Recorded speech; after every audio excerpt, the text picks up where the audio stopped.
Dreamscape presents No Place to Hide by Shannon Stacy. Narrated by Megan Kelly. Chapter 1. Ciudad Juarez, Mexico. I have a visual confirmation of the target. Stand by for my go. Jack Donovan listened to the target toss his keys on the table and stood by as instructed instead of charging out and taking the guy down like he wanted. Almost 2 hours he'd been sweltering in position, and it was so goddamn hot the pungent odors of his surroundings were infiltrating his pores. A door closed. Hold, Connor O'Brien said, his voice clear over the earpiece. He was monitoring the room via camera. Target has moved to interior room. Lost visual. Jack tapped on his microphone to let O'Brien know he understood. Since Jack was currently in the target's closet, a verbal confirmation wasn't a good idea. The only thing separating him from the rest of the Fleabag motel room was a thin, dirty curtain, and he could hear a faint shuffle of movement on the other side. With the target taking a piss, the only other person in play was Ty West, a.k.a. the Devlin Group's new guy. They'd flipped a coin, and Jack won the closet. Ty was taking up space between a filthy wooden floor and the underside of a filthier mattress, probably wondering why I'd given up riding an FBI desk to become a contract agent with the group. What Ty West didn't know was that no matter how the coin flip turned out, Jack wasn't going under that bed. He had seniority, and the coin toss had been his way of making nice. If it had gone the other way, Jack would have stopped being nice. A toilet flushed, pipes rattled, and Jack's fingers flexed and fisted as he readied himself to strike. Herbert Scanlon was a very wanted man. So wanted, in fact, that both the good guys and the bad guys wanted to get their hands on him. The drug cartel he did some creative bookkeeping for didn't like the fact he'd gotten caught by his own employee, and in desperation, Herbert had decided to shoot up his office building, drawing the attention of every major branch of law enforcement. The governments of Texas and the United States wanted all the dirt he had on his less savory associates before they exacted justice for 6 counts of homicide committed during the commission of a drug-related crime. The good news for Herbert, because he was eligible for the death penalty, Mexico was going to resist handing him back over to Texas. The bad news: a public servant who devoted his career to taking down the cartel, mostly in vain, had convinced the powers that be to call in the Devlin Group. Alex Rossi's agents didn't worry too much about jurisdiction and extradition. Herbert was going to take a little nap, and when he woke up, he'd be back in the great state of Texas with well-armed guys wearing badges knocking on his door. No, Your Honor, we don't know how he came to be back in the United States. We got an anonymous tip revealing his location and picked him up. Just a simple kidnapping job, provided Jack, O'Brien, and West didn't run afoul of the trouble that made Juarez one of the deadliest cities in the world. The Mexican authorities, the drug cartel, or even the U.S. authorities. Kidnapping, even for a good reason, was illegal, so the home team would pretend they'd never heard of the Devlin Group if they got into trouble. There would be no naming of names. A floorboard squeaked, and O'Brien came back over Jack's earpiece. Visual confirmed. Stand by for my signal. They would wait until his back was turned to the closet, giving Jack a very slight element of surprise. Not that he'd need much. The accountant was shorter, softer, and would probably assume the cartel had found him. If anything, he'd cry and piss his pants. Go. Jack stepped out from behind the curtain and had Herbert in a chokehold with his right arm and had his left hand over his mouth before the guy could even react. He struggled, but Jack held tight while Ty scooted out from under the bed. The new guy held a syringe, and several long minutes of struggling passed between Ty injecting 100 milligrams of ketamine into Herbert and the accountant slumping in Jack's arms. We're good to go, Jack said into his microphone as the ketamine stupor kicked in. The plan was for Herbert to look like just another American tourist who'd chased too many tequila shots with too much cheap Mexican beer. Drunks attracted a lot less attention than unconscious bodies wrapped in rugs. They lowered him to the bed and gathered any identifying belongings they could find that would prove Herbert Scanlon had been in the room, along with their cameras. They couldn't take everything with them. Guys who had too good a time at happy hour didn't carry luggage around, but a suitcase of clothes confiscated from Herbert's home was already in the motel they'd rented under his fake name in the States. Once they added a few toiletries and his wallet to the tableau, it would look like he had been there for days. "We're ready," he told O'Brien. "Hold up a few minutes. There's some activity on the street. Might draw a crowd or what passes for law enforcement around here." Jack hated waiting. "We can't wait too long. If we're late to the wedding, we'll never hear the end of it." Charlotte Rames, the Devlin Group's executive administrator, and Tony Casavetti, one of the group's top agents, were getting married on Casavetti's Texas ranch, and the timetable was tight. Deliver Herbert, get to San Antonio, power nap, shower, don tuxedos, and be at the ranch by noon. The wedding had already been postponed 3 times over the last year due to work, and she'd made it clear it wasn't to happen again. And anybody who was late or sustained injuries that might ruin the wedding photos would be getting shit assignments for a good long time. "Look at my hands," Herbert said in a low, awestruck voice. "My fingers look like Fred Flintstone's." His whole body looked like Flintstones, though Jack didn't bother to tell him so.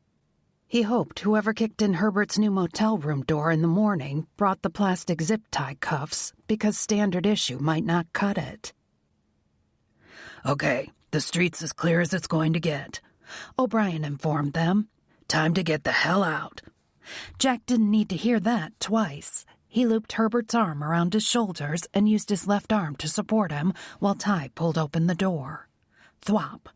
The silenced bullet passed between Jack's head and Ty's, then continued through the cheap wall behind them. Ty slammed the door while Jack hissed an "Oh shit" update into his mic. The question was whether it was random robbery-related violence or if the cartel had found them. Random street thugs rarely used silencers, though. It was the cartel, and they were in serious trouble.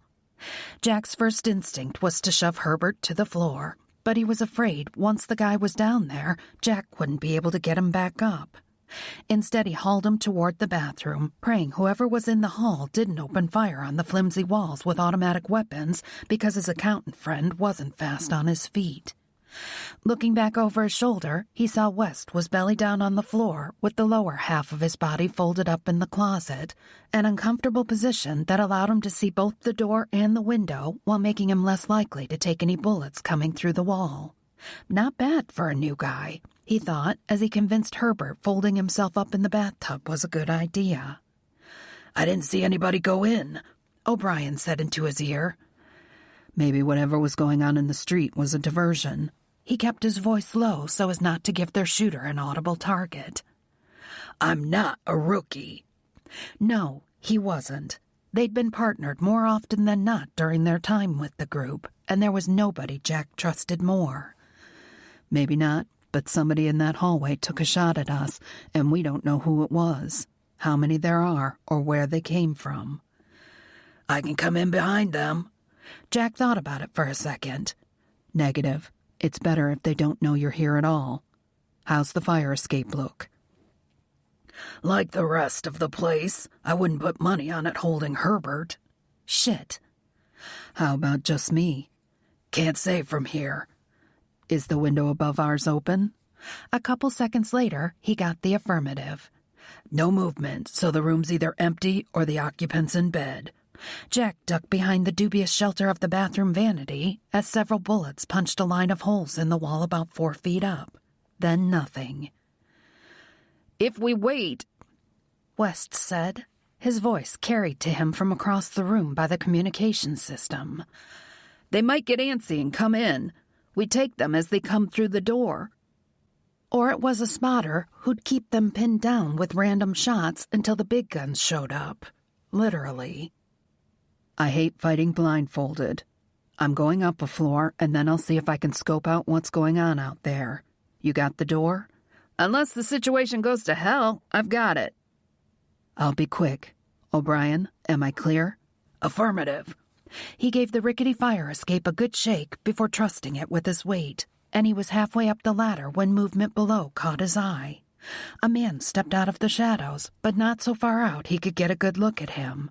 He got a good look at the glint of light on the gun in his hand, though. My 4. He said into the mic, but the thug was already falling to the ground with a hole in his head. Nice shot. Thanks. Move your ass. The room above Herbert's was empty, but Jack moved as silently as possible toward the door and into the hall because running footsteps might tip off their friends below. He would have preferred taking a staircase on the opposite side of the building rather than coming out into the same hallway, but he couldn't waste the time. There was no door at the bottom, so he peeked out just enough for a quick surveillance. There were 2 of them, looking as relaxed as a pair of hunters sharing a beer in a tree stand. One was on the phone, though, talking in rapid-fire Spanish. The other lifted his gun just as Jack pulled his head back in and pumped a few more rounds into Herbert's room.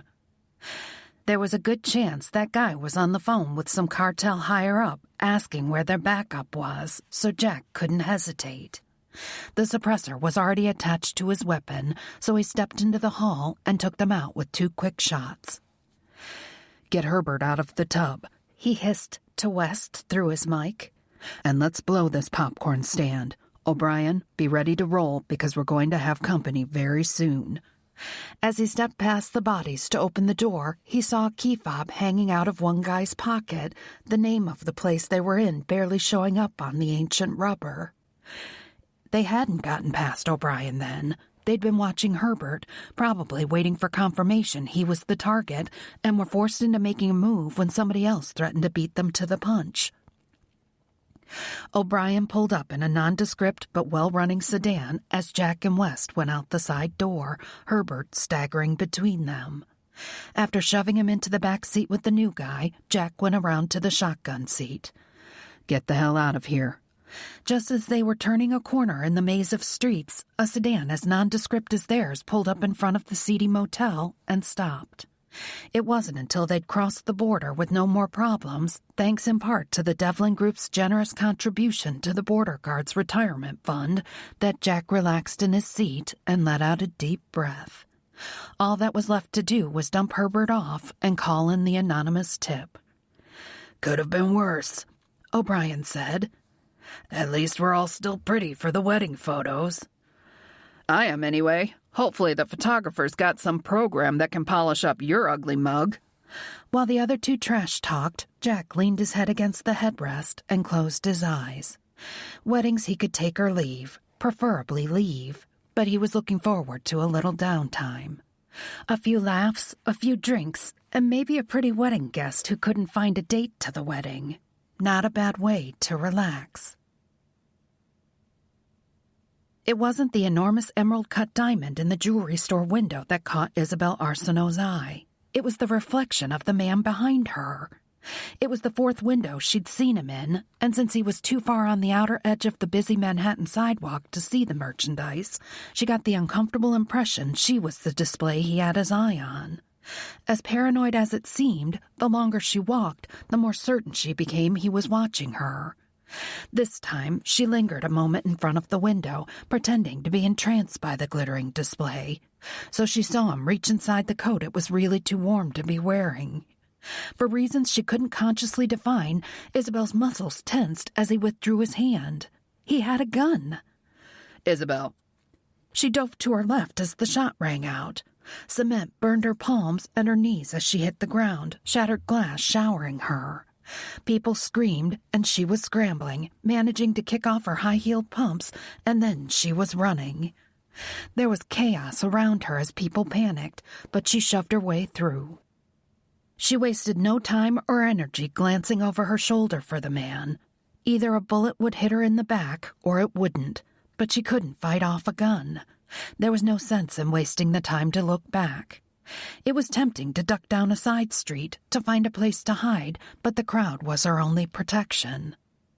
If she ended up in a dead-end alley with the man, she'd not only be defenseless, but she'd probably die alone, with no witnesses to the murder. Murder? Oh, God, why was somebody trying to kill her? Her bare feet were rubbed raw by the sidewalk, and with each step, the impact bruised her heel bone, but she kept running. There wasn't a cop in sight, and her cell phone was probably bouncing its way to the bottom of her purse, which was slung messenger style across her body. It felt like she ran forever, until her lungs were burning as badly as her feet, before she spotted a coffee shop she'd frequented often enough in the past to know the layout. She ducked inside, going directly down the narrow hall to the women's restroom while ignoring the curious looks from the throng of customers. It was mercifully empty, and she closed the solid door behind her. There was a twist lock on the doorknob as well as a deadbolt, and she engaged them both. As her ragged breaths became sobs, she crawled as far under the porcelain sink as she could, away from the door, not caring about the dirty floor or the smudgy trail of blood her hands, knees, and feet left on it. Jack. She wanted Jack Donovan. That was nothing new. Not a single day passed that she didn't think about Jack, wondering what he was doing, where he was. Sometimes, considering his job, she wondered if he was even still alive. For a while after she'd first returned to the United States, she'd type his name into search engines, but nothing ever came up. The number he'd given her was programmed into her phone's contacts. She'd never called it, though she'd sometimes pulled it up on the screen and run her thumb over his name. Isabelle, if you ever need me, you call, day or night. No matter what I'm doing or where you are, I'll be there. That's what he'd said to her in the airport in Gabon before putting her on a plane back to the United States. She knew he'd meant it at the time, but a year was a long time. She should call 911. Rummaging in the bottom of her bag, she found her phone. After punching in the number, she gave the operator her name and location. Somebody tried to kill me. He shot at me. The police are on their way, ma'am. I need you to stay on the line and... I need Jack. Who is Jack? I have to call Jack. Ma'am, I need you to stay on the line, so... But Isabelle had already disconnected. Jack knew about being shot at. He could help her. She pulled up his name and hit the call button. Please answer. She needed Jack. Chapter 2. Jack was on his third scotch, eyeing the wedding guests and idly pondering lithe brunette versus busty redhead. He'd been avoiding blondes on the very rare occasion he sought out female company when his cell phone vibrated in his pocket. He thought about not answering it because everybody whose call he absolutely had to take was in the reception hall, but yapping on the phone beat standing around watching other people have a good time. The number wasn't familiar to him. Donovan? Jack? The music was too loud to say nothing of the voices and laughter, so he headed toward the door. Once he was on the other side of it, he could hear a lot better. Yeah? Who's this? Isabelle. The name hit him like a hard shot to the chest. Isabelle Arceneau. Isabelle. He whispered, unable to get anything else past the sudden logjam of emotion in his throat. It had been almost a year since he'd rescued her from the guerrilla stronghold, where she'd been held captive for over 2 years. Almost a year since he'd told her there was nothing between them but a little hero worship and put her on a plane out of Africa. It was the hardest lie he'd ever told. You told me if I ever needed you, I could call, she said, and he heard the subtle tremor in her voice. I think I need you now, Jack. What's going on? Not that it mattered. He was already pushing himself to his feet, patting the tuxedo's pockets for his car keys. His go-bag was in the trunk of his rental, along with his weapon. I think somebody's trying to kill me. He froze halfway down the walkway. Where are you now? In a coffee shop. I locked myself in the bathroom, and I called 911. The police are coming, but... Oh, God, Jack, I need you. Jesus. Are you sure you were the target? He said my name before he pulled the trigger. Okay. He had to stay calm. You're in a coffee shop where? What city? Hell, what country? New York, near the UN building. He turned and walked back into the reception. Is it a busy place? Very. That's why I picked it. Don't unlock that door for anything. And stay angled away from it, not a straight shot through it. What if the manager comes and unlocks it? Yell that you're really sick and need a few more minutes. That won't work long, Jack.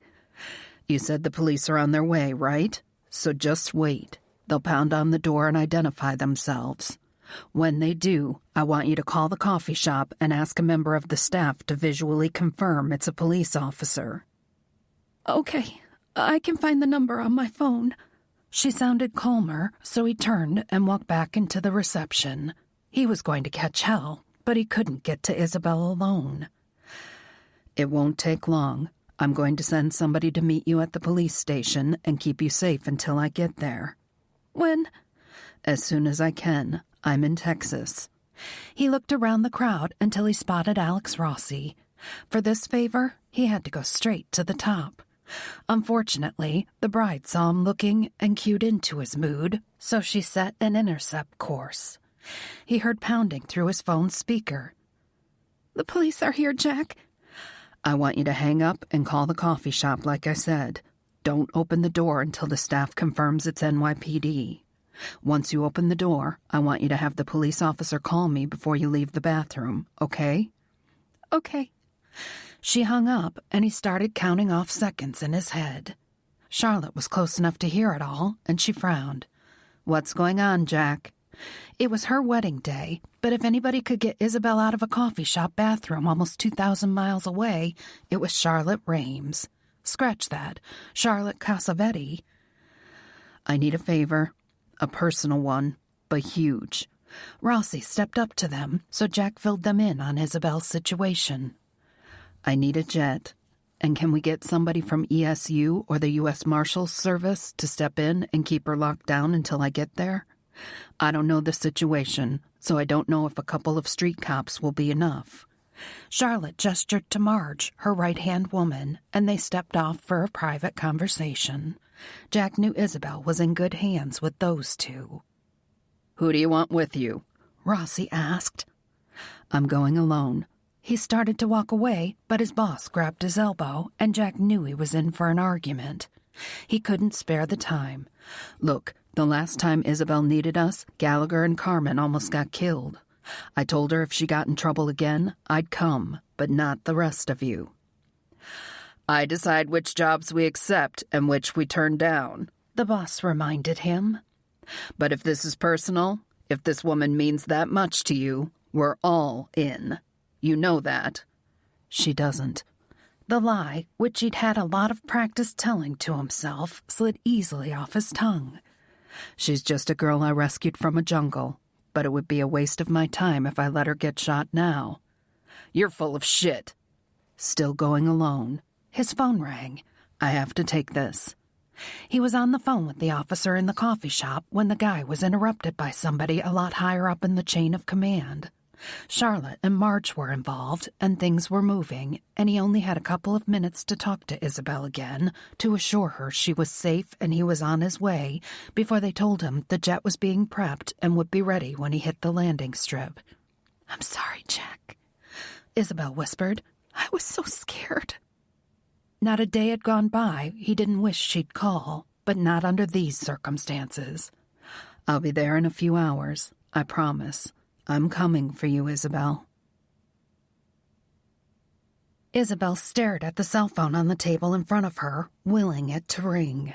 She wasn't even sure it could ring, considering the cement vault they had her locked in. Jack had spoken to her once after her first call to him, letting her know she could leave with the cops, and that the scary SWAT-looking guys were going to take custody of her and lock her away where nobody could get to her before he did. So it wasn't fear that had her staring at her phone, not while locked away like Aladdin's treasure with her very own scary and well-armed bodyguard sitting in the corner with his arms crossed. She knew from overhearing their earlier conversation there were a couple more just like him outside the door, too. She just wanted to hear Jack's voice again. During the hours she'd been waiting for him, she'd been involuntarily reminded of the 2 nightmarish years she'd spent as a prisoner in LaRue's guerrilla camp in war-torn Montunisia. and reminded of the bond she and Jack had built during the days after he'd walked into the camp, pretending to be a German arms dealer, and before he and other members of the Devlin Group had rescued her. Over the course of the last year, she'd managed to put a lot of that terrible time behind her, and she'd learned how to handle the stuff not easily shoved aside. But she hadn't managed to leave behind her feelings for Jack. She thought about him every day, thought about calling him and maybe seeing him again. And she'd imagined the feel of his mouth on hers so many times, wondering what it would have felt like if he'd kissed her. Lying alone in the dark with sleep eluding her, she'd rewrite the ending of that day in Gabon, the country they'd escaped to after her rescue. Instead of letting her walk out onto the tarmac and board a plane out of his life, Jack would race after her, spinning her into his arms and kissing her until she couldn't breathe. He'd tell her she couldn't leave, that he couldn't live without her. Her therapist had tried to explain her feelings for Jack away. He'd told her almost the same things Jack had. That after 2.5 years of captivity, the fact Jack had been gentle with her and had rescued her from her hell had instilled in her a case of hero worship she was mistaking for something deeper. She hadn't believed Jack, and she didn't believe Dr. Andrews. What she felt was a lot more real than gratitude toward her rescuer. Her bodyguard put his hand to his ear and then murmured something, presumably into some tiny microphone she couldn't see. After standing, he pulled a smartphone from one of his many pockets and walked over to her. Jack Donovan is on the premises, ma'am. He's currently checking his weapon, and then he'll be escorted to this room. I'd like for you to look at this photo and verify this is the person you're expecting. She took his phone and looked at the photo. It was him, and she pressed one hand to her fluttery stomach. His blonde hair was darker than it had been before, making her wonder if he'd bleached it for his role in Montunisia. He wasn't looking at the camera, which probably meant it was taken on the sly, but she could see his hazel eyes. And his mouth, the broad shoulders and strong arms that had held her a year before. He wasn't smiling. He'd smiled at her a lot when they were in the compound, but only when they were alone. Since the guerrillas had thought he was using her sexually while Jack negotiated with their leader, LaRue, about an arms shipment, he'd been very careful not to appear soft toward her in front of them. But when they were alone, he'd held her and told her everything was going to be okay. This was his work face, she thought, full of fierce determination to get the job done. During their chaotic, gunfire-filled escape from the camp, she'd seen that expression and had been glad he was on her side. Ma'am? It's him, she whispered. I'm sorry, but I need you to be specific. We know who he is, but we need you to confirm he's the person you're waiting for. Yes, that's Jack Donovan, the man I'm waiting for. He murmured into the mic again, the door opened, and then finally, Jack was there. He barely looked at the bodyguard as the guy walked out, closing the door behind him. Isabelle. She stood, hoping her knees would hold her up, and drank in the sight of him. Wherever he'd been when she'd called, the occasion had required a tux, though any tie he'd been wearing was gone, and the top 2 buttons of his shirt were undone. He looked a lot more polished than the last time she'd seen him, but just as dangerous. It was in the way he held himself, as well as in his eyes. He moved toward her as she walked around the table, and she wondered if he was going to take her in his arms, hoping he would, while at the same time bracing herself for the onslaught of feelings his touch would invoke. He stopped just out of her reach, his gaze raking her from head to toe, lingering at her bandaged knees and feet. Are you okay? I am. She almost added now. But the last time she'd shared her feelings with him, he'd sent her away. Since she didn't trust anybody else to keep her safe, she didn't want to risk him doing it again. He had to believe she'd called him only because of his job. I'm okay. His gaze caught hers, holding it, and she shuddered. The day had started like many others, coffee with a magazine writer who wanted to rehash the details of her time in Montunisia. A meeting at the United Nations with a committee trying to raise awareness of the atrocities being committed there. Now somebody had tried to kill her, to shoot her down on the streets, and Jack Donovan was back. Jack looked into the eyes that had haunted him for almost a year. Isabelle's eyes were blue, like a pale sky shade ringed with darker worn denim blue. And he felt as though they could see straight into the heart of him. She'd grown her hair out so it hung almost to her shoulders. The last time he'd seen her, it had been a fuzzy halo of blonde around her head. She'd used a stick heated repeatedly in a flame to singe her hair off so those Montanesian assholes couldn't use it to drag her around anymore. "Say something," she whispered. He blinked, jerking his thoughts back from the hellhole he'd saved her from. "I'm sorry. You should sit back down. Get off those feet." "I want to go home." The plaintive note in her voice tugged at his heart. She was a strong woman. He had more cause to know that than anybody, but she was clearly at the end of her rope. "You're not going home tonight, Isabelle," he said as gently as he could while still being firm. "I'm going to take you to a safe place where you can rest, but it's going to take a few minutes to figure out the logistics, and I need to find you some shoes. What size do you wear?" "Oh." She looked down at her feet as if she'd forgotten for a moment they were battered and bare. "An 8 usually." Jack moved toward her, intending to take her arm and guide her back into the chair. As soon as his hand touched the bare skin just above her elbow, however, the dam broke. He wasn't sure which of them closed the gap, but Isabelle's arm slid around his waist as she buried her face against his chest. He wrapped her in his embrace, wondering if she could feel his heartbeat against her cheek. Resting his chin on the top of her head, he stroked her back, trying to ignore the rush of emotions battering at his self-control. There was so much he wanted to say to her. He'd thought about her every single day since she'd gotten on the plane in Gabon. Sometimes, when he was tired and lonely and couldn't help himself, he'd look her up on the computer. She didn't show up in as many internet searches anymore. Her story had garnered international media attention in the beginning, but the news cycle moved fast nowadays. Isabelle Arceneau and Montanesia would be forgotten if she weren't still knocking on doors. Most of all, he wanted to tell her how good it felt to have her in his arms again after endless months of wanting her and having to make do with nothing but a few internet photos. Isabelle trembled slightly, and Jack tightened his arms around her. "You're safe now. I'm here." "Why did he want to kill me?" Her voice was so small and muffled he could barely hear her. "I don't know, but I'm not leaving you until I find out." It was an easy promise to make, because he meant it, but he wasn't sure how he was going to go about running her would-be killer to ground, unless he made another attempt on her life. Isabelle took a deep breath and then stepped back, letting her arms fall to her sides. Jack watched her walk back to the chair, thankful her eyes were dry.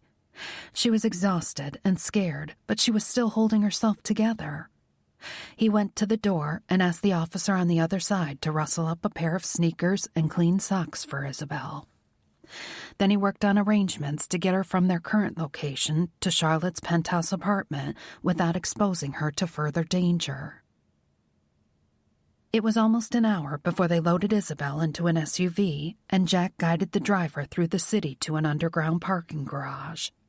Once through the basic security that entrance provided, Jack did a visual sweep of the garage and helped Isabelle out of the truck. Then the departmental vehicle drove away, and they were on their own. Going to a private elevator set in a recess around the corner from the regular one, Jack punched in the code and submitted to the fingerprint and retinal scans that would give him access. Charlotte's Manhattan apartment had been the unofficial headquarters of the Devlin Group until she'd moved operations to Texas to be with Tony. It still got a lot of use by the rest of the agents, though, and Jack knew it was the best place to bring Isabelle. He didn't draw an easy breath until the door closed, the locks were engaged, and he'd armed the security system. Isabelle just stood there, taking in the very expensive-looking apartment, but her feeling at home wasn't his objective yet. He went straight to the walk-in closet in Charlotte's bedroom and, following the directions she'd given him, found her weapons vault. He had his .45 thanks to the Devlin Group's unofficial license to carry in the city, but it wasn't enough. The first thing he pulled out was a 12-gauge pump-action shotgun, which he loaded, and an extra box of shells for Isabelle. She'd proven her mettle with a .30-06 during their escape from the guerrilla compound, reminding him she'd been raised by a wealthy outdoorsman. Jack was willing to bet she knew her way around a shotgun. It wasn't something she was going to carry around with her, but tonight, when she had to get some sleep, it might make her feel secure to have it next to her bed. He found a .45 almost identical to his own, and after loading it, grabbed several boxes of ammunition. Then he closed the vault and reset its security, beginning to relax for the first time since he'd heard Isabelle's voice on the other end of the phone. From behind him, Isabelle said his name, and a new kind of tension took hold. When he turned, he saw her in the doorway with her arms folded across her stomach as she stared at the shotgun in his hand. She looked so young. Hell, she was young, and Jack took a breath before he spoke. The comforting embrace they'd already shared aside, he needed to keep a professional distance between them. If they renewed the bond they'd shared in Montanesia, he wasn't sure he'd be able to walk away from her again. Not this time. Charlotte said you should feel free to rummage through her clothes. It's too risky to take you shopping right now. And you'll stay in this room. It has its own bathroom, so you can clean up and change. He leaned the shotgun against the nightstand and set the box of shells next to the lamp. You know how to use this, right? Of course. You won't need it in this apartment. It's secure, but having it in the room might help you sleep better. I'm going to make some calls and see what's in the pantry for food. Okay. As he moved toward the door, she stepped inside the room so he wouldn't have to brush by her. I hope I didn't drag you away from anything important. I shouldn't have called. There was nothing more important than her. I told you if you needed me to call, Isabelle. I meant it then, and I still mean it now. I'm glad you did. Her smile made his gut clench, and he remembered how it had felt in Africa to see her absolute faith in him shining in her eyes. I know I'll be okay now. Chapter 3. Isabelle sat in the corner of the sofa, her knees pulled up to her chest and her arms wrapped around them. She'd taken a shower, knowing the water would sting her scrapes and cuts, but hoping to rinse away the day's fear before pulling on a borrowed sweatshirt and yoga pants. She should have known it wouldn't be that easy. Lord knew no number of hot showers after her rescue had washed away the horrors of Montanesia. Those memories would never go away, but with the help of her therapist, she'd learned how to manage them. She wanted to call her therapist, but she had stored the number for Dr. Andrews in her phone without bothering to memorize it. Before they'd left the police station, Jack had taken her cell phone, and after wiping the data on it, he'd pulled the battery and the SIM card, which he snapped in half, and dumped the handful of electronic remains into the garbage as they'd walked out. It probably wouldn't help anyway. Dr. Andrews had been invaluable to her when it came to dealing with the trauma of Montanesia and her father being in prison, but she couldn't imagine he'd be much help if she told him somebody had tried to shoot her. Telling her to call the police was probably the standard advice in that situation, and Jack had taken care of that. Jack would take care of her, she thought, watching him pace the length of the kitchen area while he talked on the phone. His voice was low enough she couldn't make out his words, but she guessed he was talking to somebody from his team, the same team that had risked and almost lost their lives to rescue her from LaRue's compound. She sighed, dropping her forehead to her knees. Jack had told her to disappear, change her name, go back to school and start over, but she'd told him no. She wanted the world to know what was happening in Montanesia and why her father had done what he'd done. And Jack had told her if she did that and she got in trouble again, he wouldn't be able to ask his team to help her. But he'd still come for her, just as he'd promised. After setting his phone on the counter, Jack dumped a couple of cans of soup into a saucepan. Every so often, he'd glance over at her, catching her watching him. I promise you're safe here, he said after the fourth time. You can relax. She nodded. If he chose to think she was watching him because she felt safer knowing he was there, so be it. Maybe that was part of what kept drawing her gaze to him, but mostly she just liked watching him. He was still in the formal wear he'd been wearing when he'd arrived, though she suspected he might have a change of clothes in the duffel bag he'd collected along with his gun before they'd left the police station. The white shirt was untucked now, and he looked more than a little rumpled, but he still exuded a raw sex appeal that tugged at her. Jack was older than men she'd dated in the past, and certainly more weathered and tough, but she couldn't deny one of the strongest feelings he evoked in her, along with feeling safe, was physical attraction. He ladled the soup into 2 bowls, which he set on the island counter before waving her over. Then he set a steaming mug of hot cocoa next to her bowl and a glass of water next to his. You've had a big day, so soup seemed like the thing. Not too heavy. It's perfect. She slid onto the tall stool and picked up her spoon while Jack did the same. She wouldn't call the silence awkward exactly, but she was definitely aware he didn't have a lot to say. Instead, they focused on eating. "What happens now?" she asked when she was finished, pushing her empty bowl away. Now we'll find something mindless to watch on TV for a little while, and then you'll go to bed. Tomorrow we'll talk about what happened, and we'll go back to the police so I can see what, if any, physical evidence they gathered. Then we'll come up with a plan. Relieved she wouldn't be asked to relive the attack tonight, she leaned against the back of the stool and sipped at her hot chocolate. Maybe some cocoa and a sitcom would relax her enough to sleep, but she doubted it. Between trying to figure out why somebody wanted her dead and being reunited with Jack, she feared sleep would be a long time coming. There was one question, though, that had been on her mind for a very long time, so instead of adding it to the list of things to think about later, she asked it. A little while after I got back to the States, I found out LaRue had been killed by a sniper. Was it you? His expression hardened, giving her nothing. I didn't pull the trigger. Tilting her head, she pondered his words. He hadn't pulled the trigger, but he hadn't outright denied responsibility either. She guessed he'd been involved, but wasn't willing to implicate the member of his team who had pulled the trigger.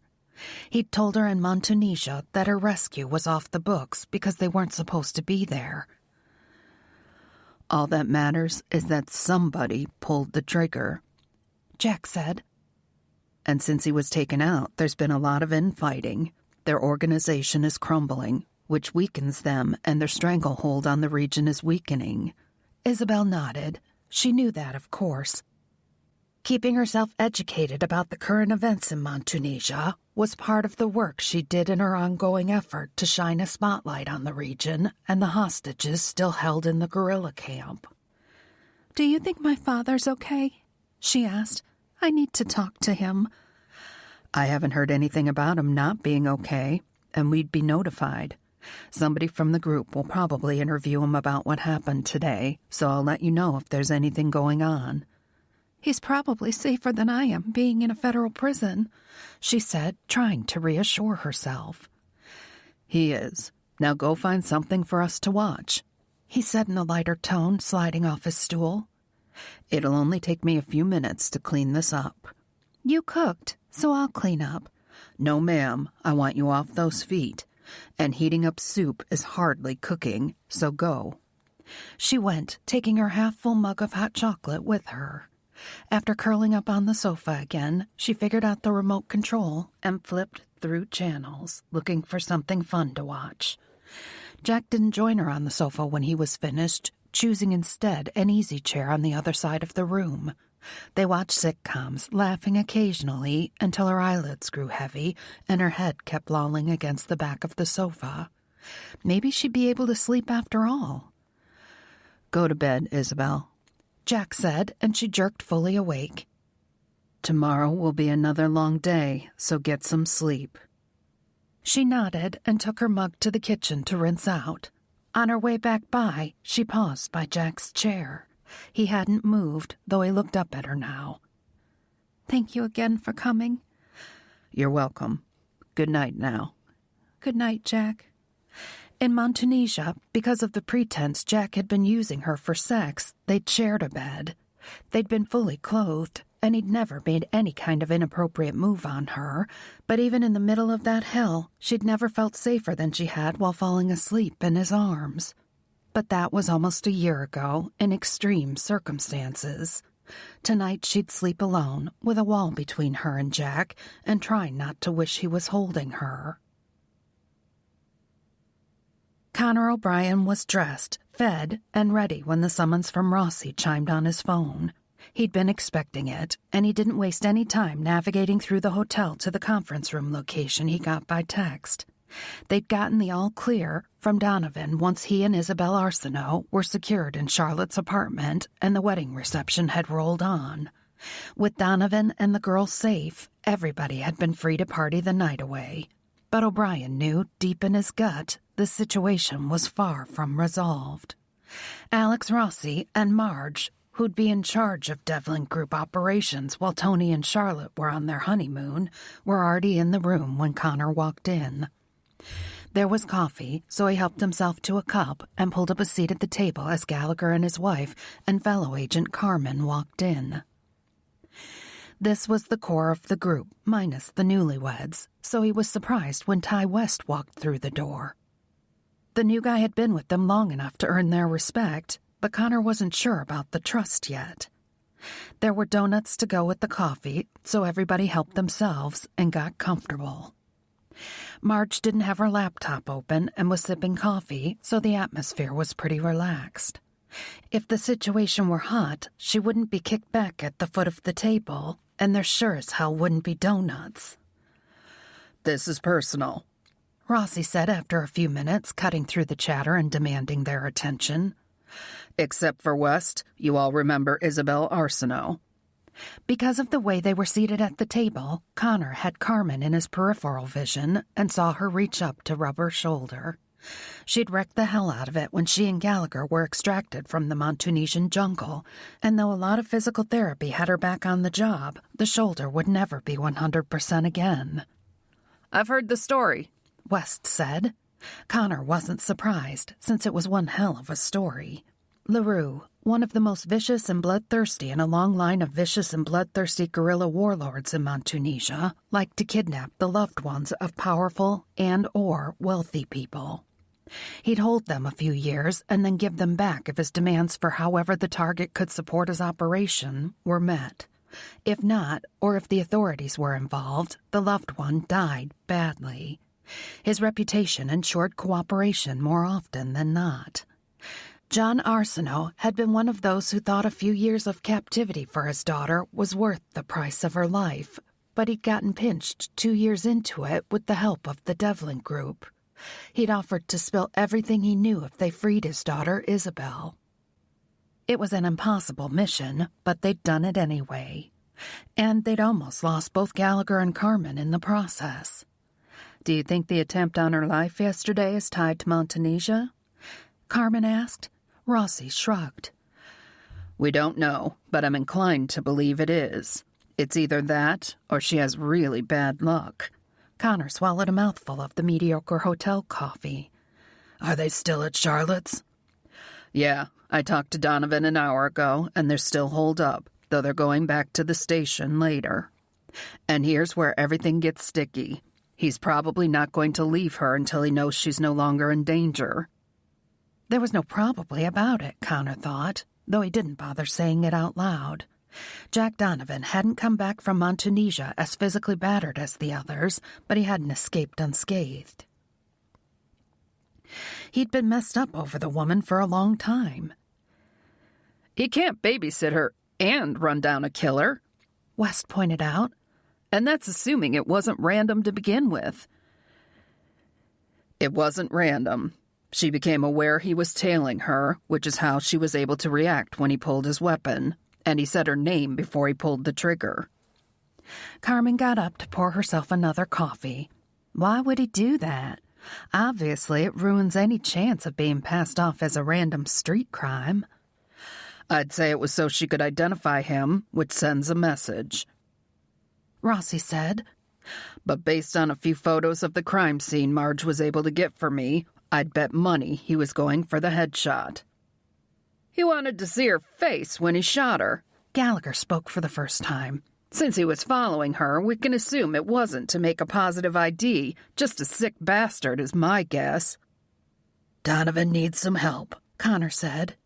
If I go, we can switch off watching Isabelle while we figure out what the hell's going on. Rossi shook his head. You, Gallagher, and Carmen are scheduled to be in Houston. Some big-ass corporation wanted the Devlin Group to come in and poke holes in their security and give them strategies for plugging any they found. It wasn't exciting, but Rossi charged a shitload of money for the service, and companies paid it because nobody did it better. I'll go, West offered. I'm not sure Donovan would be on board with that, Connor said. There weren't too many people Jack would trust with Isabelle's safety, and while most of them were in the room, Ty West wasn't one of them. It's my call, Rossi said. If he wants to keep Isabelle Arceneau alive, he needs help, and I'm sending West. And Ty, if Donovan pushes you away, push back harder. This group has put too much blood, sweat, and tears, literally, into saving that woman to let her die now. Jack led Isabelle into the secure elevator, his hand on the small of her back. She was shaky this morning, and he had a feeling she hadn't slept any better than he had. He'd had no choice but to question her over the quick breakfast he'd thrown together from what Charlotte had on hand. They'd gone over the incident several times, but there was nothing in her story that gave Jack any idea of where to start. The only thing Marge had been able to get her very capable hands on were some crime scene photos, but they'd yielded nothing but a near certainty the shooter had been going for the headshot. Now he could only hope the cops had some physical evidence that would give him a starting place. When the elevator reached the garage level, Jack used the built-in screen to check the cameras Charlotte had added to the standard security. There were no heat signatures detected, but that didn't stop him from being on high alert as he hit the button to open the doors. From the key locker in the apartment, Jack had chosen the keys for a black sedan that only stood out in the crowd if you stood on the gas pedal. He kept it under control, though, as he navigated back to the precinct. Because he'd called ahead, they let him pull into the garage and sent an armed officer to escort them in. He'd left the bag with the balled-up tux and extra weapons in the car, but a leather jacket covered the holster over his T-shirt, and an extra clip was in the back pocket of his jeans. He had to check those in, but only after making it clear the officer who'd brought them in was to be with Isabelle at all times. Finally, they were brought to a guy named Prescott, who Marge had told him would be his liaison with the department while they sorted this out. Jack gestured for Isabelle to sit in the single visitor's chair with the officer standing over her while he faced Prescott. We don't have much, the guy confessed. Miss Arceneau's report, of course. The canvas yielded a shit show of conflicting reports. And we have the shell casing. It was something. Not much, maybe not enough, but it was literally all they had. You're running that, I assume? Ballistics takes forever, but the captain's a history buff when it comes to weapons and said the shell casing was unique, something from some old Russian gun. Jack's skin prickled and the hair stood up on his arms. No, it couldn't be. Did he say which particular Russian gun? Hell, I don't remember. Went on and on about how it was one of the only revolvers that had a silencer. Prescott was shuffling papers around on his desk, not finding what he was looking for. He wrote it down here somewhere. Was it the Nagant M1895? More shuffling. Maybe. I know it's here. Jack couldn't breathe. He went around the desk and grabbed Prescott by the shoulder, making the man look up. Was it a goddamn Nagant? The shock cut through him, and he dropped to his knees, half dragging Prescott out of his chair. He heard Isabelle screaming and tried to get up, pulling on Prescott in an effort to get to his feet. Whoever was holding the taser pulled the trigger again, and Jack jerked, biting down hard to keep from screaming, and sprawled out on the floor. He couldn't see Isabelle, and he struggled onto his hands and knees, only to be zapped again. This time, the lights went out. He came to in a cell, struggling to focus on the big man on the other side of the bars. He was older than Prescott and stood at parade rest, watching him. Jack tried to will moisture into his mouth and then licked his lips while half rolling off the cot onto his feet. Isabelle? She's in an interrogation room under guard.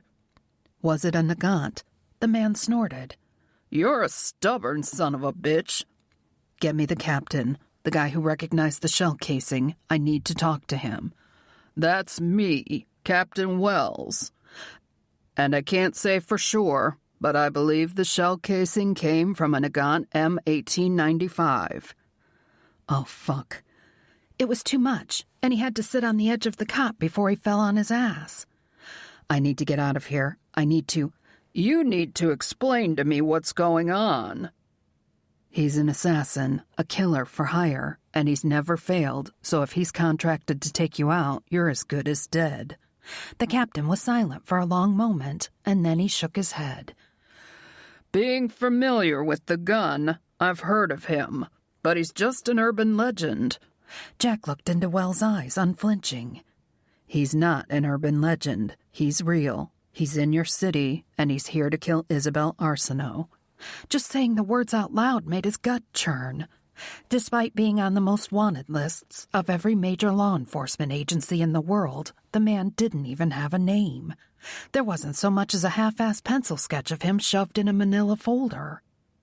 The only evidence of his existence was a long list of names of people who took a 7.62mm Nagant round to the center of the forehead. Why? Jack shook his head, trying to focus on the captain. Why what? Why is an urban legend trying to kill Isabelle Arceneau in my city? I don't know yet, but I'll figure it out. He wasn't going to let her name be added to the list of victims. Let me out so I can start making calls. I know who you are. I know who you work for. But I also know you're not getting out of this cell until I'm damn good and ready to let you out. I'm sorry, Jack told him. I know it looked like I was going for your guy, but I just needed an answer. This isn't just a job for you. It wasn't a question. Isabelle and I have a history. I promised I'd keep her safe. Wells gave him a hard look. Prescott explained what happened, and we're inclined to write this off as a misunderstanding, especially since your employer's done a few favors for the city now and then. But understand right now that we'll do what we can for you, but you are not in charge here. I understand. He'd say whatever he had to in order to get out of this cell and back to Isabelle. Everything was different now. Somebody taking a shot at her on the street was bad. A killer who never failed to take out his target was so much worse. And now it was Jack's mission to make sure Isabelle was the assassin's first failure. Mystery or not, the man was flesh and blood, and that meant he could be stopped. It was up to him to do the stopping. Chapter 4. Isabelle stared at a spot where the paint was peeling away from the cement wall of what appeared to be the same room she'd been in yesterday, trying to calm herself. If they charged Jack and locked him up, she was in trouble. She couldn't live in this room forever, nor would they let her. Rather than pound on the door hysterically, screaming for Jack, she forced herself to calmly work through her options if they didn't let him come back to her. There weren't many. She could refuse to leave this room ever again. She could go back to her life, hoping it was a fluke shooting. But she'd be forever looking over her shoulder because he had said her name. She hadn't imagined that. Or she could insist they give her Jack's phone. She'd go through his recent calls list and call the number he'd dialed after breakfast because it had sounded like he'd been talking to his boss. Once they knew what had happened to Jack, she had no doubt the Devlin Group would take care of both of them. "Excuse me," she said to the officer standing on the opposite side of the room. It wasn't the same guy who'd used his taser on Jack. "Can you get an update on Jack Donovan, please?" I'm sorry, ma'am, but I was told somebody would come talk to you as soon as possible. "Can you ask somebody to bring me his cell phone?" He frowned, and she realized he was very young and therefore probably new to the job. He wouldn't have the authority to bring her a paper cup of coffee, never mind a prisoner's cell phone. The word prisoner made her shudder. You should talk to whoever comes in, ma'am. I'm only here to ensure your safety. She could probably push and at least get him to call somebody higher on the food chain to ask, but she didn't. Even though it felt like forever, she hadn't been waiting long, so she'd be cooperative now and save being pushy for her last resort. The officer's cell phone rang, and she watched him as he took the call. All he did was listen, then he muttered a yes, sir, before hanging up. We're going to have company, Miss Arceneau. Sure enough, about 10 minutes later, there was a heavy knock on the door, and it swung open. It wasn't any of the police officers Isabelle had met so far, and it wasn't Jack. From the neck up, the man looked like a lawyer or a doctor. Neatly trimmed dark hair and a strong, clean-shaven jaw. His eyes were almost as dark as his hair, and his expression was friendly and open. The rest of him, though, reminded her of Jack, except this man's T-shirt was black, and he was wearing cargo pants instead of jeans. His body was lean, his muscles toned, and he gave off that same vibe of coiled energy just looking for an ass to kick. Ty West, ma'am, he said. The Devlin Group sent me to help you and Donovan with this mess. She looked at his face while running names through her mind. Her interaction with Donovan's team had been minimal in Montunisia, and much of her rescue was a blur of fear and adrenaline. She remembered Alex Rossi, who was the boss. She'd met Connor O'Brien and heard them talk about Gallagher and a woman named Carmen. She didn't remember ever hearing Jack mention a Ty West. "Jack didn't mention you," she said. The decision for me to come was made after he called in this morning. He was adamant about not wanting to involve the group in your situation, so they might not have told him I was coming. He seemed honest, looking her directly in the eye. "Did they tell you what happened? The police, I mean, with Jack?" Yeah, I got a version of the story anyway. I called Rossi, so that situation should be resolved soon. I'll stay here with you until Donovan shows up. The young officer shifted, as if he was moving toward the door, and Isabelle wasn't going to let that happen.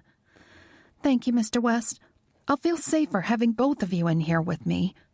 Donovan's alleged coworker smiled as the officer settled against the wall again. "Please, call me Ty." She could tell he guessed she didn't totally trust him. The fact he didn't seem to care made her feel better.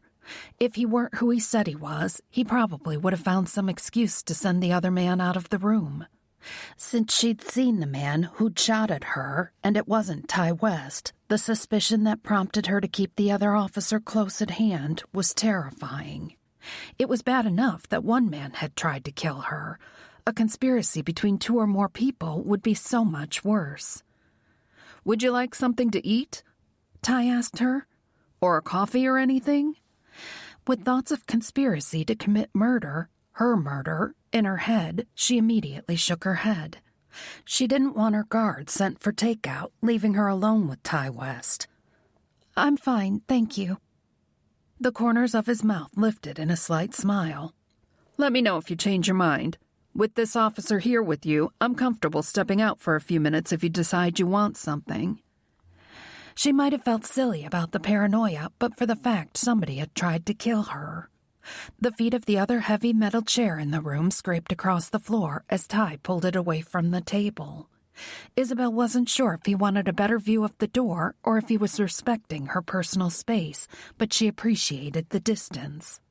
When he took out his phone and started either texting or playing a game, she went back to staring at the spot on the wall. As the silence grew oppressive, Isabelle's mind zeroed in on the man who'd tried to kill her yesterday. The fact he'd said her name, which she'd heard in her nightmares, meant it wasn't random. What remained to be seen was whether or not it was connected to the fact she refused to keep her mouth shut about what had happened to her in Montunisia. Even more of a mystery was Jack's reaction to the possibility of the man using a Russian gun. She couldn't remember what Jack had called it, but he'd lost his cool, and that scared her. Isabelle had a feeling that gun meant things might get a lot worse for her. The guards stationed at the door of the interrogation room made Jack feel a little better, but he walked in expecting Isabelle to be alone with a uniformed officer. His peripheral vision picking up a tall, unidentified man not wearing a PD uniform took 10 years off his life before his brain registered that it was the new guy. "What the hell are you doing here?" West shrugged. Rossi thought you could use some help, but O'Brien's already scheduled for a job, and everybody else is digging into this guy, trying to ferret out some info, so you got me. Since you ran off with the company plane, though, I had to fly commercial. I told Rossi I'd do this alone. I almost got Gallagher and Carmen killed. I don't need more blood on my hands. I'm new, so my blood's expendable. I don't want you here. You don't sign my checks, so too fucking bad. Wes glanced at Isabelle. Excuse the language, ma'am. Ma'am? Jack snorted. How cowboy of you. Cowboy? Hell, I'm from Minnesota. Jack could shoot him. Messy, though.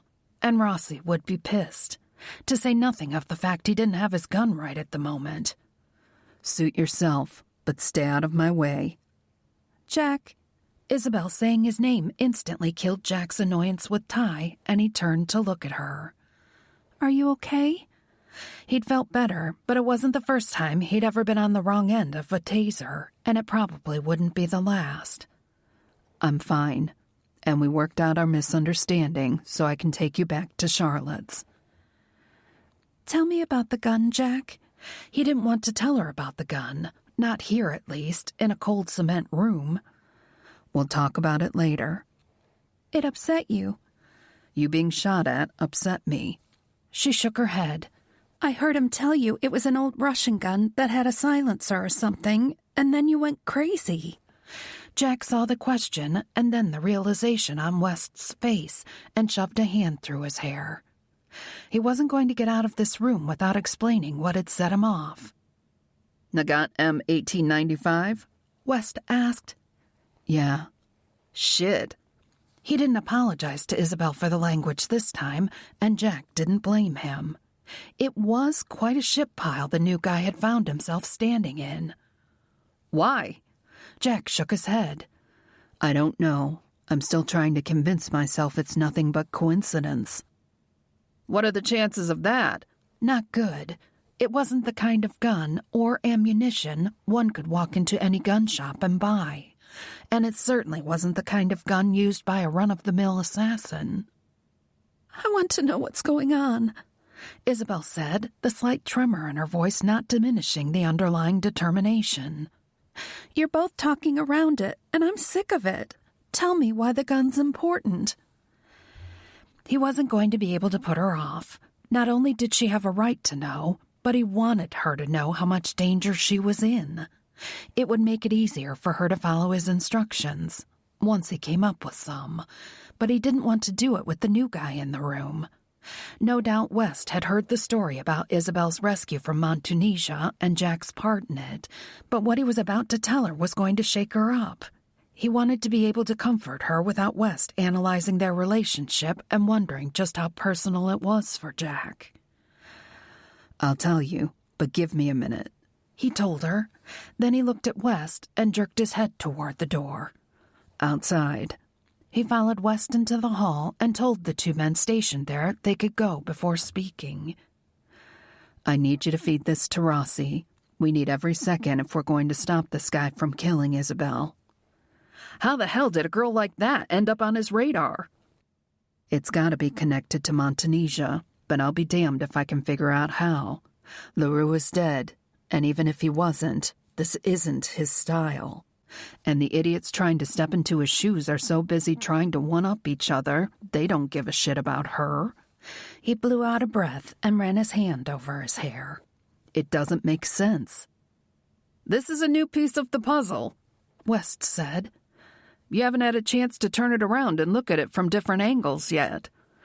I'm waiting to see if there's any more evidence from the scene or anything they can get from the casing, but then I'm taking her back to Charlotte's. We'll hole up there and work on the puzzle. But some of the top organizations in the world have been trying to run this guy to ground for years. They didn't have me.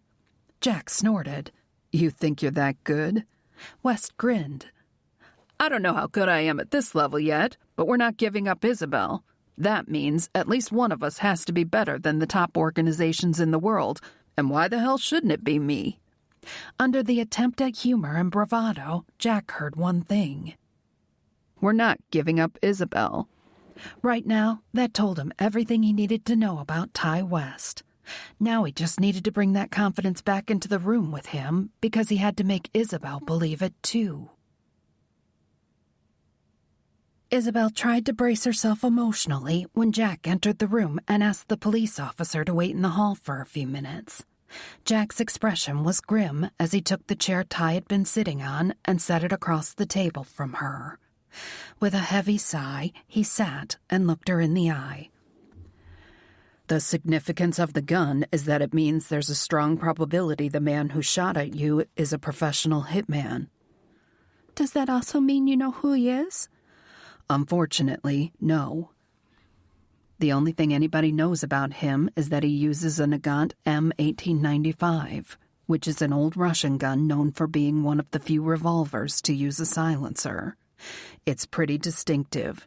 There's not much out there about the guy himself, though. But you know he's good. She watched him struggle with his answer and hoped he'd respect her enough not to sugarcoat her situation. He's good. One of the best. If he played ball, what would his batting average be?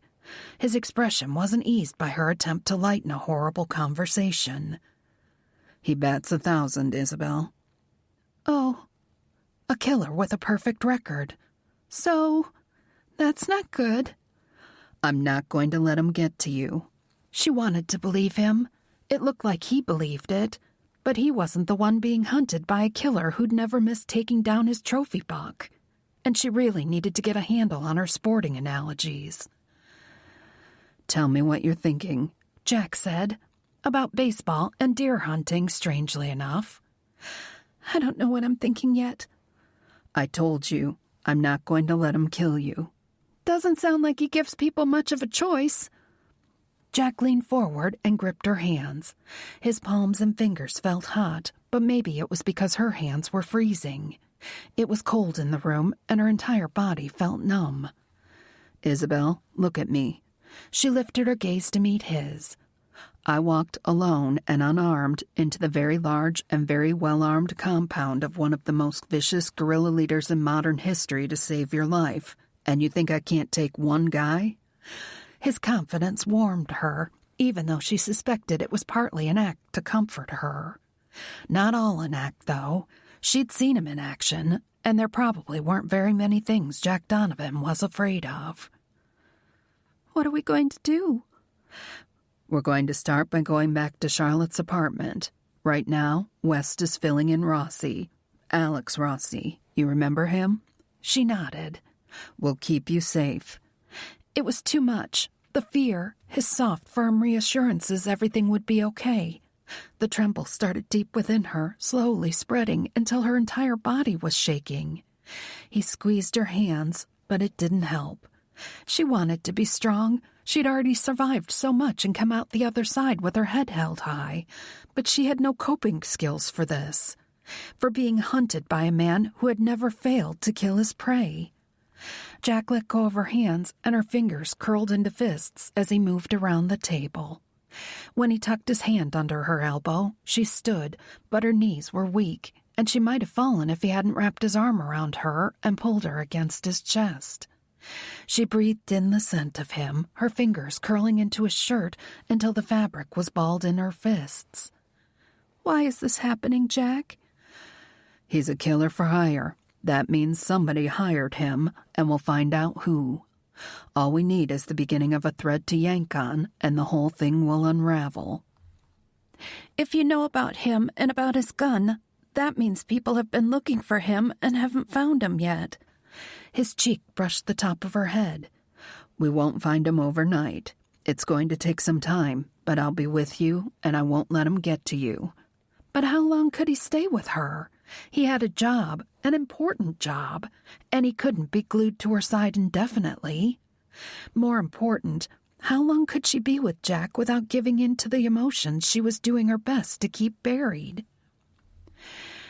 Especially if he kept comforting her.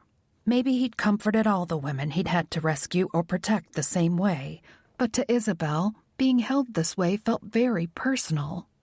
She dug deep for some resolve and reluctantly extricated herself from Jack's embrace. "I need to contact some people," she told him. "I can't just disappear." "We'll find you a secure way to do that from Charlotte's apartment. We'll help you come up with an excuse for being gone that rings true, because you can't tell anybody where you are." Luckily, she didn't have many people. Her therapist, a few casual friends in the city, and her aunt in California. Their relationship was mostly long distance, both physically and emotionally, but Carrie was her mother's sister and helped administer Isabelle's trust fund from her maternal grandparents. Because it had nothing to do with her father, it hadn't been frozen and enabled her to be in New York. Jack went to the door and called Ty back in. "Anything?" "I talked to Rossi and Marge. They'll start the wheels turning on their end. They've got nothing here. No fingerprints, no nothing." "We may as well head back to the apartment," Jack said. "Can we stop at a grocery store on the way?" Isabelle asked. "I know it sounds dumb in the grand scope of things, but there aren't any perishables like Charlotte's." "We'll go straight from here to the apartment, and then one of us will go back out alone. Start making a mental list of what you want." She was quiet while the guys went over the plan for getting her back to Charlotte's place. It sounded pretty much like yesterday's plan, except she was getting into a Devlin Group car instead of a police SUV.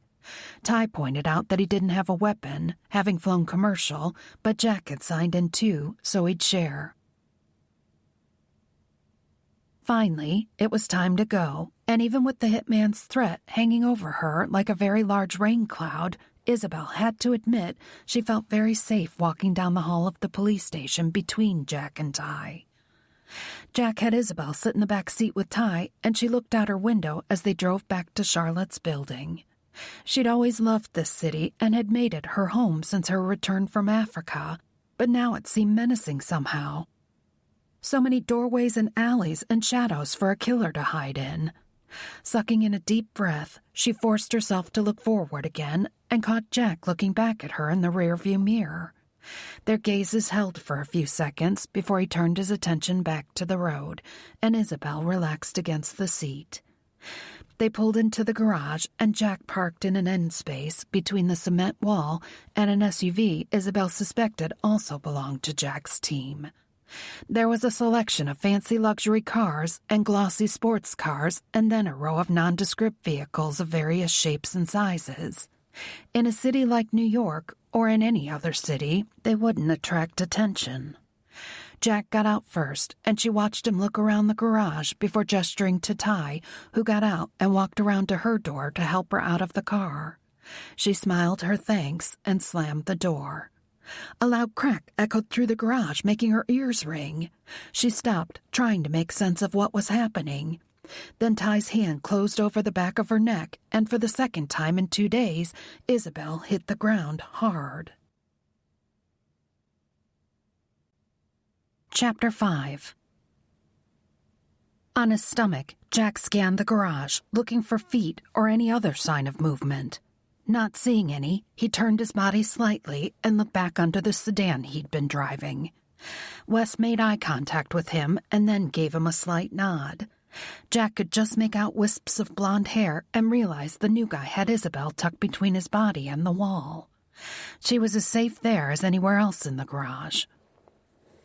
Jack signaled for him to stay before moving to a crouching position. From his vantage point, West should be able to see the floor of most of the garage, and he'd probably give some sort of signal if he saw the target moving. He wasted a couple of seconds wishing they had their earpieces and microphones before he edged around the rear of the SUV. When he darted to the next vehicle in the line, another shot rang out. He recognized the difference in caliber immediately, and as he dropped to his stomach, the significance of that took hold in his mind. The first shot had been the Nagant, and it had been meant for Isabelle. Now that the killer had to deal with her protectors, he'd switched to what sounded like probably a 9mm. There was a good chance if he managed to take him and Ty out with the 9mm, he'd switch back to the Nagant to deal with Isabelle. It was an interesting and possibly telling quirk, and definitely something to pass on to Marge once they were clear of this situation. Scanning again, he looked for any motion at all, but saw nothing. Unfortunately, the close parking conditions and the lighting setup meant that the undercarriages were all shrouded in shadow. He moved up and forward as if going for the next vehicle, then dropped back as the shot rang out. There was too much echo, damn it. It was impossible to pinpoint where the shot had come from. Lowering himself again so he could look back, he saw Ty point to his ear and then hold up 2 fingers. So he hadn't seen anything, but it sounded to him like the shots were coming from Jack's 2 o'clock. He scanned that area, trying not to let his eyes focus too intently on any one spot, and was rewarded by a flash of movement. The killer was on one knee, but Jack had no shot. The low-slung Mercedes the guy was sheltered behind meant a skip shot was out of the question, and he'd never take out a kneecap at this angle. Based on an average adult male height, a bullet would have to punch through the metal of the car for a body shot. He could signal for Ty to get Isabelle back in the car while he covered them. Then he could take the shot. If he missed, he and West could converge on him, methodically boxing him in. An enclosed area made of cement and filled with metal wasn't ideal for a gunfight, though. Another option was to offer cover while Wes got her in the car and got her the hell out of there. Jack and whoever this guy was could go one-on-one until one of them was down or the ammo ran out. But if he wasn't the one left standing, Isabelle would still be in danger, and nobody would fight for her like Jack would. Plus, Jack had the car keys. Every plan had a flaw, and that was a big one. He hadn't hit the button to lock the doors yet, though. The knee lifted, and Jack saw a shoe in its place, as if the person wearing it was getting ready to move. The clock had run out on considering his options, and it was time to make a decision. He looked back at West, then tapped the back door of the car he was sheltered behind. West nodded. Jack moved as the foot flexed, rising up to fire 2 shots across the garage. The target fired 1 shot, probably aiming at the muzzle flash, but Jack had already moved.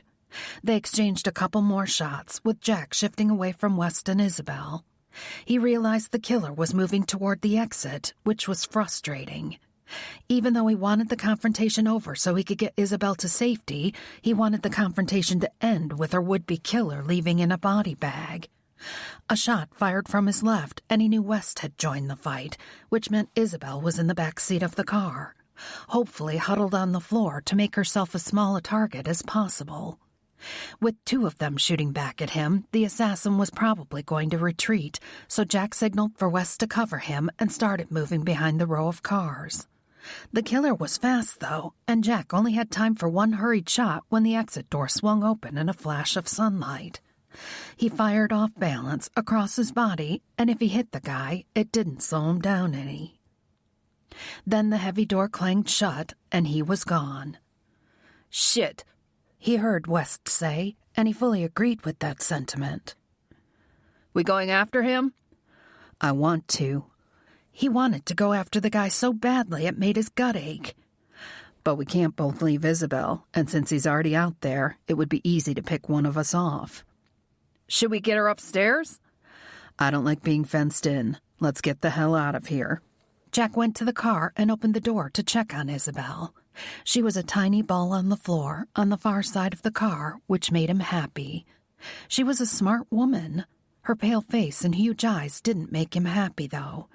The need to go after the man who'd caused that fear and beat him to death with his bare hands pulsed through him. "He's gone," Jack told her. "but I want you to stay just the way you are until we're clear of the building." She nodded her understanding, and he gently closed the door. Then he looked at West. "It takes forever for that door to go up." He probably assumed we'd get her upstairs and left to come up with a new plan, but I'll go out the regular door and make sure it's clear before you hit the button to open the overhead. "You'll be a perfectly framed target in that doorway." West shrugged. My gut says he's gone. Plus, even though there's probably top-of-the-line soundproofing in this joint, the cops are going to come. We either hole up in the apartment or get the hell out, but we have to do one or the other. For a long moment, Jack's resolve wavered. It was tempting to lock himself and Isabelle in Charlotte's apartment. It was pretty close to impenetrable, and she'd be safe there. But they'd also be at the killer's mercy. I don't know if he followed us here from the station yesterday or if he made the connection from me to the group and found this place.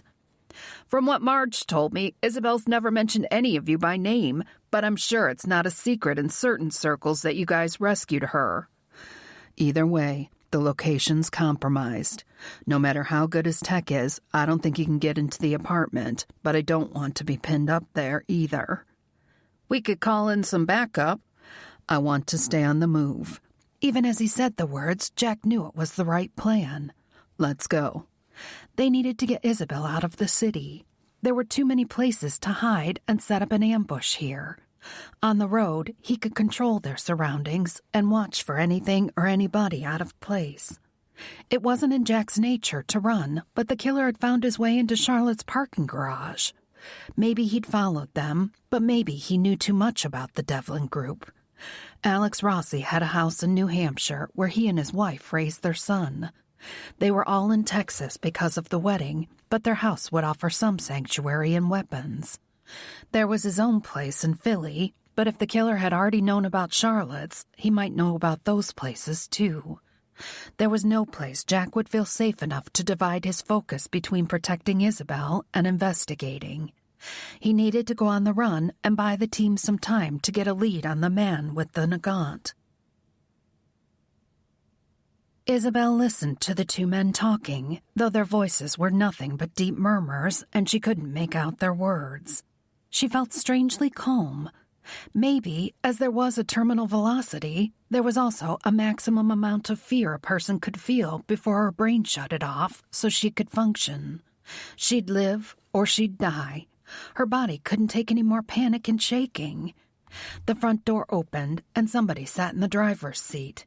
She lifted her face as Jack turned to give her a smile. It was tight but reassuring nonetheless. We're going to get out of here now. Good. Her ears were still ringing from the gunshots, and maybe it was her imagination, but she would swear she could still smell the acrid odor of gunpowder. What about Ty? He's going to make sure the exit's clear. I won't leave without him. The car started, but it didn't move very far before it stopped again, idling. It seemed like forever, though it was probably only a couple of minutes before it started forward again. The door opposite her opened, and Ty flung himself in without Jack even stopping the car totally. Then she felt the surge as Jack put his foot down on the gas pedal. It was disorienting being on the floor, and she was starting to feel seriously woozy when Ty tapped her on the shoulder. You can get up now. Relieved, she climbed up and sat in the seat. Once her seatbelt was buckled, she leaned her head against the leather and sighed. Even knowing about the Russian gun, I was still hoping there was a slim chance it was random, just a fluke. But he tried again, which means he'll keep trying, doesn't it? We won't let him get to you. She sighed and looked out her window. Obviously, West thought the killer would try again too, even if he didn't want to say so outright. And now she had two men determined to keep her alive. Isabelle watched the urban scenery go by as Jack navigated through the city. There was no eye contact with her in the rearview mirror or comforting words. His concentration was so intense she didn't dare speak to him or ask him any questions. When Jack did finally speak, it wasn't to her.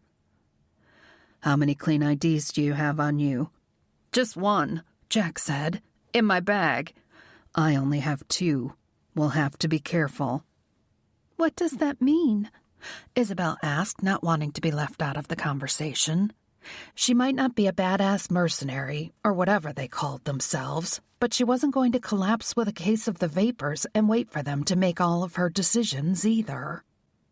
Alternate identities, Jack explained. Ones we haven't used, so hopefully they're not on our target's radar. She noticed he called her would-be killer their target. It was a small thing, yet hearing it gave her a much-needed boost of hope. She was being hunted, but Jack and Ty were hunting him, and they were very good at their jobs. What about going back to Texas? Casavetti's ranch is no compound, but we can keep her safe there. Jack shook his head. That was my first thought, too, but if this asshole knows about Charlotte's place, he's made the connection from her to us. No place associated with the group is safe, and I'm not bringing this guy to Tony and Charlotte's front door. We need to ditch this car. Ty leaned between the two front seats and had a quiet conversation with Jack. Isabelle pictured them racing out of the city in a stolen car with a killer and half the NYPD hot on their trail, but a few blocks later, they pulled up in front of a car rental place and Ty jumped out. She was surprised when Jack sped off. What's going on? He's going to rent us a car. Having figured that much out from the sign over the damn door, she gave him an arch look in the rearview mirror. We'll meet up with him in a few minutes. There was a tone to his voice that reminded her of the phrase, "We're on a need-to-know basis, and you don't need to know." But she let it slide. Though the man with the gun was gone, he was still in some kind of mode, and he didn't have the time or inclination toward worrying about niceties. She realized they were circling back, and a few blocks later, he pulled into a parking spot in front of a bakery. Her mouth watered, and she realized she was not only hungry, but she was hungry for naughty carbs dipped in chocolate, or fluffy pastries oozing custard filling. A small SUV pulled up alongside them, and Jack was out of the car before she even registered it was Ty. It took the guys less than a minute to transfer their black duffel bags as well as some items from the sedan's truck to the SUV. Jack scanned the area constantly as she moved from the back seat of Charlotte's car to the rental, and he opened the front passenger door for her. You drive, she heard West say. I'll sleep for a few hours and take the night shift. As she climbed in, she heard the lock function beep on Charlotte's car before he closed her door. It was obvious almost immediately that Jack was taking her out of the city. She closed her eyes and tried to picture her calendar. There were meetings scheduled and a lunch with some friends. If she simply disappeared, wouldn't somebody call the police? That's all she needed was more people trying to track her down, even if they were the good guys. During a pause between songs on the soft rock station Jack had found, she heard Ty's heavy, even breathing and realized he was already asleep. Maybe it was a skill they had, like shooting and knowing how to use false identities. The realization he was only napping in the uncomfortable back seat of a small SUV because he would probably sit up all night watching over her while she and Jack slept caused a pang of guilt. I have money, she said suddenly, her voice seeming loud after the long stretch of silence. She winced, but though Ty shifted a little, he didn't seem to wake up. They took everything of my father's, but I have a trust fund from my maternal grandparents. It's how I live in the city, but I have money. I can pay you. Jack glanced over at her, his brow furrowed. What are you talking about? I know you didn't get paid for rescuing me from LaRue. I just want you to know I can pay you, and Ty. Or maybe I have to give the money to your boss and he'll pay you, but it's not for free. I'm not here for the money, Isabelle. He was there simply because she'd asked him to come. Tears shimmered in her eyes, and she tried to blink them away so they wouldn't fall and attract his notice. I just want you to know, that's all. We'll worry about it later. Why don't you put the seat back a little and try to sleep? She gave a soft, disbelieving laugh. You're kidding, right? He reached over and grabbed her hand, lacing his fingers through hers before resting their hands on the center console. I've proven once already I'll do anything I have to keep you alive. Trust in me, Isabelle. I do. She trusted him with her life. But as her body tingled with awareness of the physical contact, of the feel of his strong, rough hand holding hers, she reminded herself that no matter what, she couldn't trust him with her heart. Jack watched the highway signs until he found an exit that looked rural but offered gas and fast food. He walked with Isabelle to the restrooms while West filled the tank and bought a map, and then they loaded up on burgers and coffee. After the sun went down, traffic on the interstate was practically non-existent, which was a lucky break for them. When a quick scan of his mirrors showed nothing but black in all directions, Jack dropped some speed and killed the car's headlights. He heard West shift in the back seat, looking for the faintest shimmer of headlights behind them. Clear, West said as they approached an exit, and Jack left the highway. He drove for nearly a mile in the dark until he was satisfied they weren't being tailed. Then he turned the headlights back on and told West which exit they'd taken as the guy unfolded the map and studied it by the backseat reading light. They'd been heading west, but now they turned toward the south. They finally chose a small hotel in a town big enough to offer a variety of lodging and food options, and Jack got 2 rooms on the second floor, directly across the hall from each other. It was a risk, being that specific in a request, but he joked about wanting his brother-in-law close, but not close enough to hear anything he might not want to hear after lights out. The young guy behind the desk gave him a knowing grin, and Jack used a clean ID to pay for the rooms. Since there was almost no way the killer could have tagged them or their belongings with any kind of tracker, and he certainly hadn't tailed them here, they were about as safe as they could get. For now. There were parking spaces surrounding the building with numbers corresponding to the rooms, but Jack parked the SUV in the overflow area for guests. If the asshole did track them down and recognize the rental, which was highly unlikely, there was no sense in giving him the room number without making him work for it. The walk from the parking lot to the stairs to the doors made Jack tense, but both guys did their best to look casual. They kept her between them, and West did a good job of looking like a guy just passing through and checking out his surroundings. Jack figured he wasn't too bad a temporary partner for a new guy.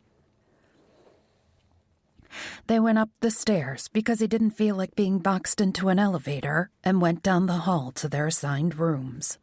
West would take the room facing front since he'd be up. If a vehicle pulled into the parking lot, he'd know.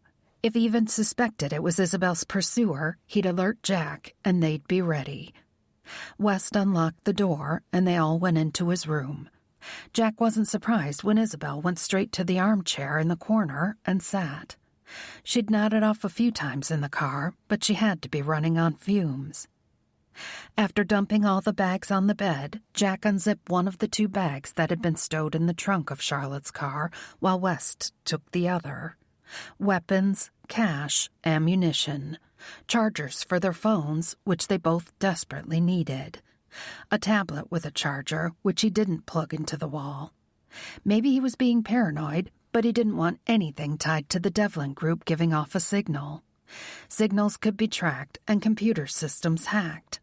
It was unlikely in the case of the group's computers, but he wasn't taking any chances until he'd spoken to Marge. They divided things more evenly between the 2 bags, though he gave West more of the tech toys. Jack was a little more old school. Give him his .45, a good knife, and a set of binoculars, and he could get just about any job done. West opened the bag he'd brought with him from Texas and pulled out a handful of black fabric. Ma'am, I have a t-shirt and sweatpants here.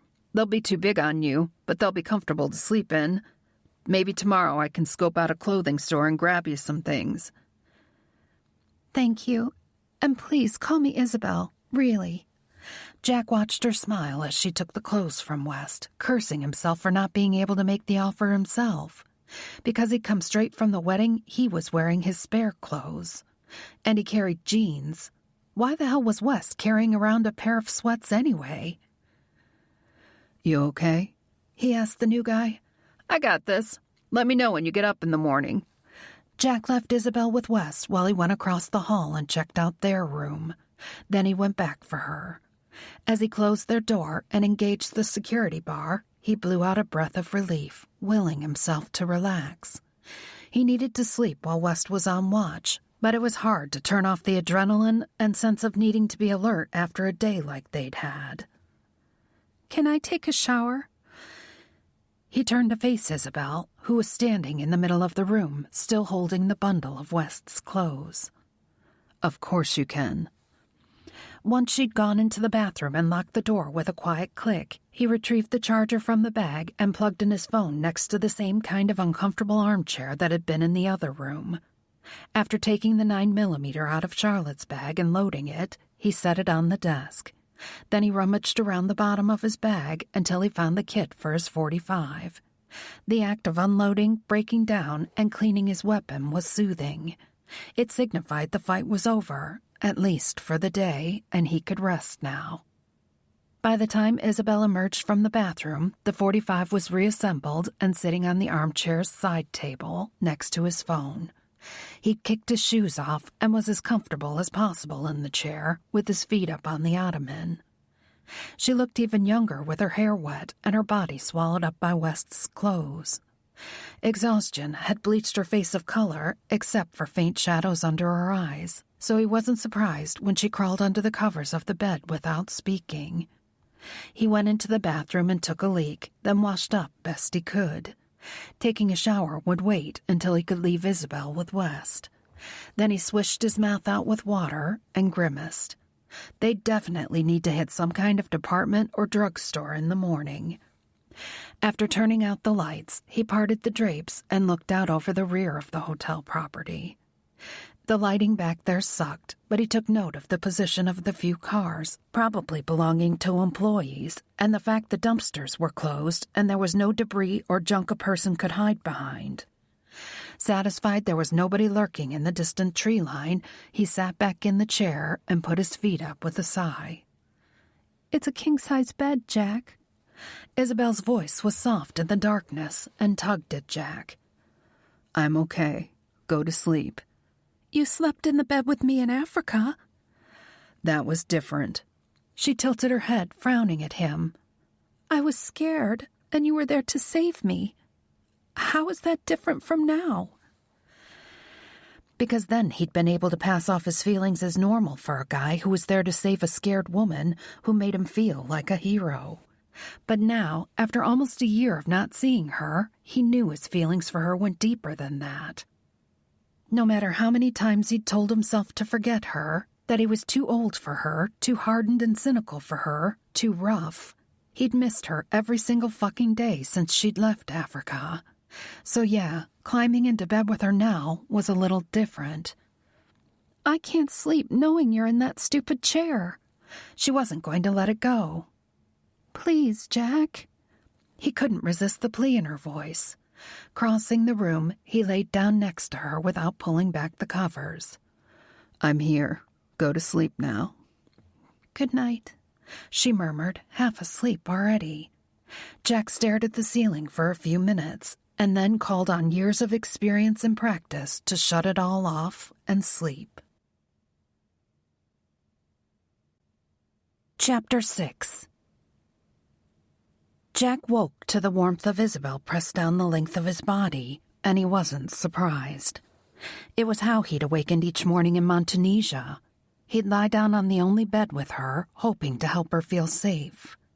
There'd been a limited amount of time to earn her trust, and offering comfort while making no demands went a long way with a young woman who'd been isolated and mistreated for 2 years. At some point during the night, she'd always ended up in his arms. Thankfully, he was on top of the covers, so there were layers of bedding between them. He let himself hold her for a few minutes, inhaling the scent of her hair and listening to her breathe. It was stupid and made him yearn for things he couldn't have, namely Isabelle herself, but he let himself wonder how it would be to wake like this every morning. No bad guys, no danger. Just 2 people who'd spent the night in each other's arms because there was no place else either of them would rather be. But thinking like that could make him soft, so he gently worked his arm from under her neck and rolled away. As quietly as he could, he hit the bathroom and then brewed a cup of coffee. When it was done, he grabbed his phone and took the coffee to the armchair. It was a risk using his cell phone, but he needed to communicate with West. And the chances of anybody being able to trace it were so slim it was essentially impossible. The tablet had been unattended in the trunk of the car, so he wasn't inclined to totally trust that, but their phones had been with them at all times. Finally, he pulled up West's name and sent a text. "I'm up." Quiet night. He'd responded immediately, which meant he'd still been awake. Another gold star for the new guy. "You want food or sleep first?" Food. Is she up? "Not yet." He wanted to give her more time to sleep since the sun was barely up, but it had been a long night for West. I don't like this location. Jack was inclined to agree. It had suited their purposes in a pinch, but everything about the hotel was flimsy, including the doors. It was noisy, and there had been enough guests that Jack had been jerked awake several times during the night. "Food and a store, then new location? 1 hour?" Sounds good. Jack brewed another cup of coffee and walked over to the bed. He touched her shoulder and quietly said her name. She jerked awake, startling him almost as much as he'd obviously startled her. Jack? "It's okay, Isabelle." He stepped back to give her some space.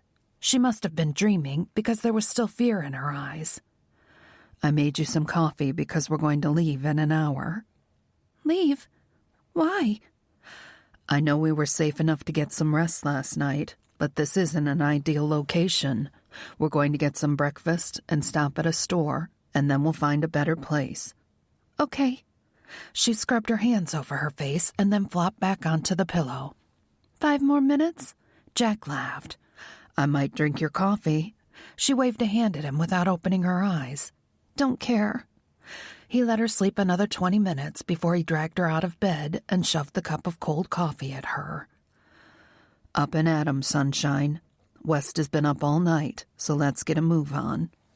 The first sip of coffee made her shudder, but she drank about a third of it before going into the bathroom. Then she soldiered her way through the remainder of the cold coffee without complaining. Are you sure we have to leave here? She asked while he packed the phone charger back in the bag. It seems safe enough. "It's hard to explain, but West and I don't like it.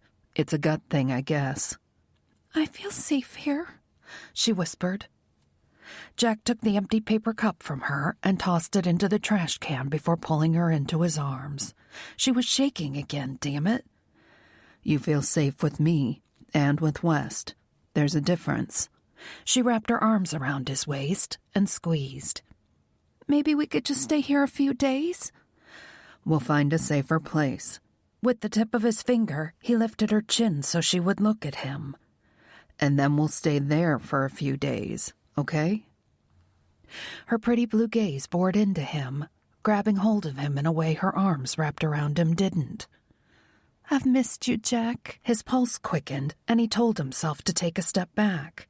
He needed to keep her at arm's length, maybe literally, or he risked this job becoming a hell of a lot more personal than it already was. She stretched onto her tiptoes, and Jack knew he'd lost this battle in the seconds before she brushed her lips against his. Her kiss was hesitant, almost timid, and he slid his hands up her back so she couldn't back out now. He claimed her with his mouth as the aching desire he'd been denying since Montunisia rose to the surface with a vengeance. He kissed her until the world disappeared, and all he knew was the taste of her lips and the bite of her fingernails in his back, until they were both breathless and she moaned against his mouth. Until reality intruded by way of his phone chiming.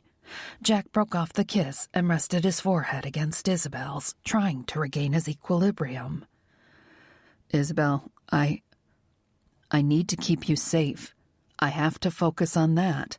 I'm sorry, she whispered, and he lifted his head to tell her she shouldn't be sorry.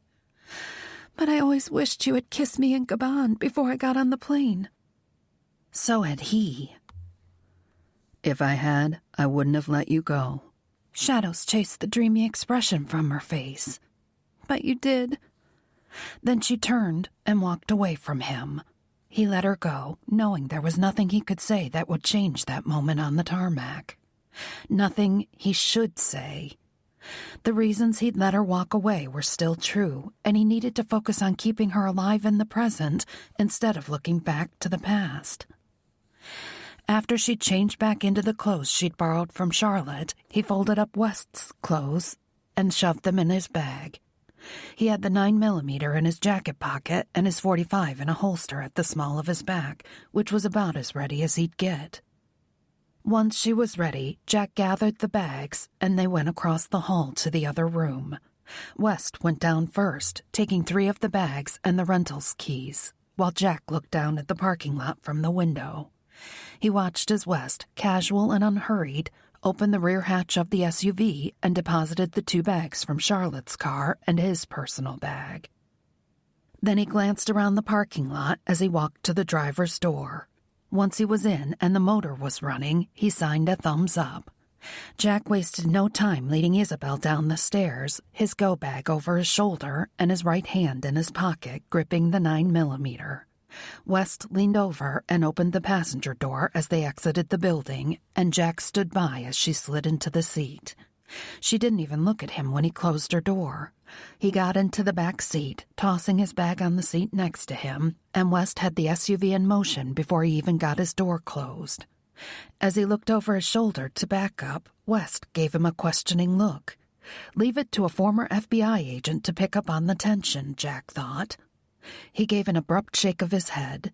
There was nothing to say.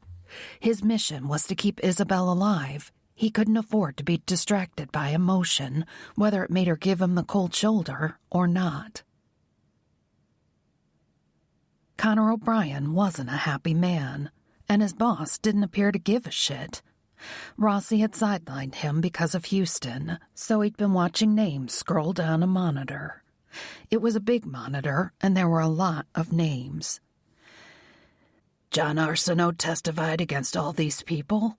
Marge shook her head of short, graying hair, and her chair squeaked under her weight as she swiveled it to face him. This is everybody connected in any way to LaRue by the info Arceneau gave in exchange for you guys rescuing his daughter. Connor groaned. You're going to break this down for me, right?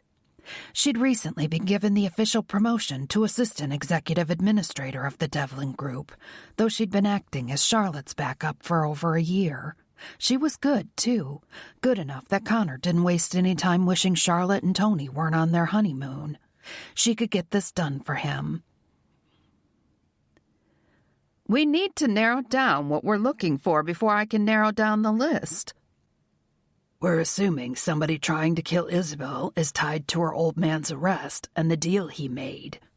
He tipped back his chair, tucking his hands behind his head. It's got to tie in with her old man somehow. His testimony hurt a lot of people. Some were good people emotionally blackmailed into crossing the line, but some were not so very good people, too. He's already given the testimony. What good comes of killing his daughter now? Payback. Maybe they're going after Isabelle because they can't get to her old man. Or maybe they're going after her because it'll cause him a hell of a lot more pain in the long run than a shiv in the back. Marge nodded. So we're looking at people he testified against. And everybody who cares about or had business dealings go south with anybody he testified against. Shit, I might not live long enough to get through this. Especially if you keep whining, the boss said from behind him. He hadn't heard Rossi come in. I should be with Donovan. Rossi shook his head as he took a seat at the head of the table he was using as a desk. West is with him. The new guy? Donovan saved my life more times than I can count, and now that he's up to his ass in trouble, I'm supposed to leave him in the hands of a new guy? Yeah, you are, because I hired Ty West after many discussions with Gallagher, and I'm pretty sure you're not going to tell me we don't know how to hire good people.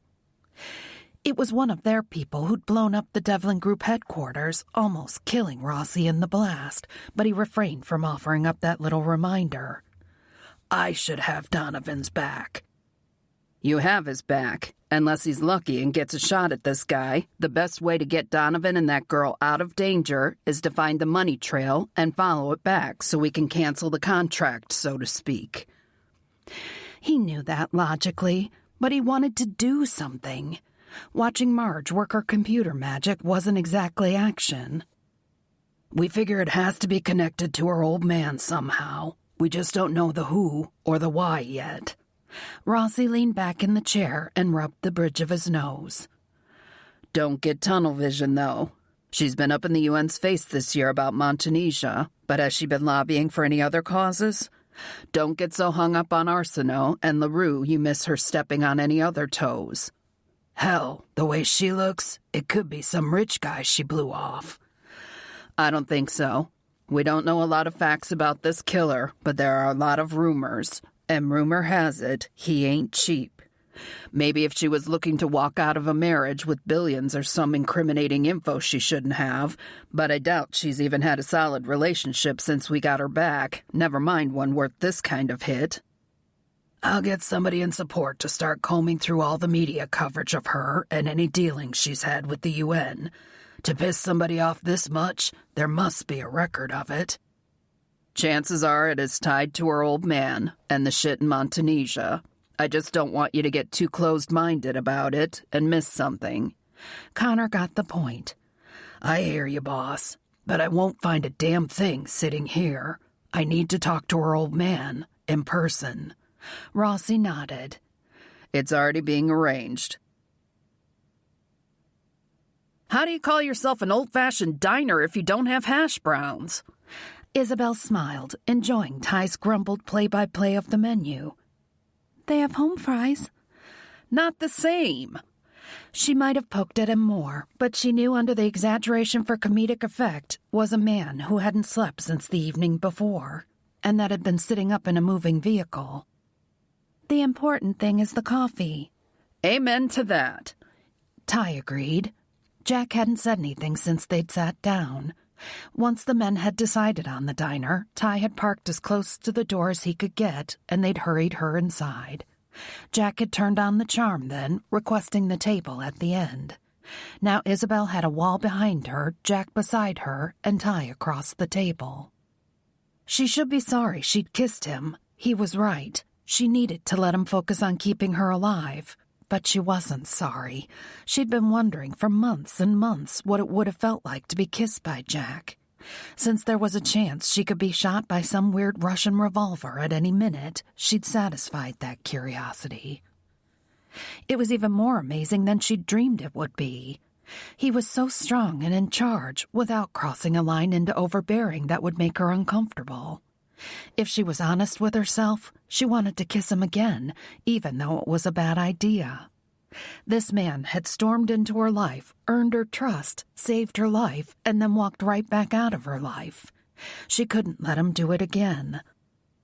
The two men put away more food than she'd ever seen on a breakfast table before, and she did some damage to a tall stack of pancakes herself. With little balls of real whipped butter and rivers of maple syrup, she stuffed herself full of her favorite comfort food and coffee.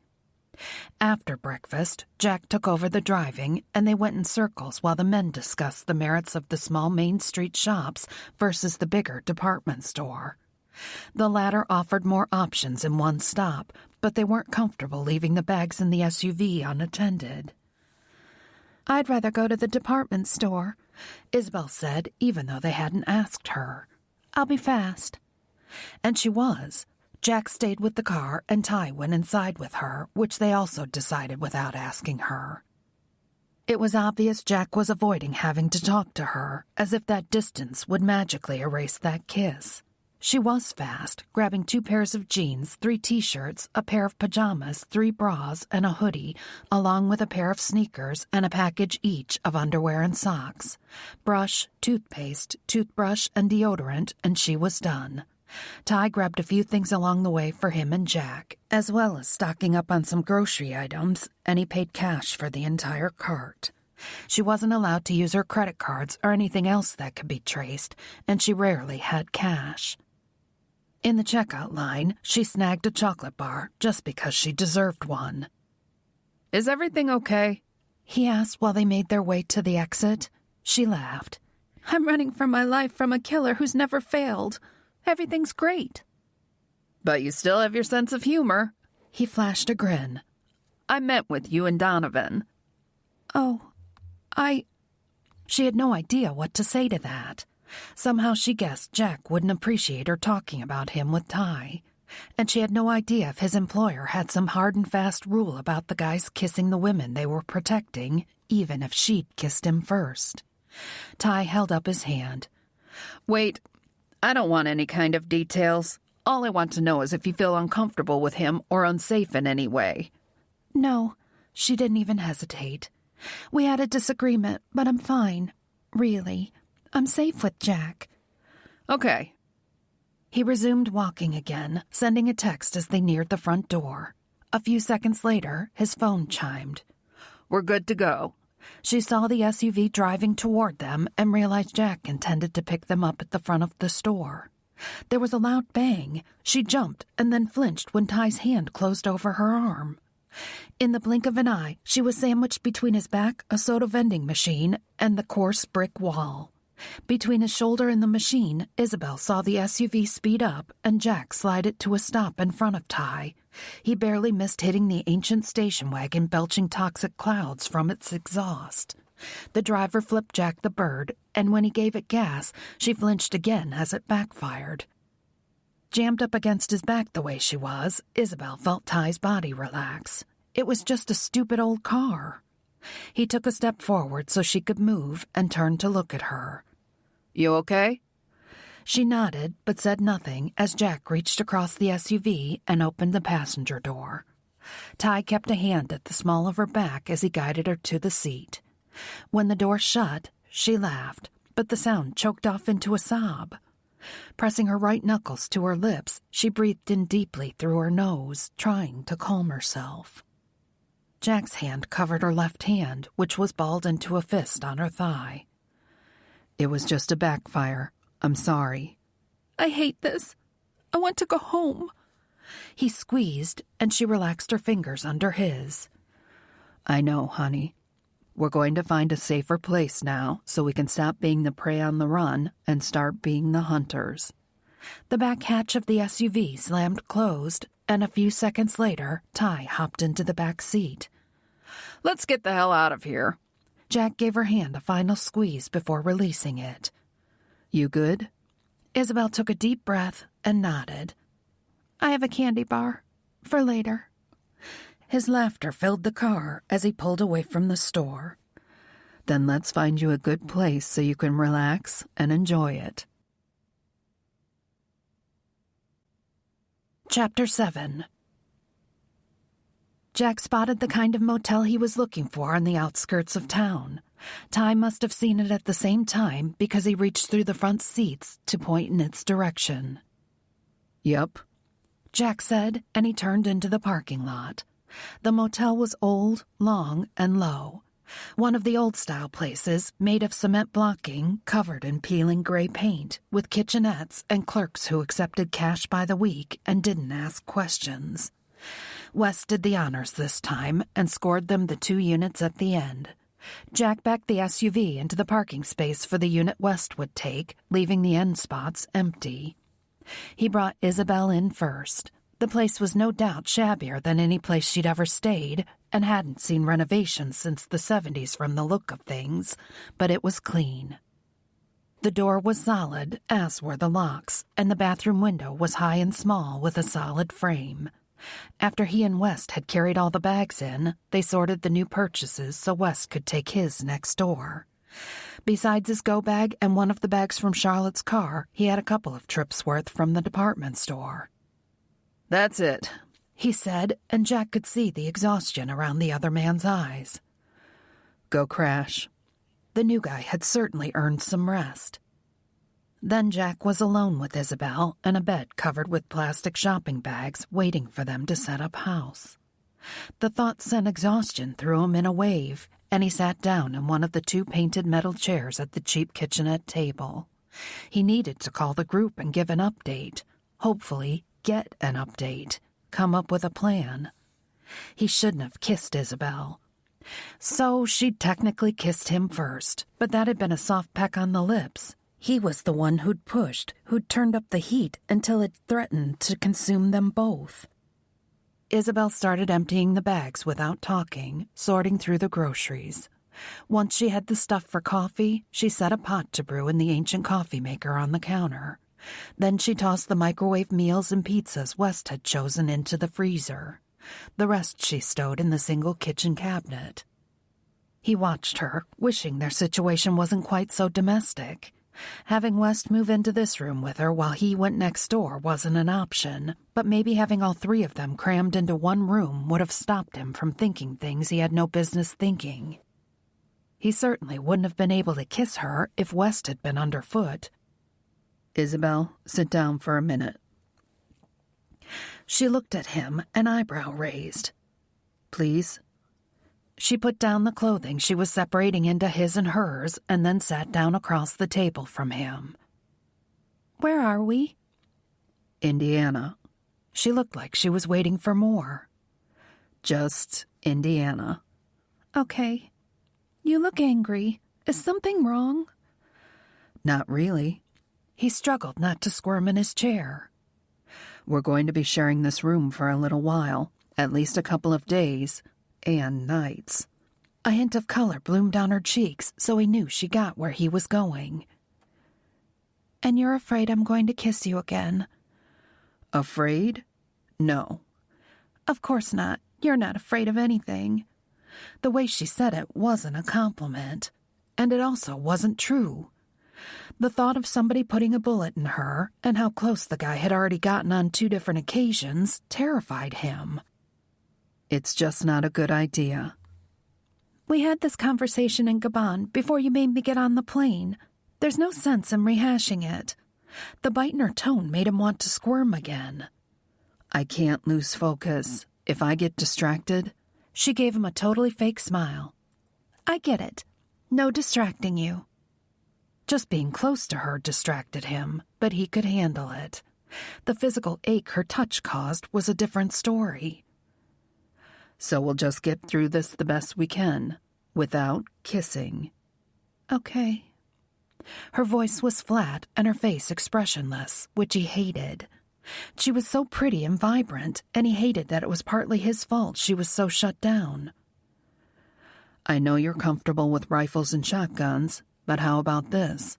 He asked, setting the 9mm on the table with a thump. It was definitely time to change the subject. I'm not as good with handguns as I am with rifles, but I've spent some time on the range with them. I know how they work. I want you to keep this with you, or at least within reach, especially if I'm not with you. When he slid the gun across the table, she picked it up. As he watched, she familiarized herself with the weapon and then set it back down. How long do you really think we'll be here? I have a life. I need to go home. I don't know. He wouldn't lie to her. Home will be there when this is over. The important thing is that you keep having a life to go back to. I don't mean to sound ungrateful. This is hard. I know. I do. But we can only play the hand we're dealt. So let's go really nuts and kill 10 minutes or so cutting the tags off those clothes. She laughed. You sure know how to show a girl a good time, Jack Donovan. As the sun began to set on their 3rd day in the motel, Isabelle tossed the remote control on the bed and flopped back onto the pillows with a sigh. I can't watch any more of these reality shows about rich housewives, she said. They make me miss my apartment, and my credit cards, and my shoes. I have really great shoes.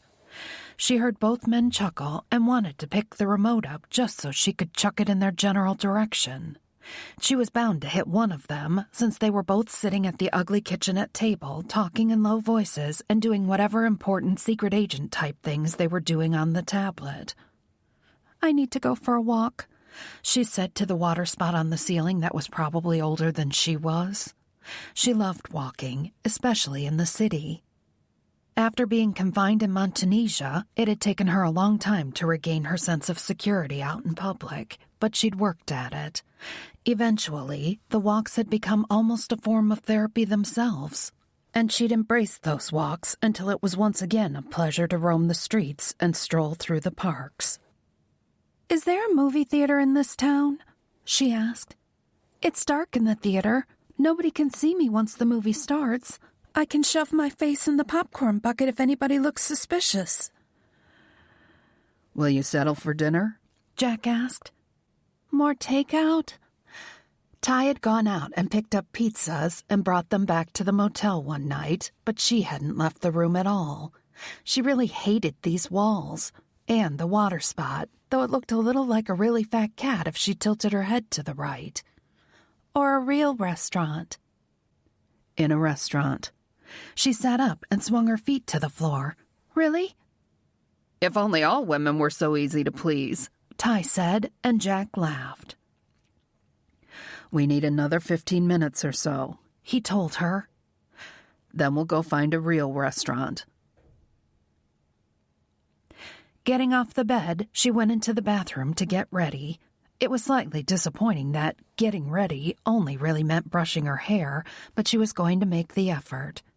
Scrubbing her face with the cheap motel washcloth put some color on her cheeks, but she desperately wished for the basket of makeup sitting on the vanity in her bathroom at home. Some mascara and a shiny lip gloss.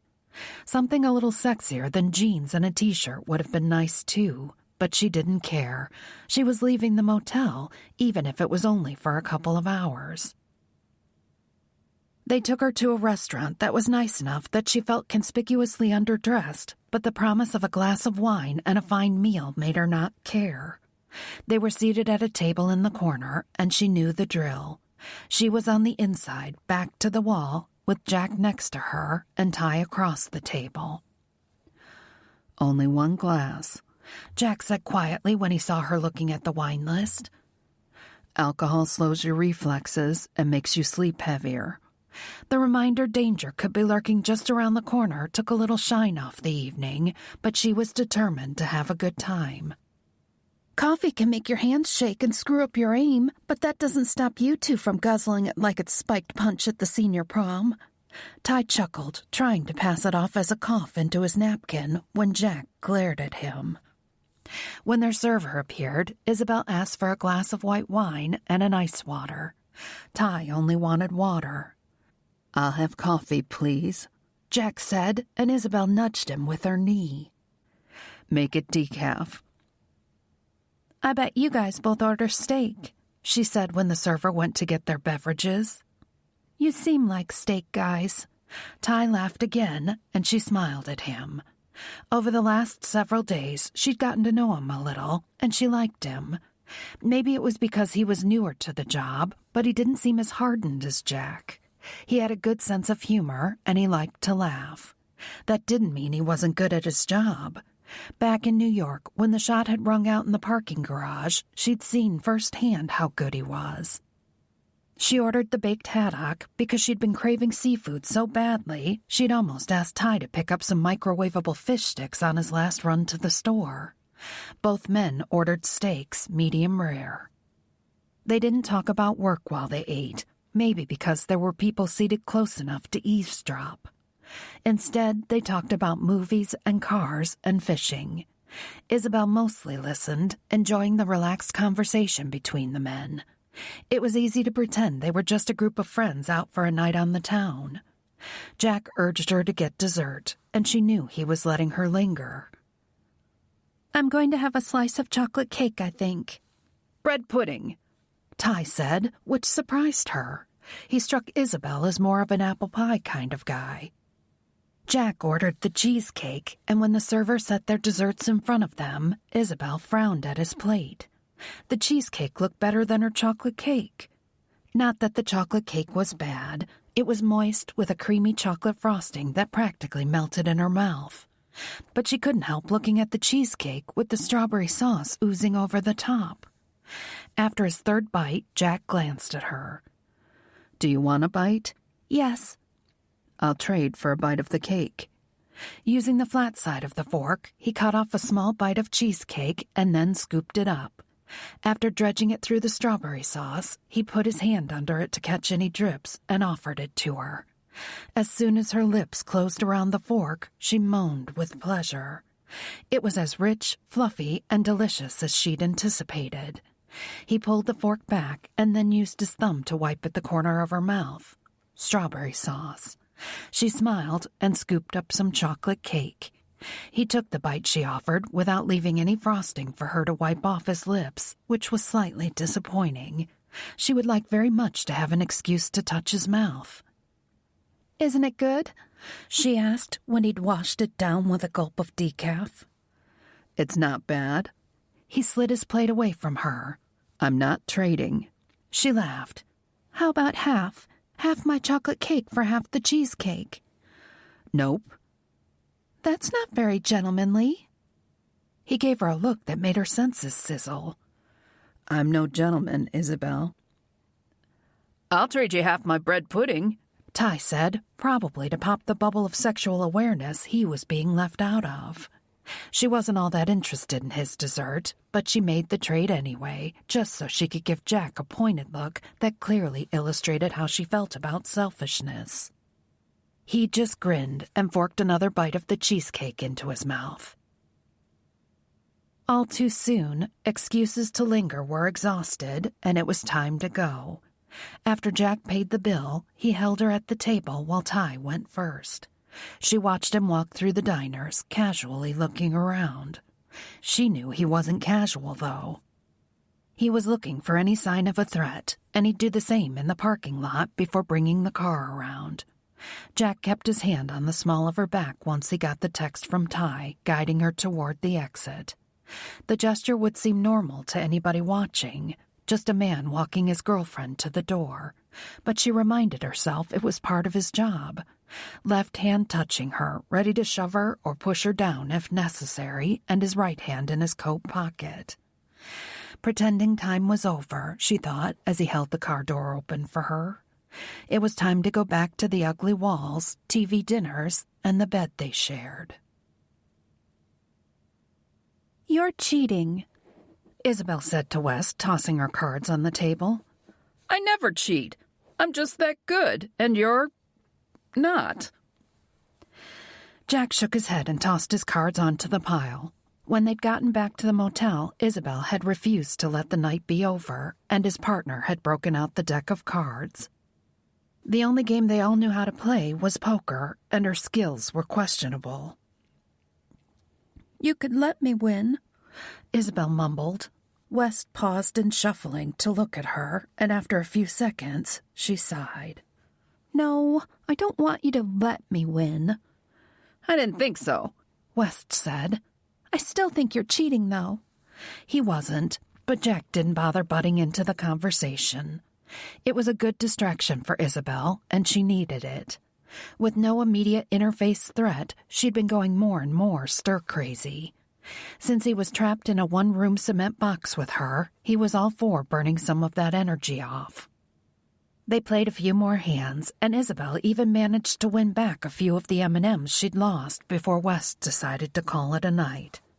"I'll leave the cards with you, though. You need the practice." Isabelle's laughter filled the room, making it feel a lot less unpleasant. "Don't eat the rest of the M&Ms before I get a chance to win them back." West popped a red one into his mouth and winked before walking out the door. Jack locked it and threw the security bar, then had to sprint across the room to get to the remote control. Isabelle beat him this time, and she grinned. "My turn."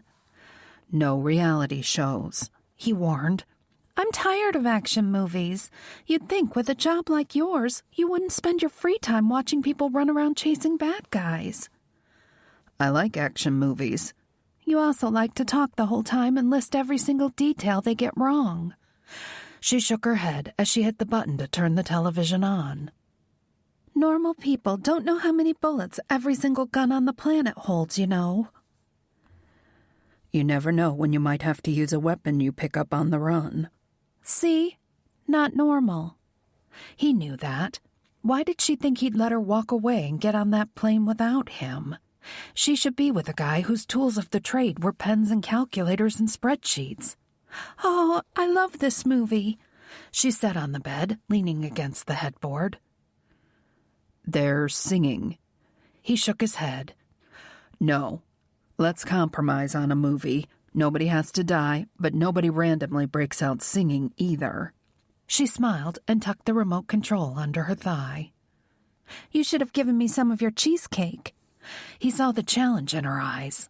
They both knew he could take the remote control away from her, but wrestling for the remote would mean wrestling on the bed, and once they started tousling, hands would be touching bodies, and once he got his hands on hers, all the self-control he'd been exerting would fly out the window.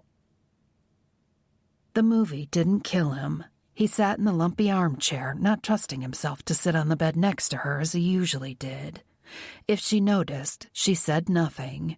Whenever the characters on the television burst into song for no good reason, she'd sing along with them, which wasn't too bad. The smile that kept lighting up her face made suffering through a musical worth it. When it was over, she brushed her teeth and changed into her pajamas and then climbed between the covers. Good night, Jack. Good night. It was their usual routine. Once the lights were out, he liked to stay up a while longer, watching at the window and listening to the night sounds. Their location was cataloged in his mind, the usual noises and voices. The vehicles. Every place had a personality, and once you got to know it, you could pick up on things that were out of whack. He was more restless than usual tonight, and Isabelle was the reason. Between the nice dinner out and the poker game and her choice of movies, they'd had what almost felt like a normal date night, and it was hard not to wish for more. He wanted to see her apartment, wanted to visualize her going about her normal day, wanted very much to be a part of it.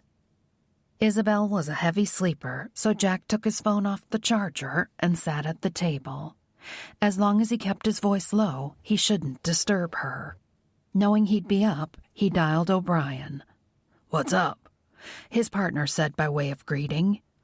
Absolutely nothing. I hope shit's moving on your end because I'm getting antsy, to be honest. Bored. And let's just say the accommodations leave a little something to be desired. "I'm en route to see Arceneau now.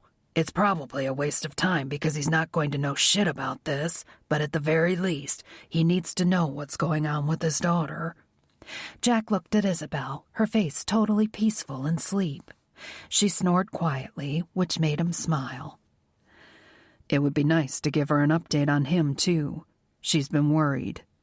"How you holding up?"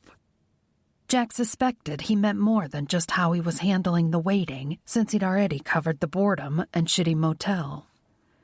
Everything's good. There was a long pause. "How is she holding up?" Not bad. Now that it's been a few days since anybody's taken a shot at her, she's getting bored, misses her life, and wants to get back to it. "Since Marge has turned Isabelle's life inside out, I know she doesn't have anybody special waiting for her to go home." He was fishing. After what she went through, it's not like she was going to start dating right away. She'll find somebody when she's ready. The words burned like acid in his throat. Whenever he'd looked her up online, he'd braced himself for photos of her with a man. It had seemed inevitable that, in a city full of white-collar guys with suits and manicured nails, she'd find a man to start a life with. Not right away, of course, but eventually. "Maybe this is Cupid's way of giving you a second shot," O'Brien said. Jack snorted. A hired assassin seems a little extreme, even for a guy who flies around with a bow and arrow. And she deserves better than me. "There ain't anybody better than you. You know, except me, but she's not my type." Jack laughed and then winced when Isabelle sat up. "Jack?" "It's okay, Isabelle. Go back to sleep." She rubbed at her eyes, then gave him a sleepy smile before dropping back on the pillow. "Pilot just gave me the heads up for takeoff, so go get some sleep yourself," O'Brien said. "Keep me updated." After changing into a pair of sweats and plugging his phone back in, Jack stretched out on the bed next to Isabelle. Every night he tried to disturb the mattress as little as possible, but it didn't matter. She rolled toward him, her head coming to rest against his shoulder. Maybe it was a second shot, but that didn't change anything. She deserved better than him. But as he tried to drift into sleep, all he could see was the heat in her eyes when he touched his thumb to the corner of her mouth to wipe away the strawberry sauce. Chapter 8. John Arceneau was a thin, pale shadow of his former self. Definitely a poster child for not spending a year isolated in a federal prison.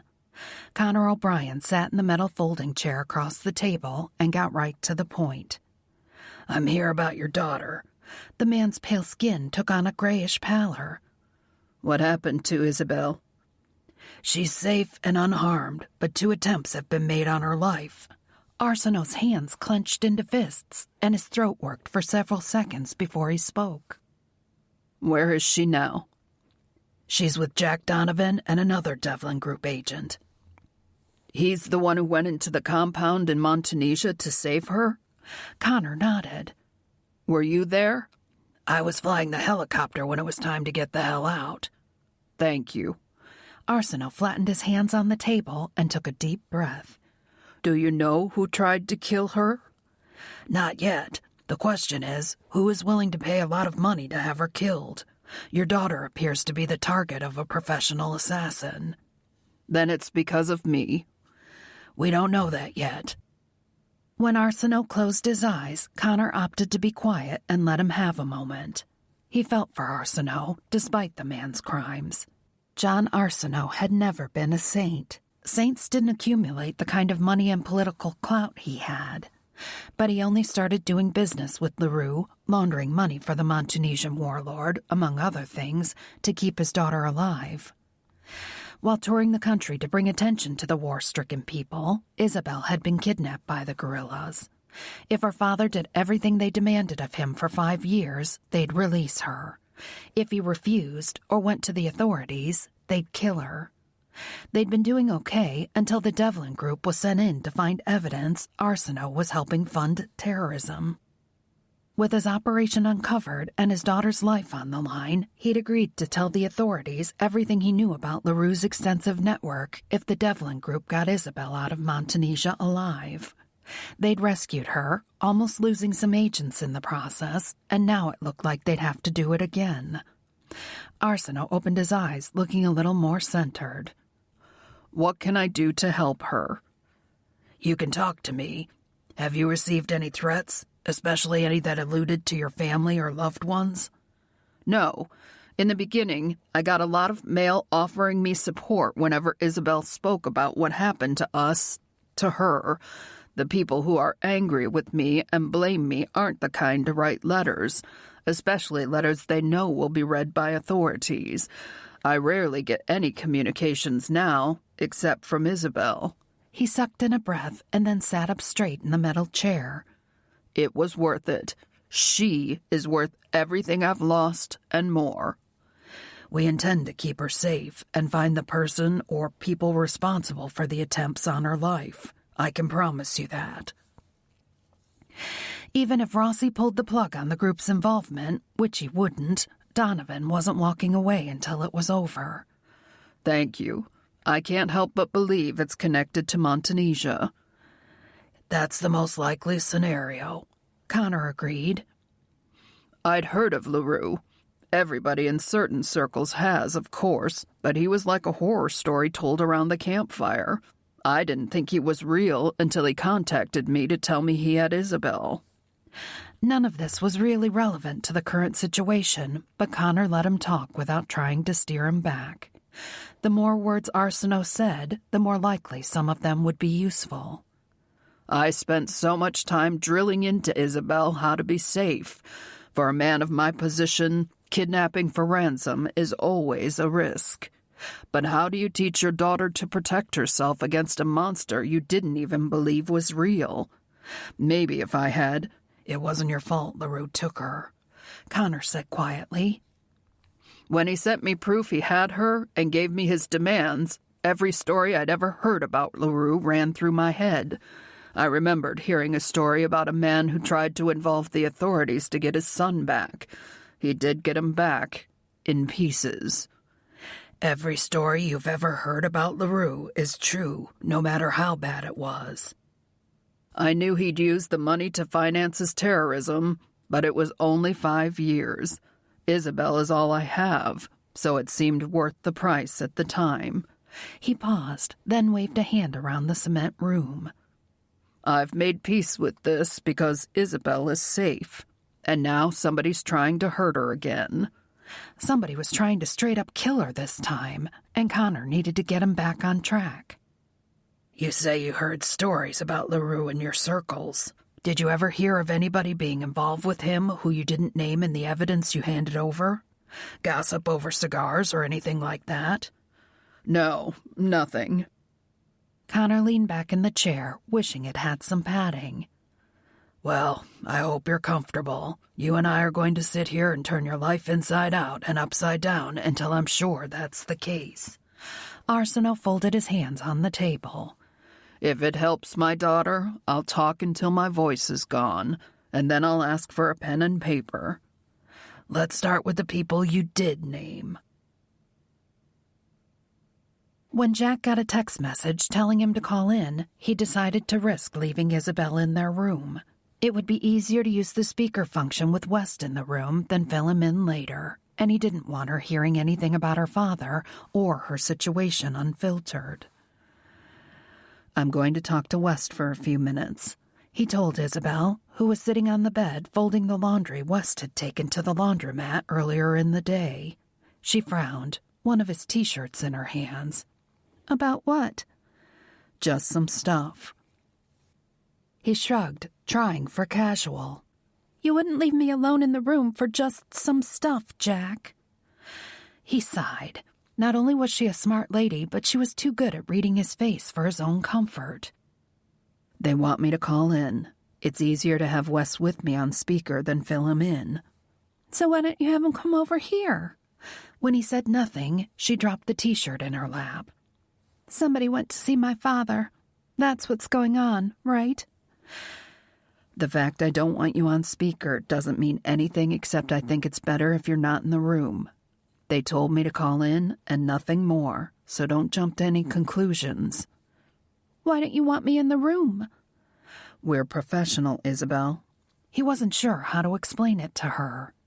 We tend to be very straightforward, maybe even abrupt. We use words like target and package, and it's cold. If it's not bad news, then you might be insulted by how impersonal we make these things. If it is bad news, I don't want you to hear it like that, and I don't want you on speakerphone with strangers. I won't lie to you or withhold any information I think you have a right to know, but I would rather be able to sit and explain what they've said, just the two of us. When she nodded, he exhaled in relief. Everything he'd said to her was true, and he wasn't sure anything short of tying her up and shoving her in the closet could have changed her mind if she hadn't seen reason. You know the drill? He asked, referring to the knock he and West used to signal it was safe to answer the door. She nodded. Okay, I won't be long, I promise. He waited until he heard her throw the deadbolt and the security bar behind him before knocking on West's door. They want me to call in. Figured it saves time if you listen in. He stepped back and let Jack in. He was surprised to see how immaculate the place was. There was nothing in the way of housekeeping except a once-a-week sheet change and half-assed cleaning they'd had to decline because of the weapons and other bits of work debris in the rooms. Fortunately, they were free to swap the dirty linens for clean and borrow the vacuum cleaner as needed if they were willing to do the work themselves. Jack dialed the number and after hitting the speaker button, set the phone in the middle of the table. West poured 2 cups of coffee and handed Jack one. West and I are both here, he said when Marge answered. Putting you on speaker, she said, and the line gained a slight echo. Is Miss Arceneau with you as well? No, Jack said. She's secure in her room. I told her it was best if she let me filter the information for her. Good call, Rossi said. I'm going to let O'Brien fill you in since he's the one doing all the work. Hey, Donovan. It was good to hear O'Brien's voice, but he knew the guy well enough to note the lack of enthusiasm in his voice. Talked to John Arceneau, and that's a dead end. While he's sure the hit ordered on Isabelle has to be connected to him, he doesn't know how. There haven't been any threats, and we had a long conversation. That was a long shot. If he suspected Isabelle was in danger, he wouldn't sit on that. So we've still got nothing? West asked. Not exactly nothing, Marge said, and that got their attention. Jack cradled his coffee cup and leaned in toward the phone. We sifted through every fucking paragraph about the urban legend with the Nagant on the entire fucking internet, O'Brien said, and Jack chuckled. His partner hated computers, no matter how much easier they made their job. There was a fuzzy photo of a guy somebody claimed was him, and we confirmed the weapon in the picture could be a Nagant M1895, but not with absolute certainty. I'm out of patience for urban legends and maybe and could be. Yeah, 'cause I'm having a fucking ball with it. Sorry. Jack forced himself to calm down and let the report happen. So a fuzzy photo with a weapon that might be a Nagant. Go. Marge worked a little magic, and we were able to run the photo through some kind of program she has, along with security camera footage from JFK. We won't talk about how she got that, and we can say with some certainty that the man in the photo got off a plane from London 3 days before the first shot was taken at Isabelle, traveling under the name Michael Ratsford. Michael Ratsford. If Jack was going to have to kill the man, it was good to have a name to pin on him. It probably wasn't his real name, since the guy wasn't an idiot. Idiots were rarely so successful at their chosen profession that they became an urban legend. But it was something, and if anybody could take something small like a fake name and turn it into real information, it was Marge. Charlotte and Tony are coming home early, O'Brien said. Even better. Marge was almost as good as Charlotte, but having their exec admin on the case increased their chances of finding something. Listen, Rossi said. This thing's getting a lot bigger than any of us thought it would be. Maybe it's time to bring her in. Ty looked at Jack, one eyebrow raised, but he shook his head. I'm sure we weren't followed from the police station the first time. This guy was in Charlotte's parking garage because that address was tied to the group. I'm not inclined to bring her anywhere tied to any of us right now. And if things get hot for you, it might be too late for us to get to you, Rossi said. I know, but right now he doesn't know where we are, and you guys are closing in on him one puzzle piece at a time. I'll leave it up to you. Rossi paused for a second. For now.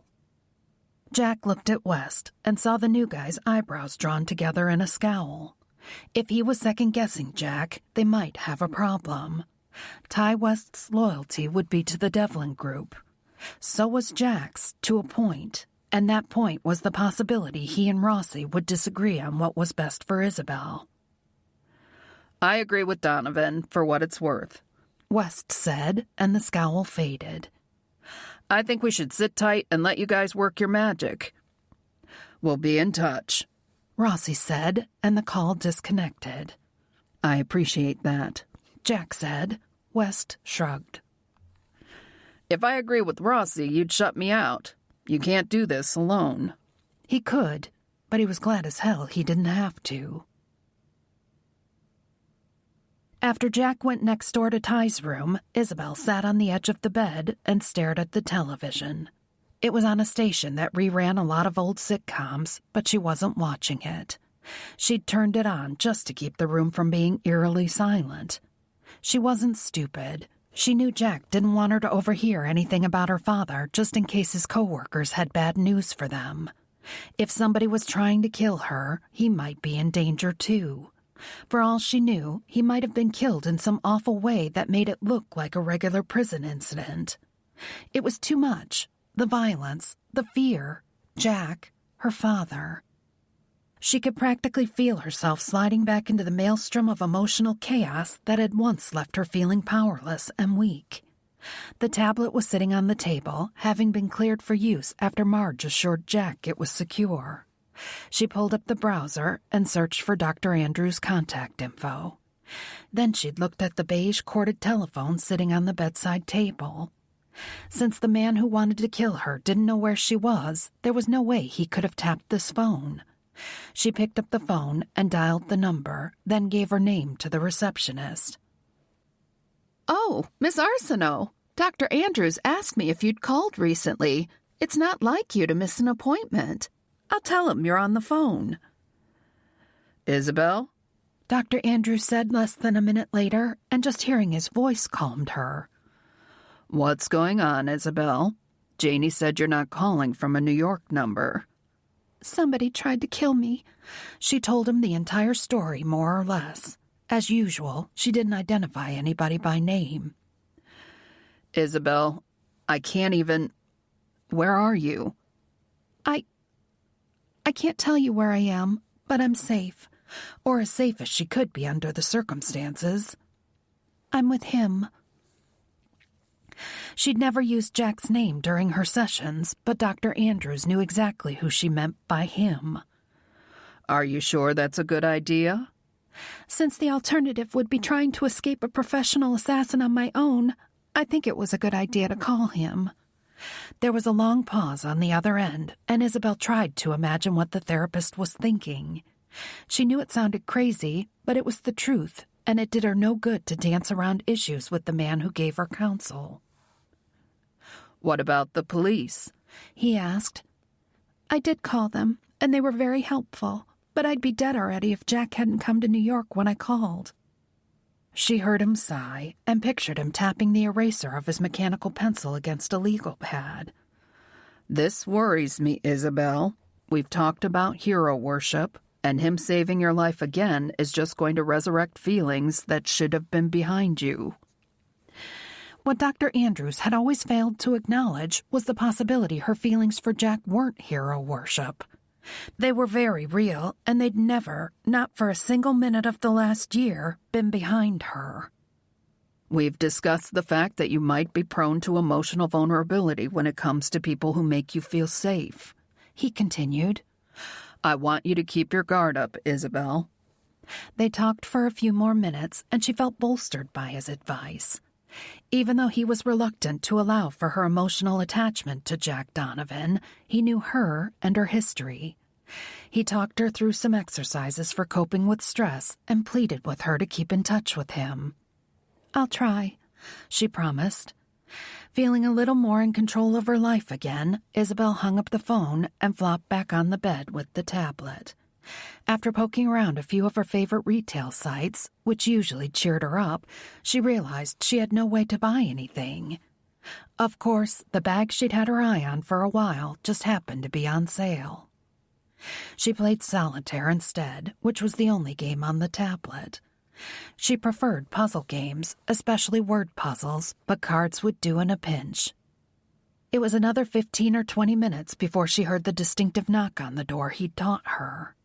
It was from a song, she thought, though she couldn't quite place it. She counted out 1 Mississippi, 2 Mississippi, until she got to 8, and he repeated the knock. Only then did she cross the room, 9mm in hand, and check the peephole before undoing the security bar and letting him in. He smiled when he saw the gun in her hand, and she was relieved to see he didn't look particularly upset. Once he'd closed the door and thrown the security bar, he turned to face her. Your father is fine. He's worried about you now, of course, but he hasn't been contacted or threatened in any way. She hadn't realized how much she'd been worried about him until the relief almost took her legs out from under her. The kitchen chair was closest, so she sank onto it and set the gun on the table. Thank you, she finally said. I know your people went there because he might know something about who's trying to shoot me, but I feel better knowing he's not in danger. He didn't know anything that helped, unfortunately, but Marge managed to dig up a few things. The hope this might be coming to an end must have shown on her face because he held up a hand. Not much, but it's a start. The man who's trying to kill you flew here from London under the name Michael Radsford. That's not his real name, though, right? Such a benign name for such an evil person, she thought. Probably not, but there was also a hotel room registered to that name, so chances are he'll probably use that identity for the duration of this job, unless he thinks we found out about it. Can you track his name? Jack shrugged. To a point, but he'll stay off the grid as much as possible. He'll pay with cash and move around like we are. The hotel said he'd already checked out, and Marge hasn't been able to pick him up again. He was right. It wasn't much, but it was a start. It was something besides hiding in a crappy motel room eating a lot of microwavable foods, waiting for a guy with a weird gun to jump out of the shadows. "Michael Ratsford," she whispered. "A man named Michael Ratsford wants to shoot me." "I'm not going to let him," Jack reminded her in a fierce voice that made her shiver. Dr. Andrews' reminder to keep her guard up echoed through her head. Keeping her alive was Jack's job, whether he got paid for it or not. It was simply what he did. She couldn't confuse that with caring about her on a non-professional level. But that kiss, that was the hammer chipping away at her emotional walls. No matter what words came out of his mouth, no matter how often he tried to feed her the same hero worship line as her therapist, Jack wanted her. As hard as him walking away the first time had been, knowing he wanted her would make it so much harder when he did it again. And she couldn't let herself forget that he would. Chapter 9. They'd been at the motel for over a week, and it got harder for Jack to focus on the job by the day. This forced domestic bliss with the woman he wanted but couldn't have was making him twitch, and he had no way to work out his frustrations. Getting his hands on Ratsford would be ideal. A punching bag would come in handy, swimming laps in a pool. Anything physically punishing and capable of exhausting his body would be good. Sometimes he wondered if he should switch rooms with West so he didn't face temptation in the form of Isabelle every second of every day. But then he had to admit to himself he'd never tolerate her sharing a room with any other guy, even West. Thanks to the hot plate West had picked up, they'd had grilled cheese sandwiches and tomato soup for supper, which just added to Jack's sense of frustration. How was a guy supposed to save the world, or even one woman, on grilled cheese sandwiches? "If you don't stop, I'm changing roommates." Jack turned to look at Isabelle, who was drying the pan she'd just washed at the sorry excuse for a sink. "What are you talking about?" "You're pacing, sighing, moving stuff around for no reason. You're driving me crazy." He was driving himself crazy, so it came as no surprise he was getting on her nerves, too. "Sorry. I hate waiting. It's the worst part about the job, no matter what the mission is." Mission. She put the pan back on the cooled hot plate because they had no other place to put it. "Is that what I am?" No, this was personal. "You're not a mission. It's the job lingo, I guess." She turned and looked at him, her head cocked to one side. "Have you ever thought about retiring? Maybe doing some other kind of work?" He smiled. "Looking for work means writing up a resume. I think mine would scare off the average prospective employer." "I'm serious. I mean, you can't run around shooting at people and getting shot at forever. At some point, you'll break a hip." "I'm not that old," though he felt it sometimes. "I did almost quit once. I was burned out and just didn't give a shit anymore." "What changed your mind?" He looked at her, drinking in the sight of her pretty blue eyes free of fear and shadows. "Rossi showed us a video of a woman being held captive by a brutal Montanesian warlord. And even though she knew he was going to kill her, she told her father to give the money he was demanding to orphans." She blushed, giving a small shrug of her shoulders. "I knew he'd use it to hurt more people." "I knew then that you'd fight. You were strong, and you just needed a chance, and we were the only people who could give it to you. I could save you. That mattered, so then I gave a shit again." Pushing away from the counter, she walked slowly toward him. "You gave a shit about me." He refused to take a step back for each step forward she took. Retreating wasn't one of his finer skills. "I give a shit about you, Isabelle. I don't think that's ever been in question." "But you sent me away." "That's why I sent you away." Handing her over into protective custody to get her back to the States had damn near torn him apart. But what the hell did he have to offer her? No more than he had to offer her now. "I'm tired of you pushing me away for my own good." And, oh shit, He was in trouble now. I have to stay focused. That's a handy excuse, isn't it? He scowled. Excuse? Should they count how many times he'd saved her life now? It's not an excuse. It's my job. And is that all I am to you? A job? Don't push, Isabelle. He didn't want to lie to her, but neither was he the right man for her. She was close enough to put her hands on his chest, and she gave him a little shove. He didn't move. I'm going to push, Jack. I know you want me, and it's killing us, being in this room together and sleeping in the same bed every night, but not touching. Why are we doing this to ourselves? Because it's the right thing to do. The right thing for who? This time, when she rested her hands on his chest, she didn't shove. His body tensed under her touch until he was afraid he'd shatter. For me? Yes, for you. Her happiness was more important than his desire. You're wrong. Wanting you for so long and not being able to have you is not right for me at all. Jack looked into her eyes and marshaled every last shred of self-control he could. Gently circling her wrists, he pulled her hands from his chest. Please, stop pushing, Isabelle. You're afraid of me. I'm afraid for you. There's a difference. That pissed her off. He saw the spark of anger in her eyes and was glad. If she got angry enough, she'd find something else to do, like ignoring him. If somebody's trying to kill you, I'm your guy.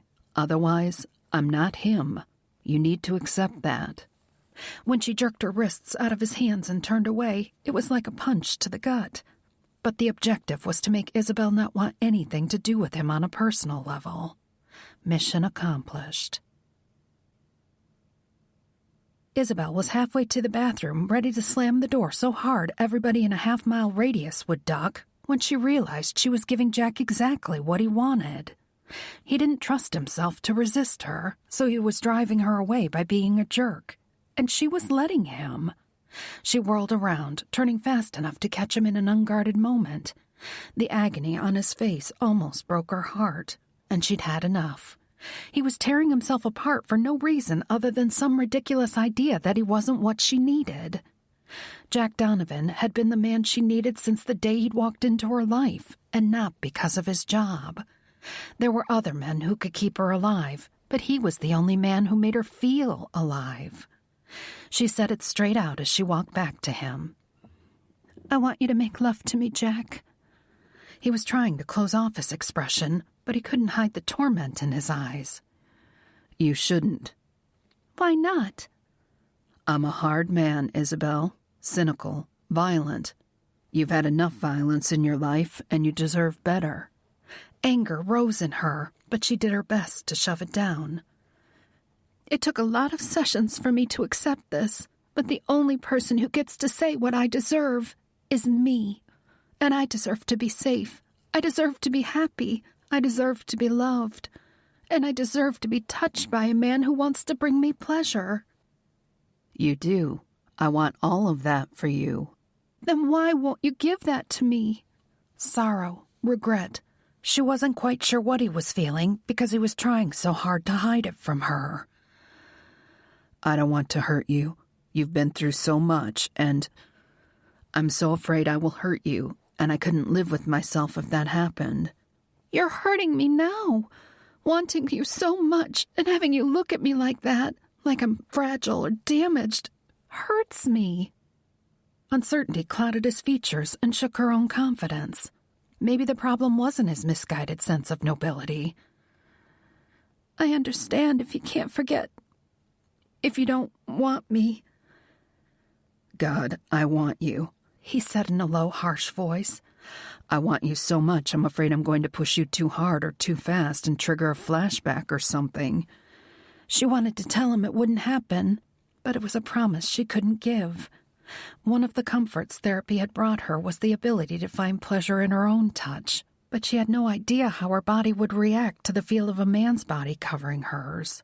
She hadn't found anybody she was interested in enough to knock Jack out of her thoughts.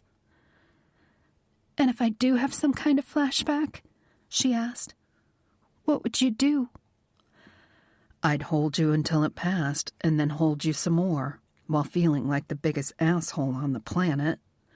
Except for feeling like the biggest asshole on the planet because you're anything but. That's all I would need. Just for you to hold me. I wish I could swear to you I'm totally over it, but I'm not.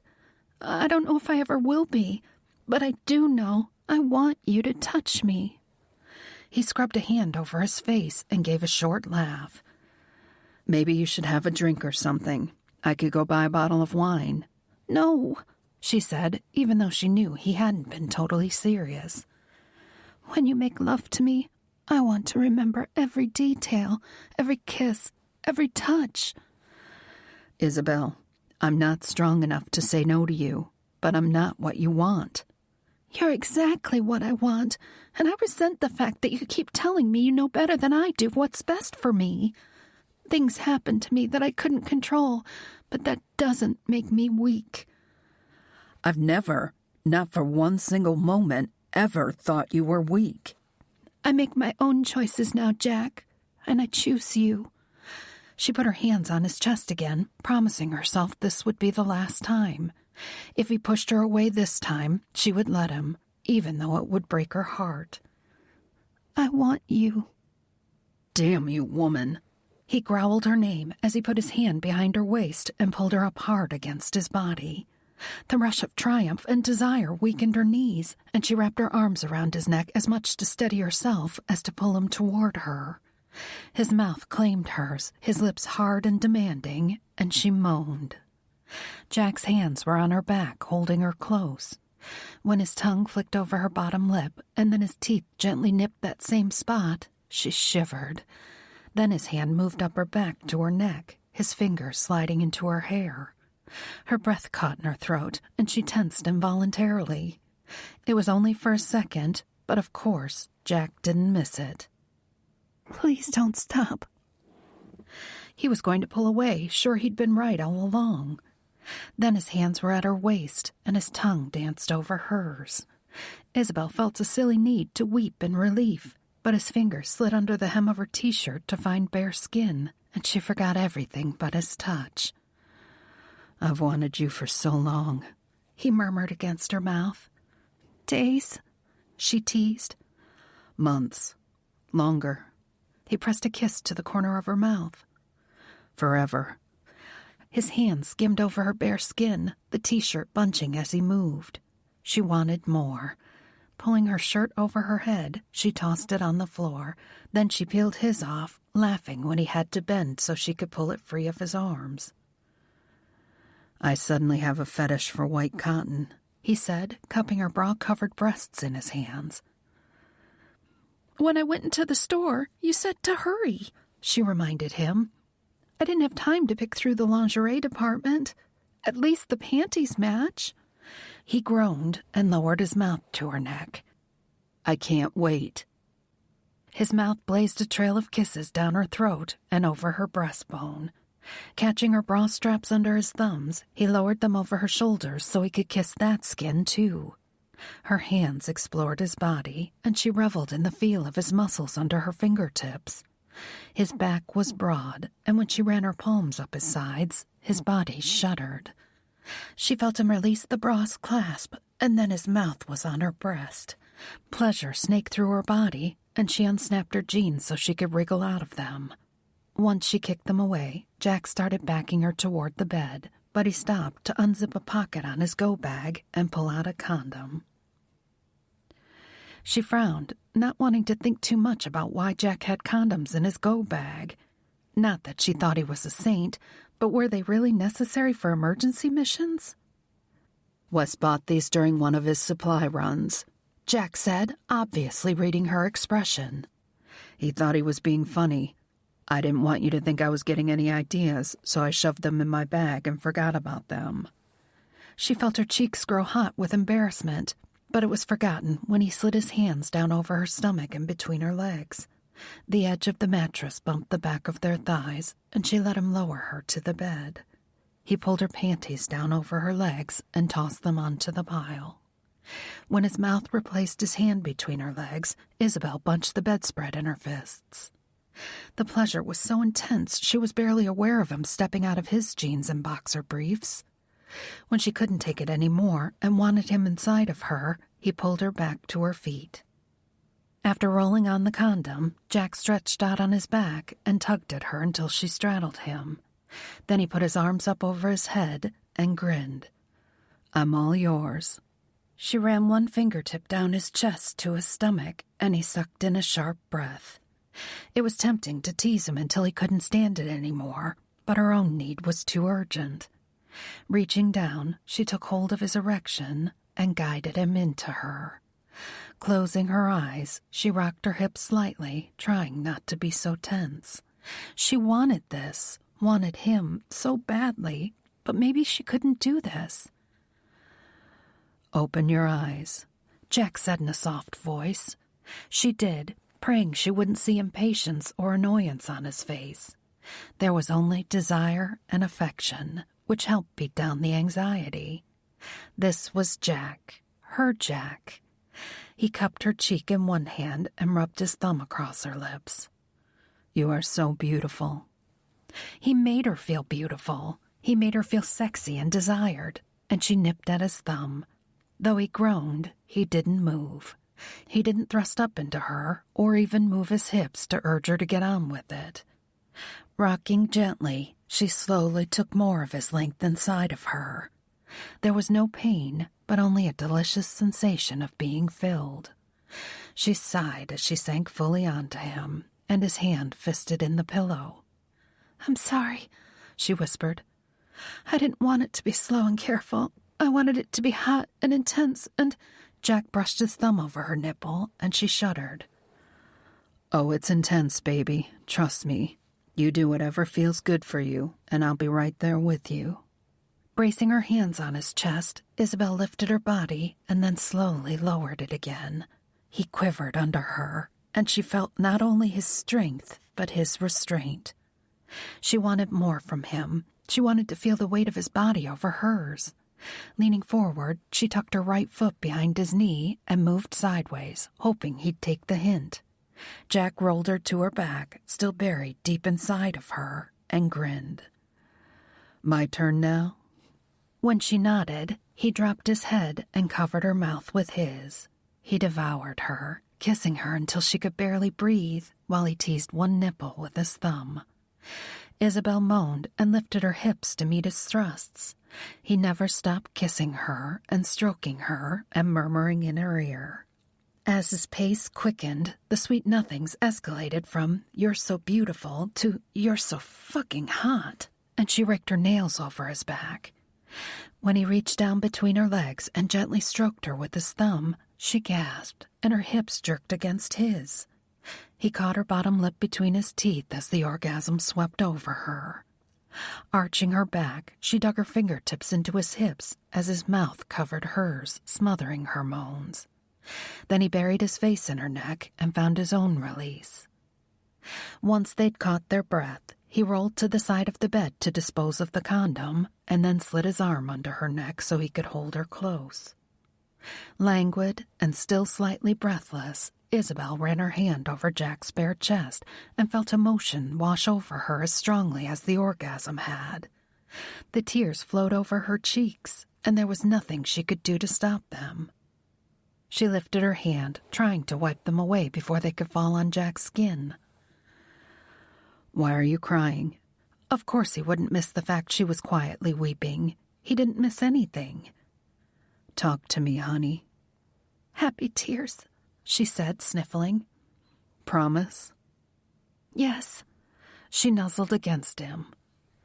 "It's hard to explain. I wanted you, and I knew I was ready, but there was some little part of me deep down inside that was afraid. Not of you. Not that. Afraid I wouldn't be able to. That I was broken." He tucked his finger under her chin and tilted her face up so she was looking at him. "You're not broken, Isabelle. You've never been broken." Smiling, she blinked away the lingering tears. "Thank you." He let go of her chin so she could snuggle again. "I think I should be the one thanking you. I might actually get some sleep tonight." That's what you think, she said, and he laughed. Chapter 10. Connor got a phone call from Ty West shortly before noon. With Donovan and company still in the wind, Connor had opted to hole up back at Casavetti's ranch rather than returning to his home in Florida. Most of what was going on could be handled by phone or computer, but he wanted updates in real time with live information. He'd been getting regular updates from Donovan, so Connor was surprised to get a call from West. What's up? Can we have a conversation off the record? Scowling, Connor signaled to Marge he'd be right back and stepped out into the hall. He headed to the library, where Casavetti had a huge leather sofa that had become his favorite place to hang out. Yeah, but fair warning, if you start telling me shit that needs to be on the record, I'll stop you and let you know. Fair enough. I had breakfast with Donovan and Isabelle this morning. I think the, nature of their relationship has changed. Shit. Connor flopped onto the couch. I was really hoping you wouldn't go there. I've been with them this whole time, and I've got to say, it was pretty inevitable. But I felt like somebody on your end should know his judgment might be compromised. His judgment when it comes to Isabelle Arceneau has always been iffy. That's why I fought Rossi to be the one to go to New York. Since keeping Isabelle safe is the prime objective, his lack of judgment shouldn't impact much, other than a stronger-than-usual willingness to hang me out to dry if necessary. He would have done that anyway. Connor scrubbed his hand over his face. Whether their relationship got physical or not, he wasn't going to have a clear head when it comes to her. It was an issue in Montunisia already, although that was a special kind of fucked up, since Jack was hung up on Isabelle and Gallagher wanted to get Carmen out of the line of fire. I guess what I need to know is... The words tapered off, but Connor waited out the guy's hesitation. Is there a company line on this, as far as I'm concerned? If I have to choose between them? Shit. It depends on the job. We're not losing agents for stupid shit or morons, but let's face it, we're not guys who leave women to die either. And if you choose to save Jack and Isabelle dies, he'll probably kill you. You know, if that factors in at all. That's what I figured. He heard West sigh. I called you instead of Rossi because it's not really an administrative thing, or doesn't need to be at least. You know Donovan better than anybody, so I figured I'd get your take on it. You think I should join you guys? I think the more people working your end, the better. We're just in watch and wait mode here, so there's not much you can do. I've got his back, O'Brien. I know you don't really know me yet, but I've got this. The certainty in West's voice was reassuring. I'll keep playing Marge's sidekick then. God, I hate fucking computers. Me too, but keep at it, because the longer those two are snuggling up next door, the more fucked up his head's going to get. When the call was over, Connor forced himself to get up off the comfortable couch and go back to the computer chair, which he hated with a passion. He was running some program Marge had pulled up for him. When he punched in keywords or phrases, it would flag them in some underground communities she'd found a back door into. So far, hits on Nagant had coughed up a lot of urban legend and no facts. We might have something here. Marge's fingers flew over the keyboard even as she spoke. Connor spun his chair away from the computer he'd been hunting and pecking at to face her. An ID? Not on the shooter, but we might finally have a lead on the guy who hired him. If we can get to him and he has a way to contact the killer, there's a possibility of getting the word out there's no final payment forthcoming. Let's hear it. I went back to the 3 people named in Arceneau's testimony who've since died. 2 were of natural causes, 1 of cancer and the other a heart attack. But 1 was a hunting accident, so I looked deeper into that. I happen to know a very discreet hacker in Spain, and somewhere between law enforcement arriving on the scene of Alberto Acosta's death and the autopsy report, the caliber of the weapon and the location of the gunshot wound changed. Suicide? According to Arceneau, Alberto facilitated the shipment of weapons by way of his exporting business. LaRue had Arceneau helping Alberto with the accounting. Connor tried not to get his hopes up, but his gut told him Marge was on to something. LaRue had somebody from Acosta's family at the same time he had Isabelle? According to Arceneau, he worked with the man for 1 year. Alan Acosta, Alberto's son and only child, was reportedly backpacking around South America during that time. Shortly after the time Arceneau said the year ended, Alan and Alberto were photographed together for a business journal article. Connor rocked back in his chair, shifting the pieces of information around in his mind. So Alan did his time and Alberto fulfilled the terms. The nightmare was behind them and they were moving forward. They were free of LaRue and Montanesia. And then Arceneau named the Acostas in his testimony. And Alberto shot himself. In the head. Marge confirmed. Bingo. To have attracted LaRue's attention, I assume they have money. Between the many businesses and old family money, Alan could afford a professional hitman. He's in Spain now? As far as we know, yes. We need to get Rossi in here. The only way to confirm or disprove Acosta's involvement is to have a little chat with him in person. I need to get to Spain ASAP. The sound of a vehicle pulling into the parking lot caught Jack's attention. It didn't sound like any of the regulars, and he moved toward the window to get a better look. A black car pulled into a space near the office, and a man stepped out. He didn't look around. Didn't seem particularly interested in any of the other vehicles. He looked like a guy who headed for the office to rent a room. The tag on the keys in the man's hand caught Jack's eye. It was from a rental agency, which struck him as odd, but he couldn't quite put his finger on why. Businessman, he'd guess. Bland suit, dark hair, clean-shaven, wholly unremarkable. It was a higher-end sedan, though. It wasn't unusual for somebody to rent a motel room by the week if they were working somewhere temporarily, but guys who rented luxury cars tended toward hotels. And if Jack were done with meetings or travel for the day and were just heading to find a room at a motel, he'd take his suit coat off, toss it on the passenger seat, or maybe drape it over the back seat if he were going to wear it again. Unless the coat was hiding something, like a weapon. There was no logical way the assassin could have tracked them to a random motel in the middle of nowhere, so Jack refused to panic. Maybe the guy was undercover law enforcement. The car and the suit could be part of his cover, but they'd only reimburse him for a cheap motel. Marge had sent him the grainy photo they'd snagged on the internet, but without the help of her fancy computers, it was just a shitty shot of a guy with brown hair. I'll be back in a few minutes, he told Isabelle, who was washing up some dishes. Lock the door after me. Where are you going? That was code for, can I go? But there was no way that was happening. The tub's been draining slow, so I want to see if they have a snake. You're a plumber now? You want to shower in old bath water? I'll lock up after you. It was warm enough that it would look odd if he threw on a coat to walk to the office, so he tucked the .45 in his waistband and made sure his shirt covered it before stepping out.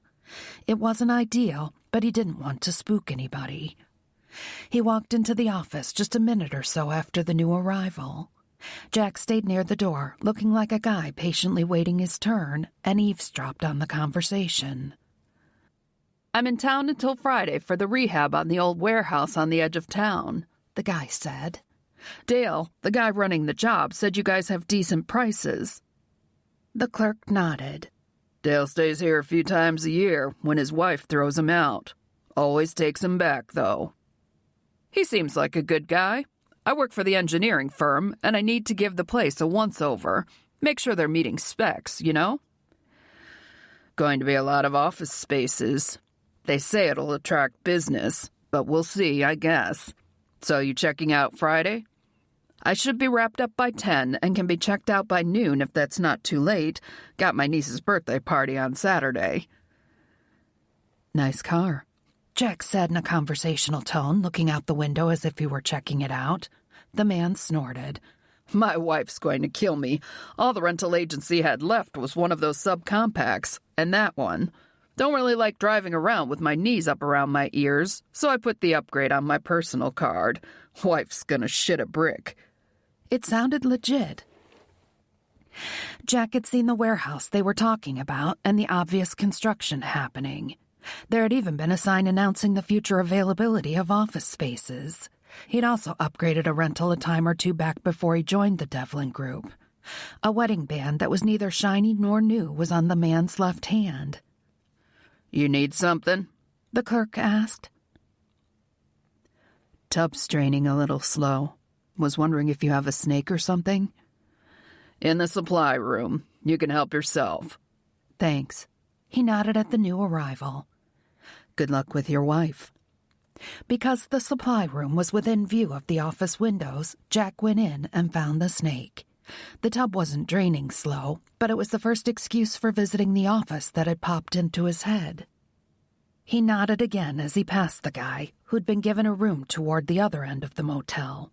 Because the office was built out a bit at the center of the row, Jack wouldn't be able to see that room from theirs, but he didn't think the man was a threat. When he got back, he knocked on the door, counted off 8 seconds, and knocked again. A few seconds later, Isabelle opened the door. She stepped back to let him in, keeping her right hand tucked behind her back so nobody casually walking by would see the 9mm. There's a Chinese place in town, Isabelle told him a few hours later when it was nearing time for supper. She'd been rummaging around in the menus she'd found on top of the small fridge. They deliver. No delivery, he reminded her. And Chinese food? Really? I want crab rangoons. She tapped away at the tablet and a few seconds later looked up with a grin on her face. Ty wants crab rangoons too. Jack wasn't a fan of Chinese food as a rule, but he didn't mind the teriyaki chicken and fried rice too much. Then Ty can drag his ass out and pick up crab rangoons. She rolled her eyes. I'm not calling him West. It's weird that you guys don't call each other by your first names. I'm surprised you're not barking Arceneau at me all the time. I don't bark at you.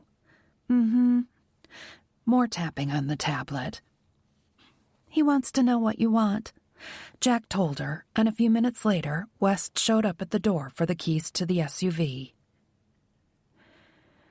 Get one of those platter things, too, with the different meats and some other stuff. You guys can't stuff yourself on crab rangoons, whatever the hell those are. And fortune cookies, Isabelle called after West as Jack closed and locked the door. He rolled his eyes. They were all getting comfortable here, with the motel and the town and the routine. If he was smart, he'd get them all on the road and move to a new location. Not only to keep Ratsford on his toes, but him and West, too. Oh, damn, Isabelle said a little while later. You need to get the sheets and the towels out of the dryer. After supper. I'm not going to want to make the bed when I'm stuffed on Chinese food, she argued. If I do it now, I can relax after supper. We can watch an action movie. I'm not susceptible to bribery. If I do it now and I can relax after supper, we can cuddle while we watch an action movie. Maybe he was susceptible to bribery after all. He liked cuddling with her. And he needed to return the plumbing snake he hadn't used. Okay. Make sure you throw the security bar. She rolled her eyes. Yes, Jack, I will remember to lock the door. After grabbing the snake, he kissed her and went out the door. He paused long enough to listen for the security bar and then headed off to get the sheets and towels. Of course, the alcove where they kept the washer and dryer had to be at the far end of the motel. He passed by the engineer's room and heard the man's voice raised as he talked on the phone. I know, honey, but I barely fit in a subcompact.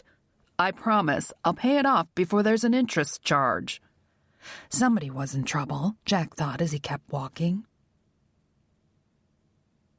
The knock on the door surprised Isabelle, and she almost laughed. Jack must have forgotten something.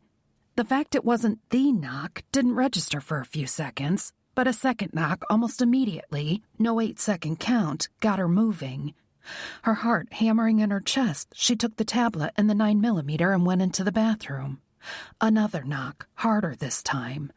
Jack had replaced the flimsy hook and eye lock on the bathroom door with a sliding bolt, and she shoved it home. Then she pulled up the messaging app on the tablet and sent help to Jack and Ty. After getting into the bathtub, she sat the tablet down next to her, thumbed the safety off on the 9mm, and pointed it at the center of the door. Praying it was housekeeping or management, she waited. It could be a pizza delivery with the wrong room number. A solicitor wanting her to buy whatever he was selling. Nothing would make her happier than having sounded a false alarm. Then she heard the front door hang up on the security bar with a metallic thump and knew the alarm was very real. She concentrated on not holding her breath. Staying calm and breathing normally would help steady her aim. If she panicked, she'd shake, and so would the gun. Jack had warned her the security bar was for buying an extra 30 seconds or maybe even a minute if she was lucky, rather than for keeping anybody out. It might deter a random intruder, but if Michael Radsford wanted to get in, she couldn't stop him. Except with a bullet. It was so silent it seemed as though her pulse was echoing in her ears, and she swallowed hard. Her mouth was dry, and the fear tasted bitter on her tongue. The bathroom doorknob turned. Because she'd thrown the bolt, she hadn't bothered with the twist lock on the knob, and she watched it turning, slowly, deliberately. The person on the other side of the door wasn't a random intruder. The doorknob stopped turning but didn't snap back. Whoever had turned it was still holding it, and she knew the bolt wouldn't hold if he put his shoulder into it. The bolt was metal, but it was anchored to cheap motel construction. She fired 3 shots, just like Jack had told her. One straight through the door, the next to the right of the door jamb, and then one to the left, in case the person was standing off to one side, deliberately trying to stay out of the obvious line of fire while opening the door. The doorknob released with a snap, and then nothing. She got as low in the tub as she could, making herself into a ball at the end closest to the inside wall, in case whoever was out there shot back. Now, though, when she pointed the gun at the door, the barrel was shaking a little. There was no sound. Had she killed him? Please, God, if I killed somebody, let it be Michael Radsford. Still she didn't move. Jack or Ty would come for her. All she had to do was wait. Suddenly, she heard the faint pop of gunfire, shouting, and then what might have been the squeal of tires. The gun shook harder in her hand. What if Jack was shot? What if they were both shot? She'd be alone, and she'd stay in the bathtub. She'd use the 9mm to protect herself until the police came, which they would. With the tablet, she could contact the Devlin Group, and they'd help her. Isabelle. It was Jack, and she almost wept in relief. Isabelle. I'm here, she called, taking her finger off the trigger and lowering the gun. The barrel bolt didn't even slow him down. She heard him hit the door, and the screws ripped free of the wall easily. The look on his face was frightening in its intensity as he looked her over from head to toe. Are you hurt? She shook her head and offered no resistance as he took the 9mm from her hand. After flipping the safety on, he slid it into his coat pocket and then pulled her into his arms. Wrapping her arms around his neck, she clung to him as he lifted her, one-armed, out of the tub and set her on her feet. She noticed his .45 was still in his right hand, and his body was so tense it was like hugging a rock. A vehicle screeched to a halt in front of the room, and Isabelle felt Jack's arm rise as he turned their bodies so he was between her and the door. She felt a moment of panic. He shouldn't have taken the 9mm, because if he got shot, her gun was in his pocket now. Before Ty appeared in the open doorway, gun first. He took off. Jack said, "Let's move." Ty went next door while Jack started throwing their few belongings into shopping bags she'd saved. Their duffel bags were never totally unpacked, and Isabelle grabbed the tablet out of the tub and her purse. As she bent to pluck the charger from the wall, she saw the blood. There was a trail of blood drops leading from the bathroom door to the front of the room. I hit him. Jack didn't pause in the act of slinging the 2 duffel bags over his shoulder and gathering the other bags with his left.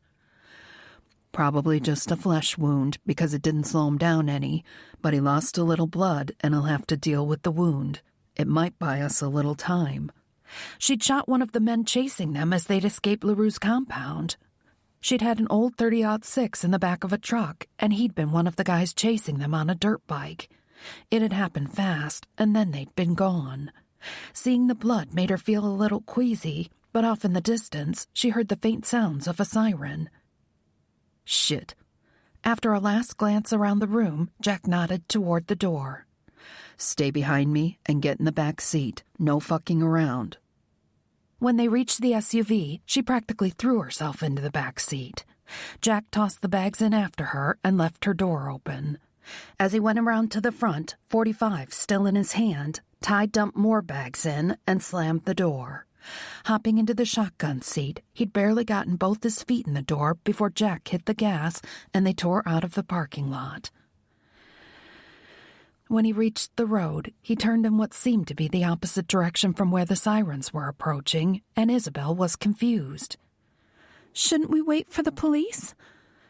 Hell no, Jack muttered, pushing the SUV hard enough so she gave up on the idea of putting the bags in the back and buckled herself in instead. All the police know is that multiple shots were fired, Ty explained. The first thing they'll do is take our weapons, separate us, and lock us up. But if we explain... No, Jack said. Radsford might bank on us sticking around to do the right thing, guessing they'll take us in. It's one way to separate you from us. But we'll be with the police. And they'll focus on West and me, put us in interrogation rooms. They might even leave sitting in an unsecured waiting area. I'm not taking that chance. So now she was on the run from a hired assassin and law enforcement. She was starting to wonder if she would ever go home again.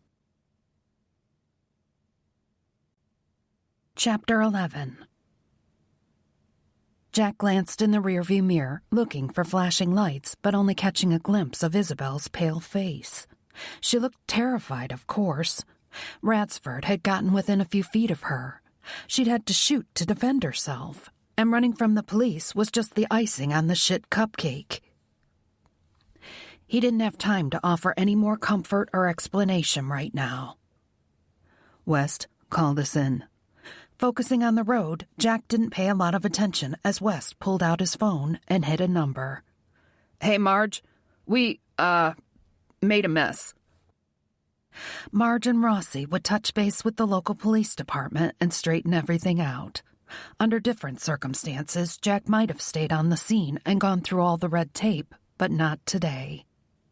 During a lull in the conversation, Jack heard the faint sound of a siren. The cops catching up wasn't a surprise. They knew these roads intimately, while he had to slow down for corners, but he'd hoped for a little more of a head start. He saw a side road coming up on the right, but it was dirt. If he took that corner at speed, a cloud of dust would linger like a neon sign pointing out the direction they took. They can't work fast enough to get through to the locals and explain what's going on in time to call off pursuit, West said. We're on our own. Isabelle, you have the tablet? We need to get off this road, Jack said. On it. Also, they're pretty sure they've identified the asshole who hired Radsford. O'Brien and Oliveira are on a jet to Spain right now, and hopefully, if the guy stops payment on the check, so to speak, maybe this guy will bail. Spain? Isabelle asked. That's what they said. How about a fucking map? Jack barked, needing West on task. Jack sped up on a straight stretch as the sirens grew louder behind them. They were quickly running out of time before their pursuers had a visual, which would make evading them even trickier. Quarter of a mile, left turn, West said. There's a bridge over the river which has a heavy tree line. He made the turn onto the paved side road without laying any rubber on the road. The bridge was narrow, but he took it at speed and was relieved the road almost immediately dipped and took a turn toward the right. They weren't running exactly parallel with the main road, but off at an angle. And, as West had said, the river was lined with woods, which would make it hard for the cops to see them. In about a mile, there's a left turn. He dropped his speed as houses came into view. The last thing they needed was a resident calling the police because a black SUV was speeding in the neighborhood. The left turn took them deeper into the woods. It was still paved, but not well maintained. You better not be boxing us in, West. Not my first rodeo. Jack concentrated on driving, barely registering their surroundings. He didn't hear any sirens, so that was good. We need to dump this car. We're going to have to borrow something. We don't have time to screw around finding a rental place. Keep your eye out. They went for miles, winding along back roads, but West told him they'd come out on the other end. He better be right. Jack thought. If they came up against a dead end, he was going to knock his ass out. In 2 miles, this is going to cross the country line, which may or may not slow them down, and then dump onto a state road. We can stick with that, or it's about 1/4 mile to get on the interstate.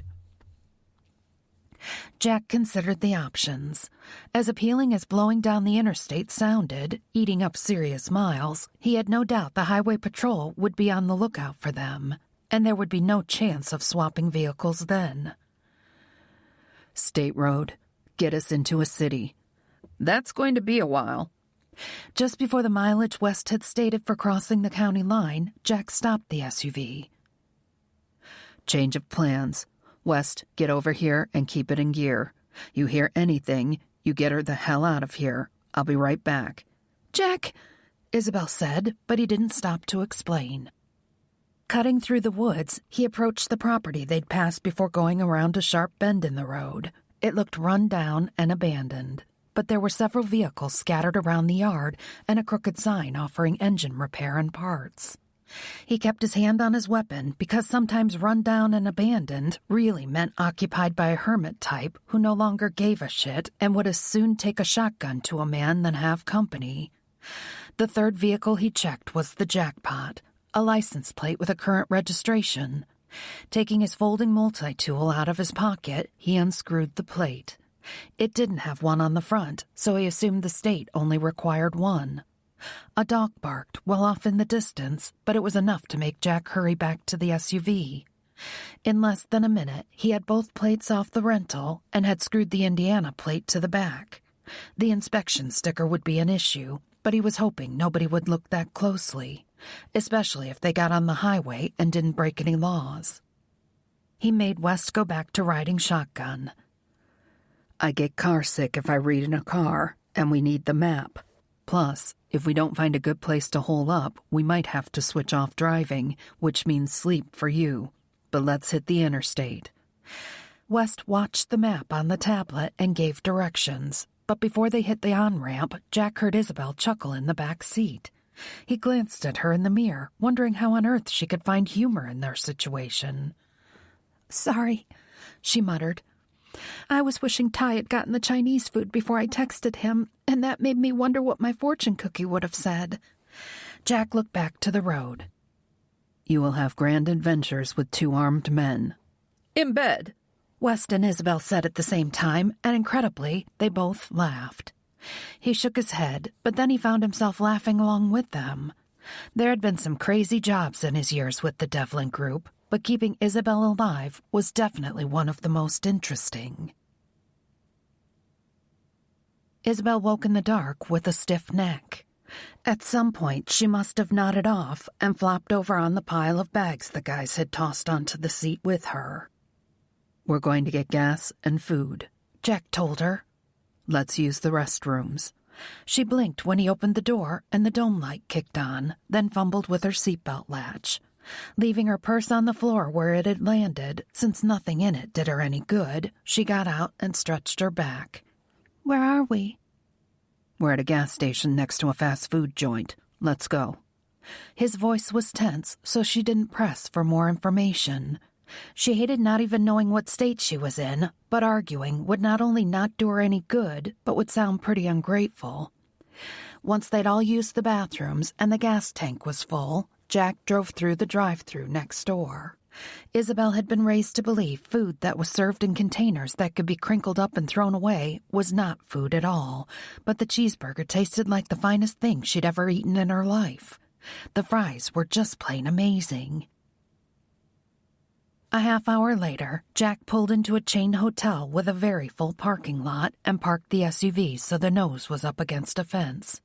Usually, he backed in to make emergency getaways easier, but she realized he was trying to hide the fact that the inspection sticker didn't match the license plate. Ty went in and came back a few minutes later with the news there was only one room, but it had 2 double beds. Between the 3 of them, they were able to carry the bags in one trip while keeping the men's right hands free. Probably in deference to the weight of the bags and their general state of exhaustion, Jack agreed to take the elevator up one flight instead of the stairs.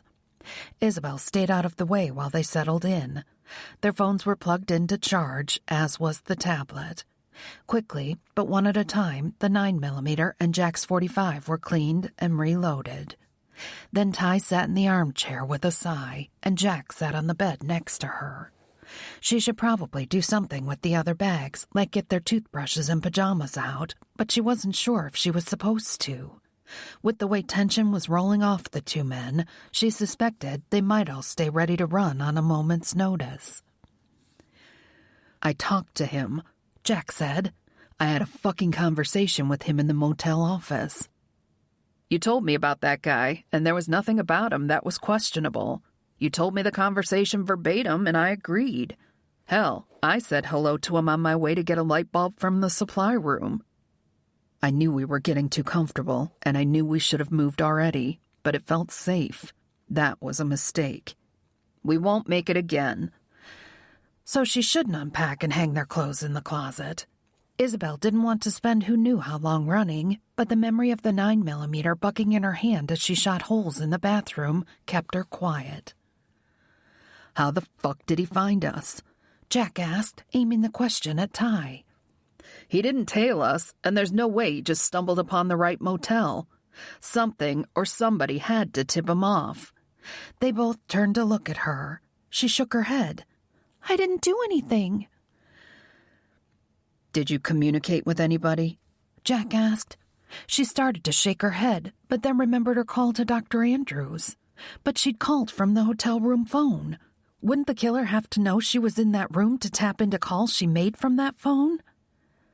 "Isabelle?" Jack's voice was soft but firm. "We need to know if you communicated with anybody. You're not a professional, so nobody's going to blame you if you made a mistake.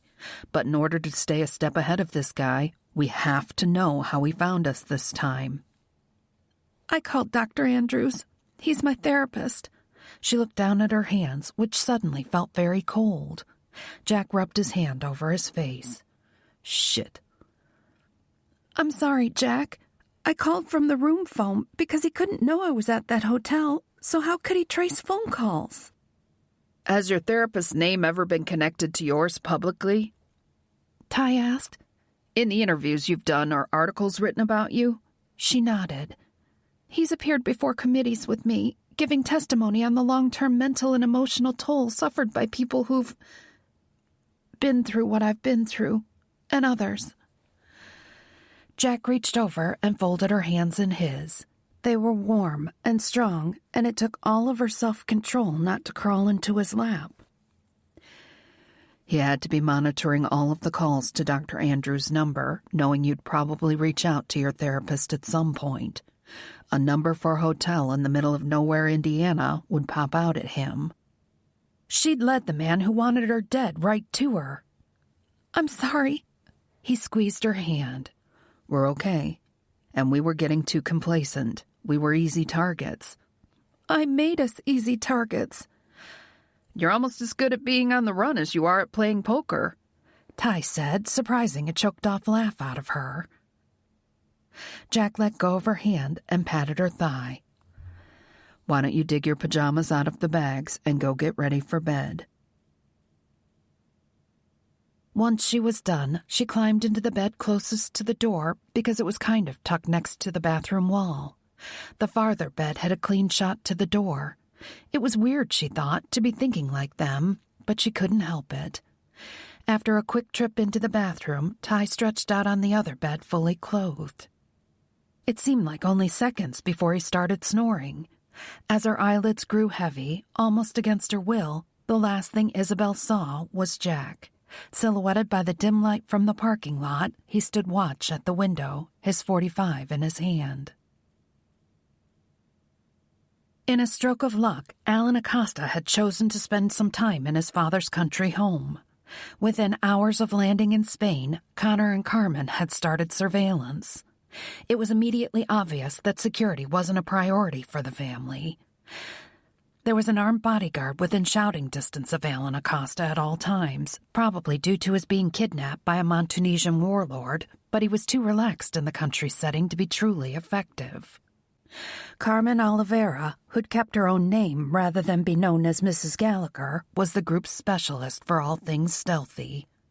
If a job was sneaky, secret, or required stealing something, she was their woman. "I love open-concept lodges with floor-to-ceiling windows," she muttered, lowering her binoculars. "Especially open-concept lodges owned by people who don't invest in top-notch security systems for their country homes." No security? Connor found that hard to believe. Not what they should have. They've got the basic alarm system on the house and garage, nothing in the trees, no camera or motion sensors. It's almost insulting. Since they'd done a slow walk around the perimeter of the property, and this was what she did, he had no choice but to believe her. Do we have a plan? Yup. She folded the compact binoculars and slid them into a pocket of the black jumpsuit she wore. Care to share it with me? His family or friends are gathered in the living area watching sports and drinking. The bodyguard's hovering in the kitchen because he thinks he can hear Alan, but really he can see the game from there. That's a loud crowd. We're going in through the office or den or whatever room that is on the back side. From the looks of it, nobody's been there since Alberto Acosta died. We're going to go down the hall to Alan's room, where he's currently taking a nap. I'll stick some micro cameras up on the way in and keep an eye on our exit route while you have a talk with him. Then we'll give Alan a little something to put him back to sleep and leave. That easy, huh? She looked at him, then shrugged. As long as you do what I tell you and don't screw it up, yeah, that easy. And it was. She did something around the window frame that had to do with the alarm system and then slid the window open. They went in and down the hall, ducking into Alan Acosta's room just as she'd said. He didn't wake up when Connor closed the door behind them, and Carmen moved to one side and pulled out her cell phone, which had an app enabling her to monitor the cameras. He put a hand over Acosta's mouth, and as the man came awake, stuck the tip of his knife against his throat hard enough to draw blood. Acosta's eyes widened, and a small drop of blood welled as his Adam's apple bobbed. You need to be quiet, Alan, or I'll have to kill you. Do you understand? The man started to nod, but the tip of the blade made him nervous. Good. I'm going to take my hand off your mouth, and you're going to go sit in that chair in the corner. If you make a sound, my friend is going to shoot you. Carmen rolled her eyes before pulling a .22 from her jumpsuit. She rarely needed a gun, so she packed light. As Connor grabbed Acosta's arm and helped him to a sitting position, she dutifully pointed the gun in his direction. Once he was seated in an ornate wooden chair, Connor stood in front of him, looming in as threatening a manner as he could, with the knife at his eye level. Let's talk about Michael Ratsford. Who? Connor hadn't really expected the name to mean anything to him. That was the identity the assassin was traveling under, but Acosta would probably know him as a screen name, if even that. The man you hired to kill Isabelle Arceneau. The guilt that flashed across his face was like a neon sign, and Connor felt a rush of optimism. This was the right thread. All he had to do was pull hard enough, and Michael Ratsford's world would come unraveled. I don't know what you're talking about, Acosta lied. He backhanded the guy hard enough to split his lip and knock his head back against the chair. Try again. I'm supposed to be in a meeting. People will come looking for me any minute. Connor glanced at Carmen, who was monitoring the tiny cameras she'd stuck here and there on their way in. She shook her head. Don't make me hit you again, Alan. You think I care if you hit me? Anger replaced the fear in his eyes. You have no idea what I went through in that camp. I spent a year of my life doing slave labor on starvation rations for a bunch of killers who beat me just because they were bored. He paused, obviously struggling to compose himself. We did what we had to do. My father got them their shipment. I survived. And then it was over. It was behind us until Arceneau destroyed everything, and my father... It broke him. Your father made his own choices. You think there's a choice when it comes to saving your son's life? Yet you think Arceneau had a choice. Acosta's face twisted. He had the same choice my father had. Do whatever it took to get me back. It was hard not to punch the guy in the face. While he'd probably get the pleasure of doing so at some point, now wasn't the time. Not while he was still talking. They had his daughter, asshole, and they wanted long-term from Arceneau. She wasn't doing a year. They wanted her for 5. 5 years of being terrified and hungry and beaten just like you. And she was raped repeatedly. Acosta looked down at the floor but didn't say anything, so Connor pressed on. She'd already been there 2 years when we caught Arceneau. 2 fucking years. And as soon as Arceneau was busted, it was over. They were going to kill her, so he made the same damn choice your father made, to do whatever it took to get her back. He destroyed people in the process, destroyed families. Going to prison was one of the risks your father took to save your life. That was his choice, and so was eating a bullet. Acosta went white and lunged off the chair. Connor shoved him back down, hard. That was his choice, too. Trying to kill Arceneau's daughter because of the choice your old man made just makes you an asshole. Acosta's chest was heaving, and Connor wasn't sure if he was struggling not to cry or not to lose his temper. Neither would do him any good. I lost my father. He'll lose his daughter. Connor pulled his pistol from its holster and made a big show of taking the safety off. Arceneau isn't going to lose his daughter because we're going to keep her safe. That's over. But if you don't tell me what I want to know or don't cooperate fully with me, your recently widowed mother is going to lose her only son. Do you think I care anymore? How did you contact him? When Alan Acosta just glared at him defiantly, Connor pressed the barrel of his pistol against the guy's forehead hard enough so it would leave an impression in his skin. How did you contact him? He told them everything. Chapter 12. A few days later, Jack made them move to the third motel since the gunfight with Radsford. They hadn't minded the first move, since 3 in 1 room was a little cozy. But Isabelle had grumbled about moving again. Jack didn't care. He'd gotten too comfortable before, and he wasn't going to make that mistake again. And, hopefully, if somebody screwed up and tipped him off, by the time the asshole could run them down, they'd be gone again. He'd screwed up when he'd chosen this motel, though. It had a pool, and Isabelle wanted in it. But he and West had looked the place over, and it was a logistical nightmare. The pool was not only a clean shot from every room in the place, but also from the roof. And the roof of the building across the street. Jack had said no to the pool, and she was in a mood. If I was going to be kept prisoner and not allowed to go anywhere or do anything, why didn't we just stay in Charlotte's apartment? She demanded, dumping a bag on the bed and tossing stuff everywhere. He wasn't sure if she was looking for something or just being destructive. At least her apartment was nice and there were no spiders in the shower. Charlotte's apartment was compromised, he said, keeping his tone level. There was no way to know the situation was going to go like this, and I would have killed the spider for you. She whirled on him, stabbing a finger in the air. I can kill my own damn spiders, thank you very much. He breathed a sigh of relief when she grabbed a t-shirt and underwear and stormed into the bathroom. Not only because the door jamb didn't splinter from the force of the slamming, but because he'd have 10 minutes of peace, at least.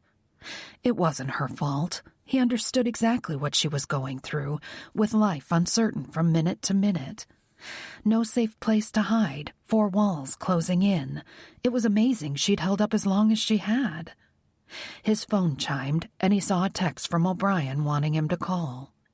God only knew what fresh hell was about to be unleashed on him, so he took the phone and stepped outside into the fresh air. With Isabelle in the shower, she couldn't lock up behind him, but he wouldn't go far. Connor answered on the first ring, and Jack got right to the point. Tell me you have good news. How about confirmation that Michael Radsford has left the country? He's on a flight to London as we speak. The sense of relief was so strong it made his breath catch in his chest and drove every other thought out from his mind. It was over. Isabelle was safe. Connor filled him in on their field trip to Spain, from Alan Acosta's time in Montanesia to Alberto's suicide, which had been covered up. The story was heartbreaking, and Jack couldn't help but feel a twinge of sympathy for Alan Acosta. Not enough sympathy to stop wanting to kill him with his bare hands for hiring out a hit on Isabelle, but the guy had been through a lot. You sure he's headed to London? Jack asked once he had the backstory. Before we handed Alan Acosta over to the authorities, he contacted Radsford and told him he was busted and there would be no money. He received confirmation their contract was canceled. A few hours later, Michael Radsford booked a flight from St. Louis to New York and from there to London. Marge has confirmed the documentation was his, and we didn't get any great security camera shots, but it looks like him. And you've notified the authorities there? Of course they had. Not only would Radsford being locked up forever help everybody breathe a little easier, but being the outfit that nailed him down wouldn't hurt the Devlin Group's reputation any. I feel like Marge should get a raise, and I don't even know how much she makes. O'Brien laughed. Trust me, Rossi knows how much she's worth. She and Charlotte never let him forget. I can't believe it's over. She'll text you the details, but Marge said she's sending the plane to pick you guys up. After the road trip you guys have been on, she wants to spoil you a little. She won't get any complaints from me. I guess I'll break the news to Isabelle. I'll be here when you get in. We'll have a drink. Sounds like a plan. Jack ended the call and sank into the cheap plastic chair under the motel window. It was over. Isabelle was alive. The running was over. The fear, the constant vigilance.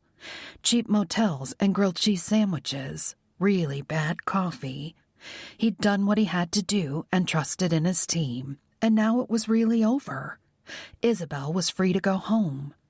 He rested his elbows on his knees, letting his head drop to look at the phone he was turning over and over between his hands. She could go back to her apartment and her credit cards and her shoes. She could take walks and do the work she wanted to do. And Jack would go back to what he'd been doing before she'd called him the day of the wedding. Working and more working and thinking about Isabelle. It had been his entire life, and very soon it would be again. A knock on the window behind him startled him, and he stood up. Isabelle was frowning at him and then waved her hand to gesture him inside. She wasn't supposed to be in the window like that, he thought. Especially with wet hair and wearing nothing but a long t-shirt. But it didn't matter anymore. There was nobody lurking now, waiting for the opportunity to put a bullet in her. "What happened?" she asked as soon as he stepped inside. "Was that bad news?" He realized that, sitting in the chair with his head hung low, he'd probably look like a man who'd just had his day ruined by a phone call. No, it was good news, actually. O'Brien and Oliveira got to the man who hired Radsford, Alan Acosta. She frowned, obviously drawing a blank. "I don't recognize that name. Why would he want to kill me?" He was with LaRue around the same time you were. "We were kept separated, especially from the men. I don't remember him." He was only there 1 year, and LaRue gave him back to his father. They moved on.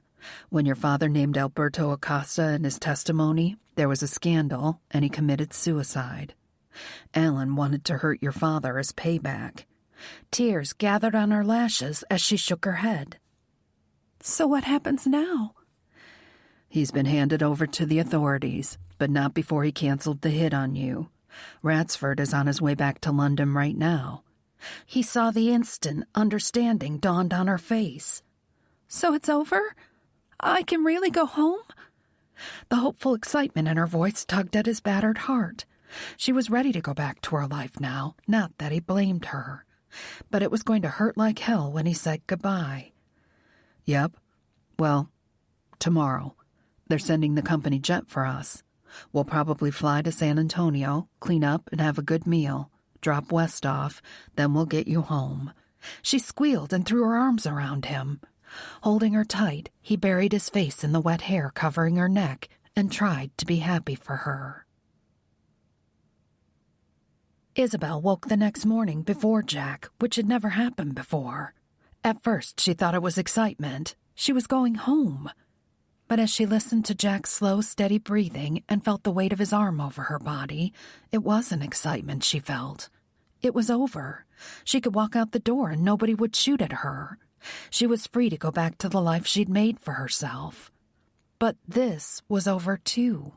Waking up in Jack's arms, making love, fighting over the remote control. Trying to convince him grilled cheese sandwiches constituted an actual meal. The way his mouth tilted up at the corners when West laughed at one of her stupid jokes and he was trying to pretend he was annoyed with them. The life she'd had was on pause, waiting for her to step back into it. But she had changed now, and that life was never going to feel right again. When she shifted, trying to get comfortable enough to go back to sleep, Jack opened his eyes. It's too early to be thinking that hard about whatever you're thinking about. I was thinking about life. He winced. Definitely too early for deep philosophical stuff. She smiled and lifted her head so he could get his arm free. He stretched, all warm and hard muscle, and she wondered exactly how long they could spend in bed without missing their flight. But it was a private plane. It would wait for them, right? Stop looking at me like that, he warned. We have to get up and get going soon. An hour later, Isabelle finally got in the shower. Jack had gotten a text from somebody 5 minutes before, and it was the catalyst to finally get out of bed and get a move on. Personally, she wasn't in any hurry to get to the airport. The last time she'd stepped out onto a tarmac with Jack, he'd told her to have a nice life and handed her over to the American authorities escorting her back to the United States. He had to get on the plane with her this time, but there would be another plane in the near future. She'd be heading to New York City, and she didn't know if Jack would be with her or if she'd be flying alone. She never got the chance to ask him. Not that she was sure how she'd broach the subject of whether or not he'd be going to New York with her, or whether he'd at least call her this time. When she got out of the shower, Ty was in the room, helping Jack pack up the rest of their stuff. They stopped at a small diner for breakfast. It was busy, but Jack accepted a booth in the middle of the crowd. Isabelle felt strangely exposed without a wall at her back, and it was a reminder of just how much her life had changed since she'd called Jack from the coffee shop bathroom. When they arrived at the airport, Jack pulled up to a curb and helped Isabelle out of the SUV. It wasn't extremely busy, but she wasn't sure if it was just the time of day or if it was because there was a separate entrance for people flying on private planes. She and her father had always flown first class, but still commercial. They piled the bags on a luggage cart, and then Jack held out the keys to Ty. Find a place to park this piece of crap. Marge will arrange for somebody to come get it before they get around to towing it. I should probably explain the license plate situation to her, too. How come I have to park the car and walk all the way back? Jack grinned and slapped Ty on the back. Because you're the new guy? Ignoring their banter, Isabelle went to stand with the luggage cart. It was hot, and she was already looking forward to being on the plane. Air conditioning, a drink. Isabelle. It was the voice. That voice. Don't turn around.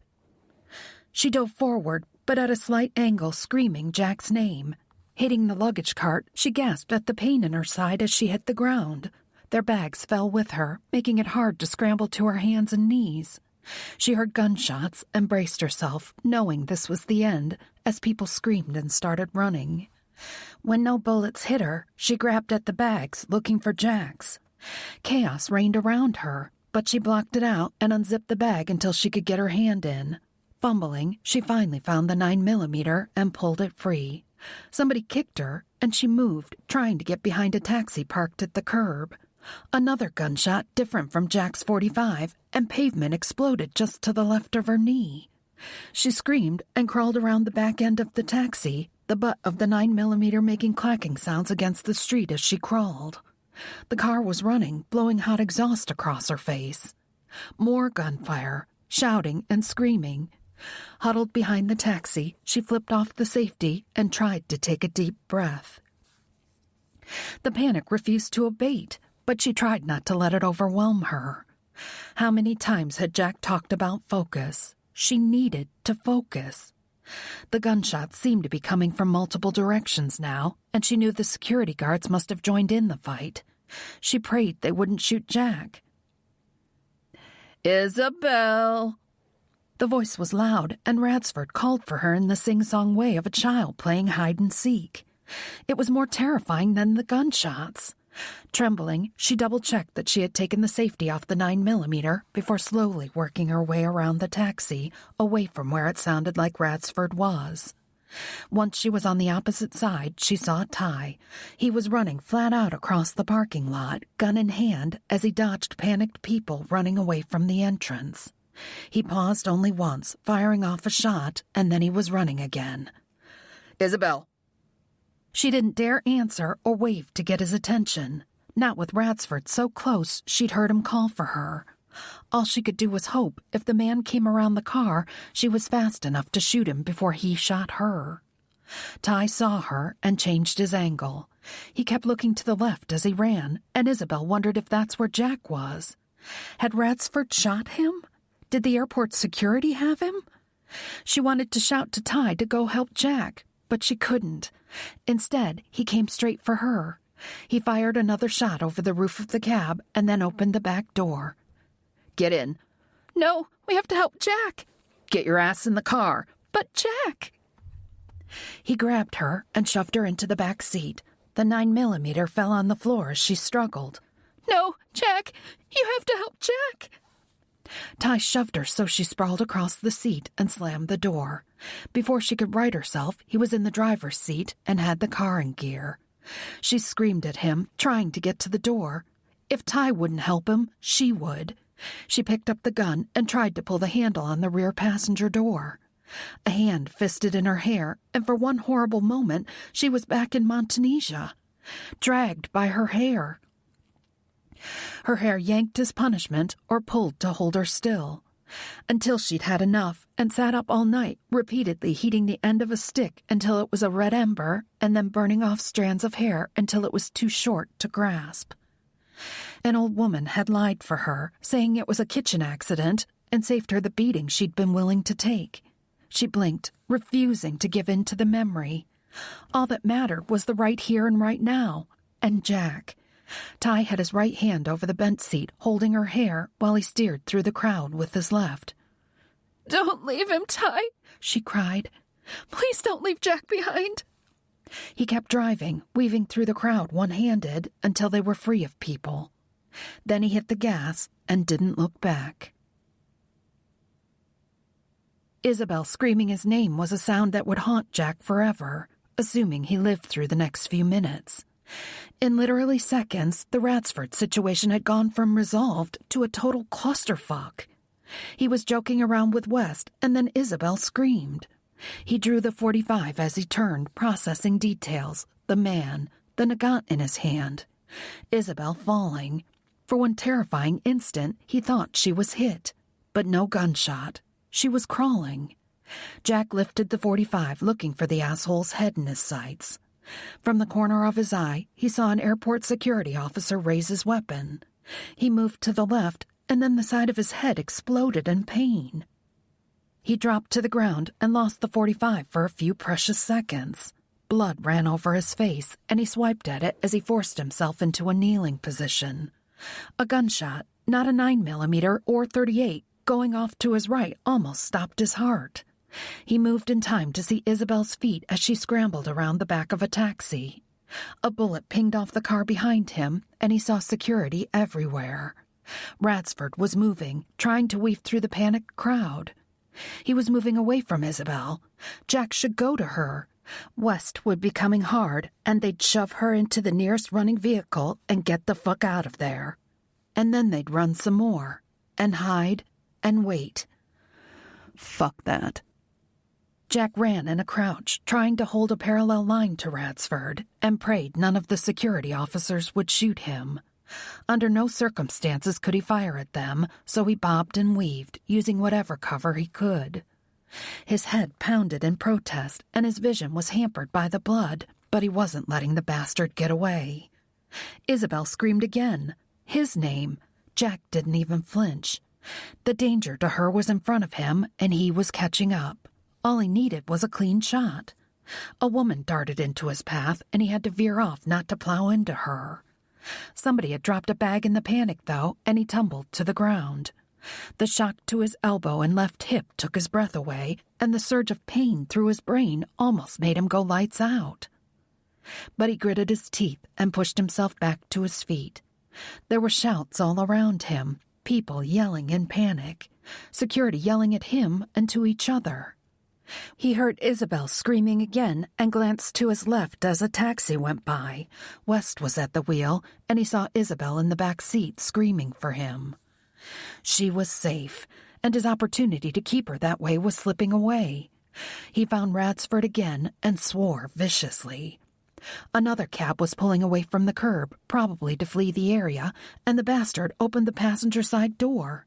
He pointed the nagant at the driver, but took a moment to look back at Jack. Jack raised the .45, but he was surrounded by innocents. The families and older people who were still struggling to run away from the scene. He aimed, finding Radsford's smug smile in the sights for a fraction of a second before a woman holding a toddler crossed in front of him. He couldn't risk the shot. Radsford slid into the passenger seat, and the cab pulled away.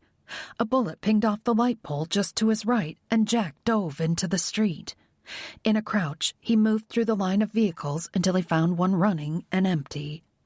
Avoiding scared pedestrians and evading security vehicles, Jack made his way out and to the highway. He needed to find Isabelle. He didn't know if Radsford had seen the taxi West had taken her away in, or if he had, if he'd try to pursue her while holding the driver hostage. All that mattered was getting to Isabelle before anybody else could.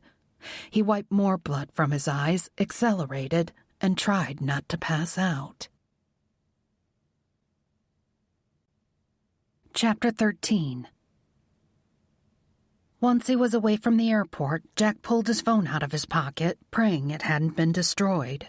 After another swipe at the blood running down his face, he hit the button and breathed a sigh of relief when the screen lit up. He dialed West's number and then hit the speaker button so he could set the phone on the dash. Being a little shaky, he wanted both hands on the wheel. It was answered on the second ring. You dead? Funny. How's Isabelle? She is literally the most pissed-off woman I've ever met in my entire life, but she's not hurt. Jack's throat threatened to close up on him, and he had to swallow hard past the ball of emotion lodged there. Thank you. Is that Jack? He heard Isabelle demand in the background, her voice bordering on hysterical. Yes, it's Jack. Is he okay? I don't know yet, but I'm assuming since he was able to dial the phone, there must be at least a minimum degree of okay. I hate you. I should shoot you right now. 1, it's not smart to shoot the driver of a moving vehicle. And 2, I took your gun away 5 miles ago, the last time you threatened to shoot me. Their back and forth washed over Jack, and Isabelle's temper reassured him. She was okay. Pissed off, but okay. Jack, West said. Where are you? You need to take custody of the package before I wrap the package in duct tape and put her in the trunk. He knew West was calling her the package just to piss her off more, and shook his head.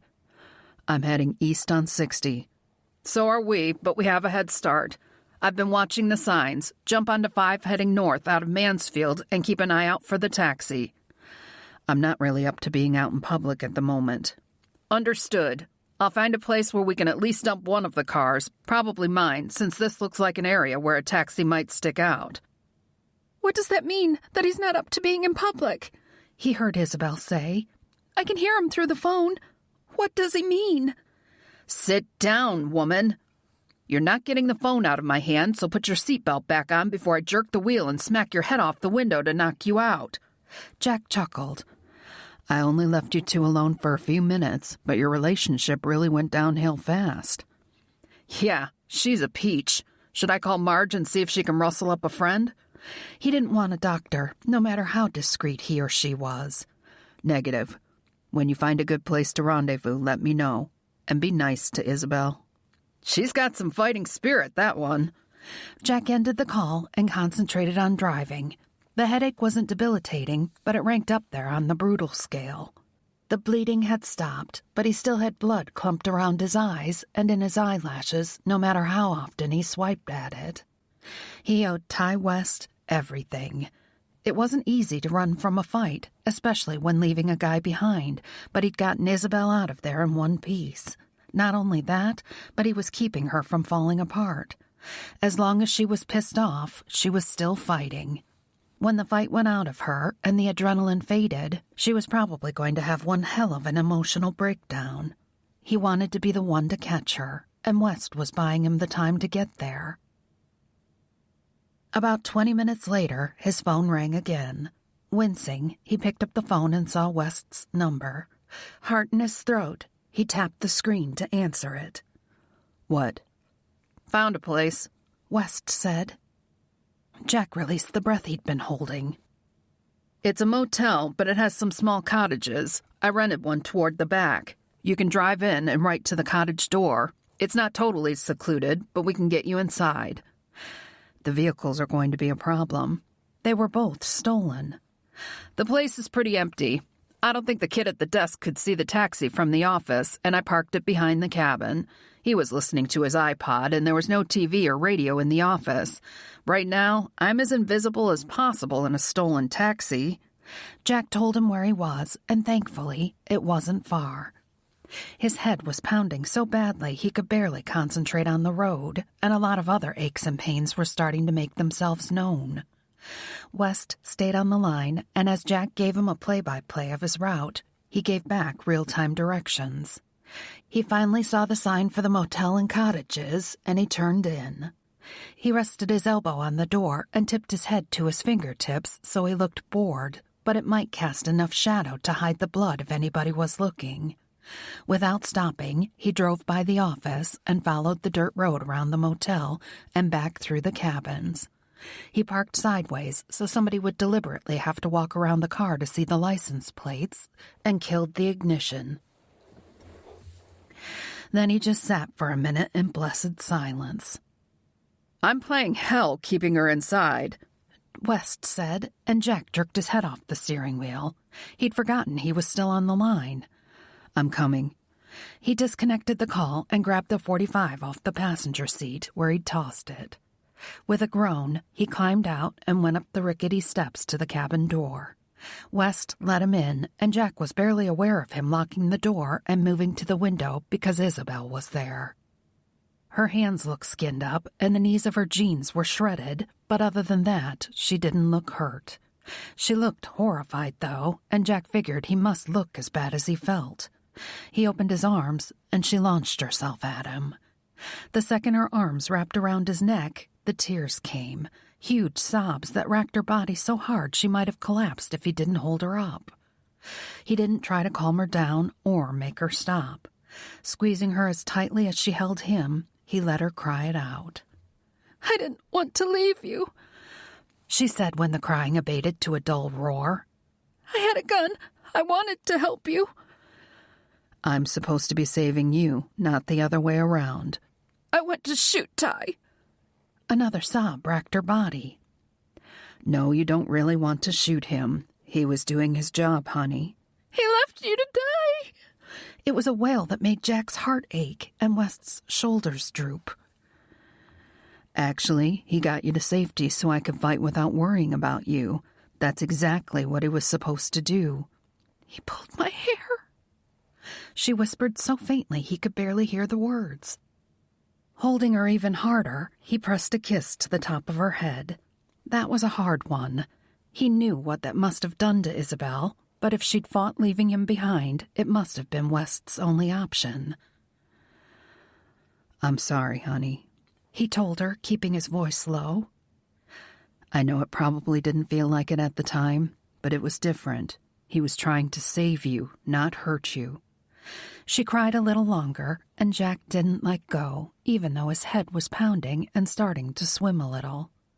Finally, she lifted her head to swipe at her face and gasped when her hand came away tinged with blood. It had started to dry on his shirt, but mingled with her tears, it was wet again. She looked up at him, really seeing him this time, and her eyes got big. "We have to go to a hospital, Jack." "I'm fine," he lied. He was okay, but fine was a stretch. "You're lying." "I wouldn't mind sitting down." Isabelle practically shoved him into the only stuffed chair in the tiny cabin. "Ty, tell him we have to go find a doctor." "Isabelle, listen to me," Jack said. "I don't know how it looks, but if the doctor even suspects it's a gunshot wound, he's going to call the police. And we know we're the good guys, and you know we're the good guys, but there was just a whole shitload of gunfire at the airport. How do you think that's going to go?" He watched her struggle with that information, trying to process it. "We can tell them something else, like you got hit with a hammer or something. Do they call the police if you get hit with a hammer?" "I know it looks really bad, honey, but I'm okay. This is just part of what we do." She blinked, her face going pale, and he silently unleashed a string of curses in his head.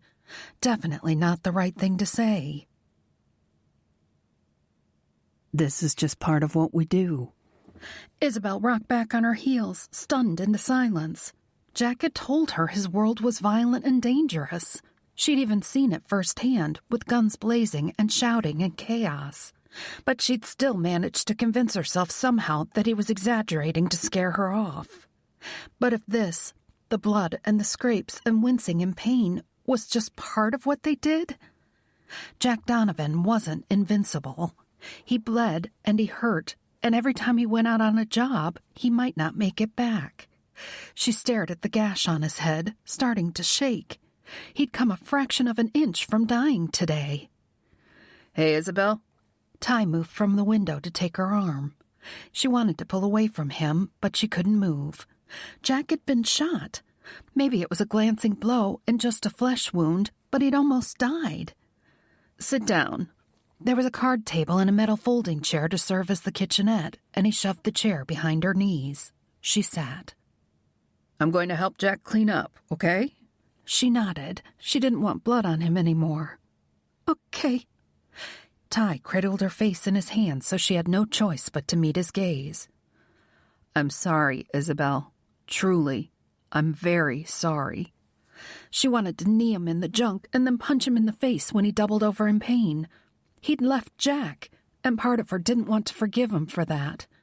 It was even worse than pulling her hair. But she could see the regret in his eyes and hear his sincerity. He hadn't wanted to leave Jack any more than she had, but he'd had no choice. If she'd managed to throw herself out of the taxi, they might all have died. This was Ty, the man who'd shielded her body from bullets with his own, who'd been with them for the entire road trip from hell, just to help keep her alive. And he'd done it all with a sense of humor that helped her keep the depression and hopelessness at bay. "I forgive you," she whispered, covering his hands with hers. I know you burned your hair off in Africa, and why. It's important to me that you know I didn't do that on purpose. It was the only way I could keep you from jumping out of the car and drive at the same time. It was instinct. We do whatever we have to do to not get killed. It's not something I thought through." "I'm okay." She blinked back tears when he lowered his forehead to hers. "I promise. I understand, Ty." "Do you want to lie down for a while?" She shook her head and then sucked in a deep breath, her hands curling into fists. "No, I'll help." Standing up, she took stock of what was in the cabin. Essentially, almost nothing. And since both of their vehicles were not only stolen, but probably being actively hunted, Ty wasn't making a run to the store. But there was a half bottle of dish detergent on the back of the sink. "If you get his shirt off, I'll wash it," she told Ty.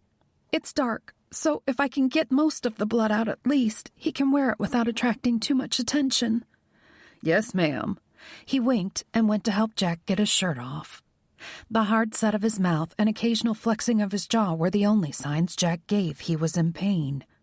Ty worked the shirt over his head and off his arms, then handed it off to Isabelle. There were abrasions and bruises all over his arms and torso to go with the head wound, but she gave him a tight smile and ran water in the sink. A minute later, Ty took Jack into the bathroom, and the way he leaned on his partner for support made Isabelle's stomach hurt. He was in more pain than he was letting on, trying to hide it from her. She stared at the soap lather covering her hands. The bubbles were a cheery shade of pink because of the blood, and she washed them away. More soap, more scrubbing, more rinsing. From the bathroom, she heard a string of obscenities put together in creative ways she'd never heard before. Hell, there were even a couple of words she'd never heard before. She ignored them, knowing Ty would do whatever he had to do. Her job was to wash Jack's blood out of his shirt, and she kept at it until the water ran clear. After wringing it out as best she could, she found an ancient metal clothes hanger on the bar that passed for a closet and hung it up to dry. She wasn't sure how long it would take, but better damp and clean than crusted with blood. Ty popped out of the bathroom and took one of the pillowcases off the bed. Then he rolled his eyes at her and went back in. She poked around while they were in there, not finding much. As ridiculous as it seemed, she longed for the motel in Indiana, and for the bags left at the airport. As far as she could tell, their possessions now consisted of the clothes they were wearing, 2 .45s and a 9mm. Oh, and 2 stolen cars. Both men also had their phones, but they'd run out of battery eventually, since the chargers were also in the bags.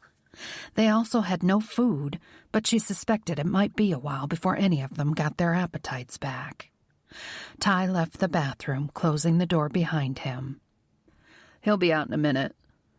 "Is he really okay?" "Yeah. In ideal conditions, he might have had a couple of stitches, but it's not bad enough to risk a doctor." She nodded, knowing nothing she said would change their minds. "Listen, he needs to lie down, and he's not going to if he's worried about you. I think if you lie down with him, he might relax." She felt too antsy, but she knew he was right. Jack would only settle if she did, so she turned down the covers and climbed onto the bed.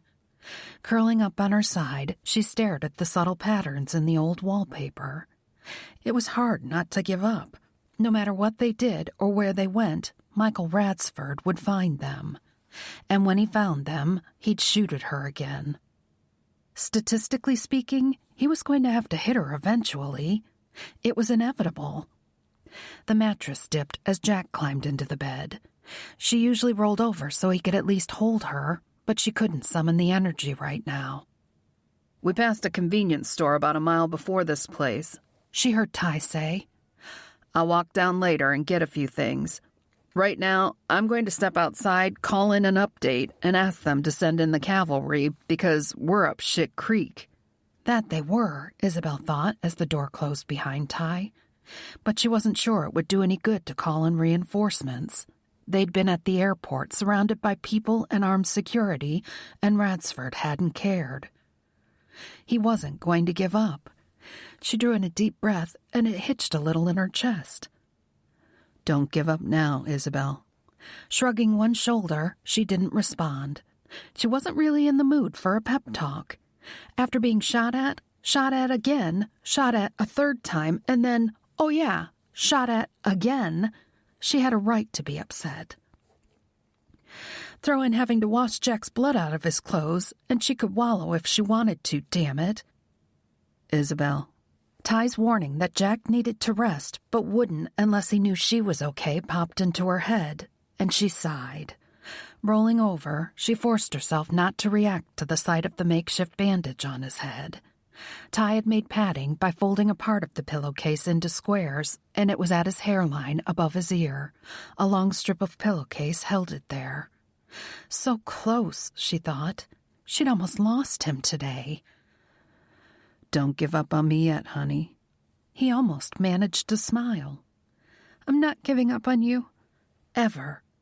I thought it was over, and now it's not over, and it's even worse, and I just want him to go away. I had a shot. I didn't take it. His jaw clenched, and she could see how badly he regretted that decision. The bastard found some human shields, families with kids, and some elderly who couldn't run, but I still could have taken the shot. What if you'd missed, though? I can't imagine. I should have risked it, but I had blood in my eyes, and there was a mom carrying a toddler. He sighed. You're the reason I wanted to take the shot, but you're also the reason I didn't. You would never trade anybody's life for your own. The very idea of an innocent person, especially a child, being shot to save her life sent a ripple of nausea through her belly. I couldn't live with that. I know, but my team's going to come. I don't know who, but they'll send somebody, and it'll be okay. A single tear leaked onto her cheek. You can't all babysit me forever, Jack. He'll find me eventually. He reached up to brush the tear away, and even that small movement made him wince. They're not coming to help babysit you, honey. It's time to switch from defense to offense. My team's going to come, and we're going to find Michael Radsford, and we're going to end him. At Casavetti's ranch, the room they'd remodeled into a conference room was so tense, Connor wouldn't have been surprised if everything in it just burst into flames. He must have hired somebody to travel with his credentials, Marge said. Somebody who could easily pass for him physically, too. Throw in a willingness to be apprehended, and that's a big deal. Whoever it is who got off the plane is banking on his identity and alibis clearing him of a long list of murders done for hire. Nobody's going to take that risk for short money, Gallagher said. Why the hell would he invest that much in a job he's not going to get paid for? Connor didn't know what to say. He rocked back in his chair, watching Charlotte and Rossi working the phones at the other end of the room. They'd been at it for hours. Devlin Group agents involved in a shooting at an airport was one of the biggest clusterfucks they'd ever had. Luckily, nobody but Donovan had been shot, but there were a shitload of minor injuries from the panic, to say nothing of the delayed flights. This one was going to take a while to dig themselves out of. Marge got up and poured herself a fresh cup of coffee. I've been doing a lot of reading, most of it crap, but I found a few breadcrumbs and followed the trail. There's been a renewed interest in genealogy and digitizing old documents since the internet came along. I started collecting documents from archive sites that mentioned Nagant, logging all info from them and constantly cross-checking them. Genealogy? Connor wasn't sure where this was going, but he didn't have time for tales of the family tree. Can we get this in short form? Gallagher asked. She arched an eyebrow at them as she sat down. Estate inventory for an elderly Russian soldier who died of natural causes listed a Nagant. This same gentleman shows up in documents that chronicle being given custody of his young grandson, problems with drugs, and many incidents of abusing said young grandson. The boy's name is Mikhail Rozanov. Initials M and R, Connor said. Marge nodded. I believe with some certainty, though not enough to be fact, that your killer was abused and tortured by his grandfather growing up, in a house with a Nagant M1895. He's never failed, according to legend, Gallagher said quietly. That goes deeper than money as motivation. Donovan said he tries to shoot Isabelle with the Nagant, but will shoot at the guys with a 9mm. He says her name before he takes the shot, so she'll turn and look at him. The kill shot has to be with his grandfather's gun. The light bulb went on in Connor's brain. It's not just his method. It's a compulsion. Gallagher nodded. This asshole is basically a serial killer who managed to turn it into a very lucrative career. Connor tapped his fingers on the table until Marge gave him a dark look, and then he stopped immediately. She was almost as scary as Charlotte. I guess the good news is that we might be able to use that against him. The bad news is that he's not going to stop. He's not going to get bored. He's not going to take a better-paying job. He has to kill her. Rossi walked over to them. I heard enough of that to be concerned. Donovan's not 100%, and West is doing a bang-up job of proving himself, but we still don't know what lines he's willing to cross. He's still not that far out from regulations and paperwork. Can I go now? Connor asked. Yes. Gallagher, I think you should go too. You can run scenarios with Donovan, plus there will be 4 of you. I'd send Casavetti with you, but this way I can pretend I didn't totally fuck up his honeymoon. Gallagher nodded. Depending on just how bad his grandfather fucked with his head, this Ratsford guy might be willing to go to any lengths to get to Isabelle. He knew about Charlotte's apartment. I don't think he'll show up here, but I'm not leaving Charlotte and Marge unprotected. You'll be here, Connor said. I'll be heading to Missouri too, and possibly Washington after that, he said with a grimace. But I'll be kissing asses, calling in favors, and promising all sorts of secret nefarious deeds. A fucking airport of all places. So the jet's already in Missouri, Connor pointed out. Would I be correct in guessing they're not inclined to let it come pick us up? Besides the fact Radsford's obviously tracking our flight plans, they are not so inclined. Marge will charter you a small plane to take you into a local airport near where they're holed up. Guy doesn't give a crap about your baggage, if you know what I mean. Just keep it under the weight limit. Take extra comms for them, Marge said. I'm sick of this relaying messages via cell phone and text. And if you 4 are going to plan something stupid in Missouri, I want everybody online so I can keep track. Yes, ma'am. Connor winked and reached for his coffee. Pilot will have the plane ready in an hour and a half, Rossi said. When you're packing gear, think creative. You're going to be running a professional killer to ground. Maybe some shit that blows up would be good. I like that. Connor drained the rest of his coffee and stood. Time to go blow some shit up. Chapter 14. Gallagher and O'Brien rendezvoused with them in the shittiest motel yet, this time on the outskirts of a small town in Missouri and about 20 miles from where they'd spent the previous night. It was literally the only building on that stretch of road, surrounded by flat cow fields. They'd left the taxi behind the cottage for somebody to find eventually and risked taking the other car out on the road. At the next town, which was barely more than a dot on the map, they'd found a small supermarket. West had gone in alone and bought necessities, and then they'd exchanged license plates with the vehicle next to them. With the exception of vanity plates or special issue ones, most people never gave even a passing glance at their plates. There was a good chance the driver wouldn't know those weren't his plates until he or she broke a traffic law or tried to get it inspected. A night's sleep and the OTC pain meds West had grabbed when he walked to the convenience store had done a world of good for Jack, but he still wasn't 100%. They'd found this motel and holed up to wait for the cavalry. Now Jack met the guys at the door and shook each guy's hand in turn. You have no idea how glad I am to see you. Rossi wanted you to bring her in earlier, Gallagher pointed out. Thought it was all under control, and I'm not the one who said the asshole was on a plane to London. O'Brien winced. Bad intel. It happens.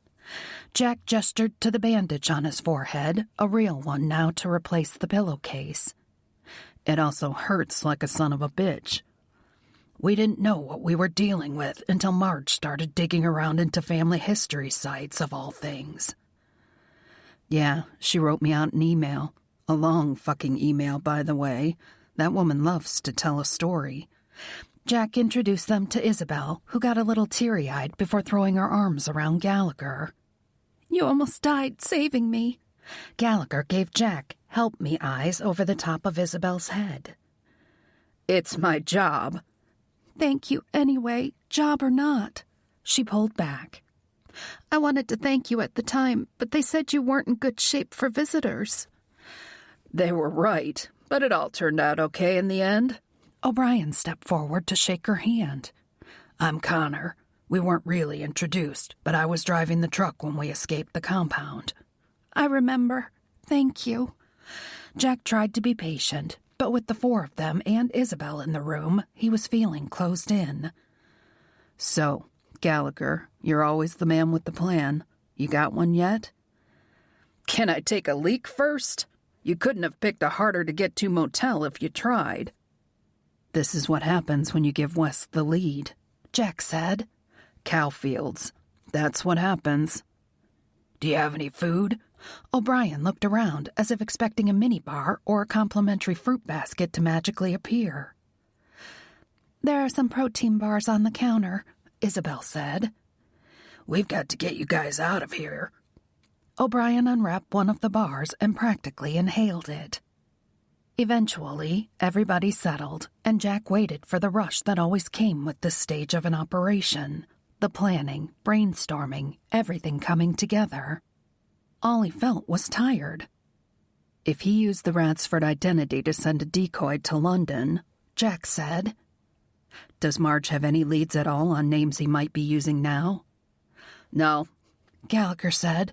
This guy's good, which isn't a surprise. To fly completely under the radar for so many years, he'd have to be. He'll make a mistake, O'Brien said. 4 failed attempts might cause him to start unraveling. He might get desperate, and desperate people make mistakes. We have to know what he's doing to know if he's making a mistake, Jack pointed out. And I'm done sitting around waiting for him to shoot at Isabelle. It's time to find him and put a bullet in him. Gallagher, who was leaning against the wall thanks to a lack of seating, shook his head.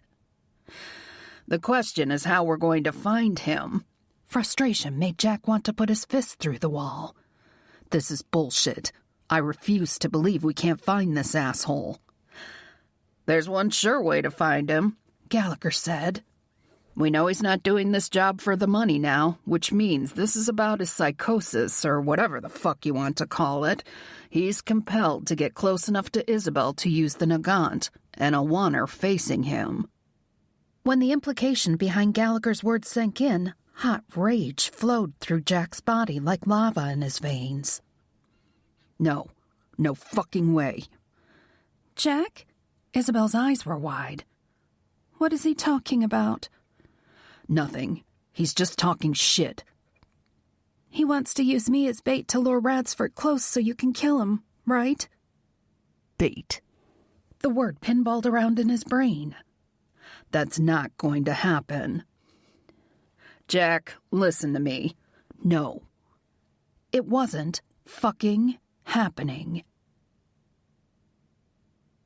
Isabelle reached her breaking point silently and with seeming calm, but it was her breaking point nonetheless. Let's go outside and talk about this. He pointed a finger at her. You're not leaving this room. Fine, then we'll talk about it here. There's nothing to talk about. She folded her arms across her chest. How long am I supposed to live like this, Jack? Jumping from motel to motel, looking over my shoulder and diving to the ground every time there's a loud noise. Remember the day we went shopping? A car backfired, and we all thought somebody was shooting at me. He's talking about putting you in the line of fire, Isabelle. That's not something I can live with. This isn't something I can live with anymore, she said, waving her hand around the motel room. All I have to do is be visible to him. He'll show himself and you'll end him. That's how you put it, wasn't it? I'm not letting that motherfucker get close to you ever again. I'll put you in a goddamn secure facility if I have to, someplace he can't get to you. She didn't flinch from the language or from the raw emotion on his face. And then what? Will I get 1 hour of daylight a week under armed guard? Will you visit me once a month? His hand was clenching into a fist, then relaxing, and then clenching again. Over and over. She threaded her fingers through his to make him stop. Jack, I want my life back. I'm not letting you do this. How many times have you told me how strong I am? You tell me I'm a fighter. If that's really true, then let me fight. Let me choose to do what I have to do to be safe. Let it be my choice. He shook his head. I don't think you understand the situation. We're professionals And if we keep going the way we have been, eventually we're going to make a mistake again. We can keep running and running, but at some point, he'll find us. And it'll be on his terms, not ours, not mine. She's right, Gallagher said.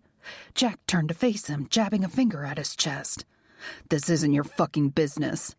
Actually, it is, the man who was second on the Devlin Group totem pole said. I don't like it. None of us do.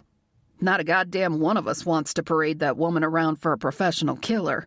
But if we don't, we're going to sit here and spin our wheels until he gets close enough to take a shot again. And because he's in charge, we won't know he's coming. I want to be in charge, Isabelle said again. I'm tired of running away from him, and I want to take a stand. Jack looked her in the eye, and she didn't flinch. She'd done her wallowing, and she was done with that. This man and Ty had put their lives on the line numerous times for her. It was time for her to step up. You do exactly what you're told, he said. No questions, no hesitation. I will. You flipped out on West, he reminded her, and her cheeks flamed. I was caught off guard, and so were you, and I panicked when we left without you. I'll be prepared this time. He didn't want her to do this. It was written all over his face, but he inhaled deeply through his nose and gave one sharp nod. We'll keep you as safe as possible. That's all she could ask of them, she supposed. Okay, so what do I have to do? Nothing today, Gallagher said. Step 1 is getting the hell out of this place. We got 2 rigs, and I have the company credit card. Isabelle liked the sound of that. At the very least, it was doubtful she'd be eating dinner from a convenience store. They didn't have any bags, so once the decision to leave was made, it happened fast. Ty went and talked to the clerk for a few minutes, and then they were ready to go. The 2 big black SUVs parked out front looked like something the Secret Service would drive on TV or in the movies, and Isabelle almost laughed as Gallagher and O'Brien hustled her into the back seat of the first truck. She was surprised, though, when Ty climbed in next to her. Where's Jack? Then she heard Gallagher, since his voice was raised. You'll ride with me, or I'll leave your sorry ass here and you can fucking hitchhike back to Philadelphia. Ty closed the door before she could hear Jack's response, though she imagined it was colorful, and then O'Brien climbed into the driver's seat. They sat idling for a few minutes, during which she could see Gallagher and Jack having a heated discussion through the back window. Then Jack walked around to the front passenger seat, flipping Gallagher the bird as he went. So they get along well, West said as the SUV started moving. They butt heads about every 5 minutes, O'Brien said. But they're solid when they have to be. Isabelle faced forward, her hands clenched in her lap. Since the second SUV had pulled out onto the road behind them, they were presumably going the same place, so it made no sense at all for them to separate her from Jack. Hey. Ty reached over and touched her arm. I'm here. I'll be with you until you're back with Jack, okay? She smiled. You won't put me in the trunk, will you? After looking back over his shoulder, he shrugged. Doesn't have one. With her anxiety eased, Isabelle relaxed against the leather seat and closed her eyes. One way or another, it would all be over soon. If Jack had been 100%, he might have been tempted to take a swing at Gallagher. The way he felt right now, though, the result would have been Gallagher kicking his ass, and he still wouldn't have ridden with Isabelle. He kept his eye on the SUV in front of them as they pulled out on the road, thinking about all the painful things he would do to O'Brien and Gallagher if anything happened to her. Don't sulk, Gallagher growled. Fuck you. There are 2 reasons you're riding with me and Isabelle's with O'Brien. First, she needs to trust all of us and not just you. But mostly, you and I need to have a little chat. Chat your heart out. The last time we rescued this woman, you left my wife behind in the jungle with some really pissed-off Montanesian assholes shooting at her. Point to Gallagher, and the point hit home, as it did every time he saw Carmen rubbing her shoulder or flexing her fingers. She'd been pinned down, and they'd left her to get Isabelle to the chopper. Carmen's eventual extraction from the jungle had almost killed her and Gallagher both. She wasn't your wife at the time, and she told us to go. We've already covered this ground. We were both emotionally invested. I wanted Carmen out, and you wanted Isabelle out. My point is that I already know you will disregard orders and jeopardize a mission to save this girl. That puts everybody on the team at risk. Your order to jeopardize Isabelle to go back for Carmen was purely emotional. You gave it for the wrong reason, and you know it. Maybe. We both fucked up, but I told Rossi it would never happen again. That doesn't apply just to me. You can't sit me out. There was no way in hell they were leaving him in some hotel room while Isabelle was out fishing for a killer. Gallagher sighed. No, I can't sit you out. I bet she's jumpy as a cat in a room full of rocking chairs right now just because she's separated from you, and I need her steady. I can't trust you not to do something stupid if I try to keep you on the fringes. But most important, this Ratsford asshole expects her to be with you. You've been glued to her since his first attempt, so if you step off now, he'll know something's up. All that mattered was that Gallagher wasn't trying to bench him. I agree. But this is officially my job now. Gallagher continued. I'm in charge, and if you want to play, the rules are the same as the ones you gave Isabelle. You do what you're told with no questions and no hesitation. If it'll keep Isabelle safe. Oh, no, you don't. That's already a qualified agreement, and I'm talking no exceptions. Even if you don't like it, or even if you're not sure it's best for Isabelle, I expect you to obey orders. I'm not sure I can make that promise, Jack said honestly. Look, Donovan, you can't see and hear everything. One of the guys might see something and we react. You don't know what he's seeing, so you're going to question it. You know how this works. You have to trust us with Isabelle, or this thing isn't going to work. It's personal, Jack muttered. No shit. Gallagher was quiet for a minute, and when he spoke again, the sarcasm was gone. It's personal for us, too, you know. Not at the same level, but O'Brien and I went into fucking Montanesia for her and basically went on a suicide run because you were convinced we could save her. And unbelievably, we did. I almost didn't make it. I almost lost Carmen. But we walked willingly into hell once for this woman, and now I'm asking you to trust me with her life again. It had been Gallagher who pulled the trigger on the TAC-50 that ended LaRue's life. Neither of them had been able to stomach the thought of leaving Africa while that animal still breathed, so they'd left the hospital in Gabon and snuck back into Montanesia. Even though they'd come out of the jungle the first time at odds, Gallagher had asked Jack to go back in with him and be his spotter because they understood each other. Jack cleared his throat, nodding. I do. I trust you, G. Good. Gallagher grinned. Let's kill this motherfucker. Chapter 15. When Isabelle woke, they were in a city. She had no idea which one, and she really didn't care enough to ask. The SUV was pulling up in front of a very nice-looking hotel, and she sat up straight in the seat. Sit tight, O'Brien said as he put the truck in park. Neither man moved, but she turned around in her seat to see Gallagher get out and walk into the hotel. She could see Jack in the passenger seat, but she knew he couldn't see her because of the heavily tinted rear windows. He looked tired, but he didn't look angry anymore, so hopefully he and Gallagher had worked out whatever they'd been yelling about. A few minutes later, Gallagher got back into his SUV.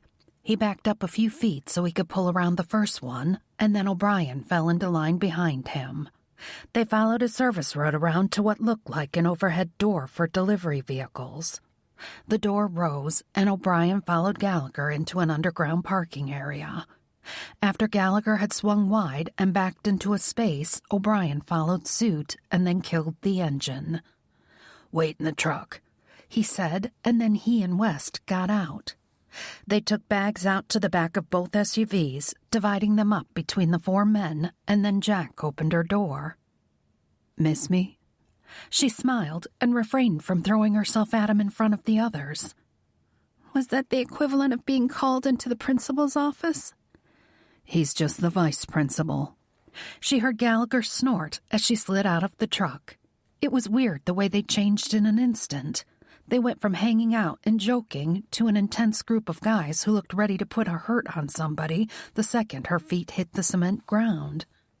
They surrounded her, a wall of armed muscle, and walked her to a service elevator. There was no joking or small talk, just tense silence and constantly swiveling heads. The elevator dinged, and they led her into a small but very ornate hallway. After the regular elevator was a room door, and Gallagher ran a keycard through the scanner. "Your penthouse, milady," he said, giving her a mock bow. The suite screamed luxury as soon as she walked through the door. It was spacious, with an open-concept living, kitchen, and dinette area dominated by several huge leather sofas.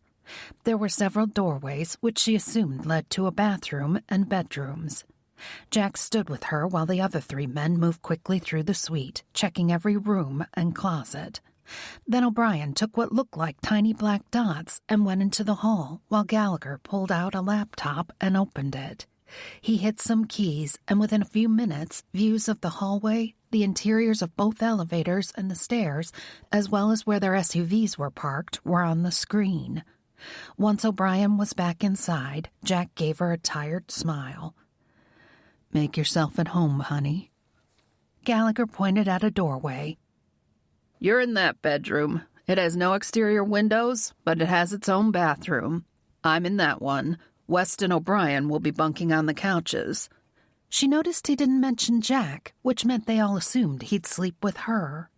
Heat crept over her cheeks, but she just nodded that she understood. After she peeked in and saw the opulent bedroom, Gallagher brought her water in a heavy crystal glass. Wow. Next time somebody tries to kill me, I'm going to call you instead of Jack. They all laughed, even Jack, which made her feel better. They were relaxed, which meant she was safe. Taking the glass of water with her, she curled up on the end of one of the couches. It wasn't lumpy, had no bad springs, and didn't smell questionable. As far as she was concerned, it was the best couch she'd ever sat on. Not that she wasn't grateful for the lumpy couches. Those motel rooms, even the worst ones, had kept her alive. And they'd given her time alone with Jack. That alone made it worth having spiders in the shower. Connor walked over to her. "If you note down your sizes for me, I'll grab you some clothes. And list anything else you need. The bathroom has all the basic toiletries, I think." As he talked, he grabbed a pad of paper and pen from the desk and handed them to her. She started writing, but after a minute, she paused and looked up. "How long do you think we'll be here?" "There's no way to tell," O'Brien said after a moment's uncertainty. "Plan for 3 days. There's on-site laundry, so we'll worry about that on day 4. 3 days. The knees on her jeans were shot, and she was tired of the T-shirt, so she asked for essentially the same things Ty had bought for her in the department store. She hated listing her sizes. She'd dropped too much weight in Montanesia, but as she'd recovered, both physically and emotionally, she'd put it all back on, plus some. The walking in the city had helped, but the being cooped up in motel rooms and eating junk food definitely hadn't. Connor and Ty left, and an hour and a half later, she had everything on her list. There were quite a few bags, so she assumed they'd stocked up for the guys as well. She took her bags into the bedroom that had been assigned to her, but had to go looking around for scissors to cut the tags off. "Hey," Ty said after she found a pair of scissors in the desk drawer. "I bought this for you." He was holding out a chocolate bar, the same kind she'd snuck into the cart during their first shopping trip. It was incredibly sweet and thoughtful. Thank you. I'm going to save it for after my shower. Once she'd cut all the tags off her clothes and put them in the dresser drawers, save for the pair of yoga pants and a comfortable-looking sweatshirt, neither of which had been on her list, she took the longest and hottest shower of her life. It was rejuvenating, and she imagined herself washing away the fear and uncertainty. Even though the most dangerous part was yet to come, she felt stronger than she had in a long time. When she went back into the living room, the conversation stopped abruptly. Suddenly feeling very self-conscious, she went to the desk and picked up her candy bar. Sorry to interrupt. I'll just go back in my room. Gallagher laughed.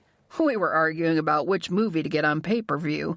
We get pretty out there with the insults, so I think we were just all hoping you didn't hear the conversation. We'll worry about the rest of it tomorrow. Tonight is for relaxing. The rest of it being life or death for her, but she had to admit a night of total relaxation held some appeal. She went back to the same corner of the couch she'd claimed before. What are the movie choices? No musicals, Jack said, and she frowned. G said so. Oh, no, you don't. Gallagher shook his head. You're not throwing me under the bus. Connor set a menu on the coffee table in front of her, along with the same pad of paper and pen. We're doing room service tonight, so write down what you want. G has the company card, so go nuts. Are you the official list maker? He'd been the one to get her shopping list, too. I might be the only guy who can read. She laughed when the other men started hurling insults at Connor, who just shrugged them off. It was hard to imagine these same 4 guys had just marched her into the hotel looking like some kind of killing machine soldiers from a movie. But that thought made her think of Jack with a gash in his head and blood dried on his face. The cuts and bruises. This is just part of what we do. She wondered how many scars they collectively bore, how many close calls they'd had. She knew from small talk with Jack that Gallagher's wife was a Devlin Group agent. She was one of the team that had saved Isabelle from LaRue. And the boss, Alex Rossi, was married to a woman who'd been an agent with the group until she'd gotten pregnant and taken off. O'Brien and West were single, as far as Jack knew. Was it possible for a woman who didn't have first-hand experience with their lifestyle to handle a relationship with a man whose job seemed to be one close brush with death after another? You need O'Brien to read that menu, do you? Jack asked, sitting down next to her. Startled out of her thoughts, she gave a nervous laugh and shook her head. Everything looks delicious. I can't make a decision. He looped his arm around her shoulders and pulled her close so he could see the menu, too. I could probably special order you a grilled cheese if you can't decide. Grilled chicken, she said quickly. I'll have the grilled chicken. This will come as a shock, but we're watching an action movie. You know what would be great? If they made an action movie with singing. He laughed and squeezed her tight. Isabelle shoved her worries of a few minutes ago out of her mind. As Gallagher had said, they'd worry about the rest of it tomorrow. Tonight was for relaxing. The mood the next morning was very different. The clock was ticking toward go time, and they needed a plan. They didn't want to rush it, but if they sat around too long, they'd get bored and antsy. They hit up room service for breakfast again and ordered a lot of extra coffee. Once the dishes were cleared, they turned the coffee tables in the living room into a war room. Tablets, a laptop, and phones were joined by several different maps of the city and a couple of notepads from the desk. Once they each had a fresh mug of coffee, they chose seats on the sofas and looked to Gallagher to start. Okay, so Rossi talked to the motel clerk this morning. He called the police when he saw the 2 stolen cars abandoned, of course. They came and took reports and towed them away. But then he got another visit from a detective with dark hair who asked for information he'd already given the uniforms. The clerk told him Wes had asked the fastest route to Kansas City. So there's a good chance he's in the city right now, Jack said. Gallagher shrugged. Hope so. It depends on whether or not he buys West making that kind of mistake. And if he figures out West was seeding the information, will Radsford think we were trying to divert him or trying to lure him in? I think, with nothing else to go on, he'll bite. Even if it turned out to be misinformation, he can't hang out in a cow field waiting for us to pop up. I guess there's no chance Marge and Charlotte can search hotel and rental car registrations for the initials MR? Connor asked. Gallagher laughed. Not even Charlotte could get that done. We need to plan an ambush for an unknown assailant in an unknown location. Jack didn't like planning this gig while Isabelle was in the room, but he already knew there was no sense in trying to send her into the bedroom. She'd made it clear she wasn't going to sit on the sidelines anymore. How are we going to make her visible to him? O'Brien asked. Using her credit card is too obvious. He knows you, and he knows you're too good to let her do something like that, so he'd smell that setup a mile away. Agreed, Gallagher said. He's watching for vehicles and aircraft registered to the group, Jack said. But I think if we suggested another airport trip, Rossi would shoot us all himself. How about another call to her therapist? Ty suggested. Spaced out, he might think it's like a weekly call or something. You think he's still monitoring Dr. Andrews' phone? Why not? It's already established, so why stop? It's probably our best shot, Jack said. But it doesn't let us control the timeline. He could be ready to strike the first time she steps foot out of the hotel, or it could be days. We need a contained area. We need to think about where we want to call her therapist's office from. Rossi told me Charlotte requested we not shoot up this hotel. They've been very helpful to us in the past, and they're very discreet. Jack shrugged. We've been staying at older motels on the fringes because they're more solidly built. A penthouse suite out of the blue wouldn't be a good idea anyway. If you guys drag me back to a cheap motel, I'm stealing the bathrobe, Isabelle said, and they all laughed. I think a call to the therapist is our best bet, Gallagher said. We need to nail down the scenario we want and then backtrack from there. When we know where we want him, we can figure out where we want to be. O'Brien pulled one of the maps toward him. We need at least one sniper position because the time between him revealing himself by saying her name and the headshot could be seconds. Jack's fingers gripped his coffee mug so tightly he was surprised it didn't crack in his hand. Isabelle, maybe you should go in the bedroom and watch TV or something. O'Brien's head shot up. Oh, shit. I'm sorry. She shrugged. It's okay. Jack warned me you all speak very bluntly about these kinds of things, and Ty has already called me the package. I'm getting used to it. Are you sure? Jack asked. The deeper we get into the details, the worse it's going to get. I'm sure. If I can't handle talking about him and headshots, how am I going to go out on the street and practically dare him to take one? What we have going for us is the fact that he's not a run-of-the-mill hitman, Gallagher said. He'll use any weapons at his disposal when it comes to us, but he has to use the Nagant for the headshot. And every single kill credited to him has been front to back. He shot at me at the airport, Isabelle said, even though I wasn't looking at him. That threw a wrench in the works, Jack thought. Are you sure? I think so. Details, Gallagher said. Walk us through it.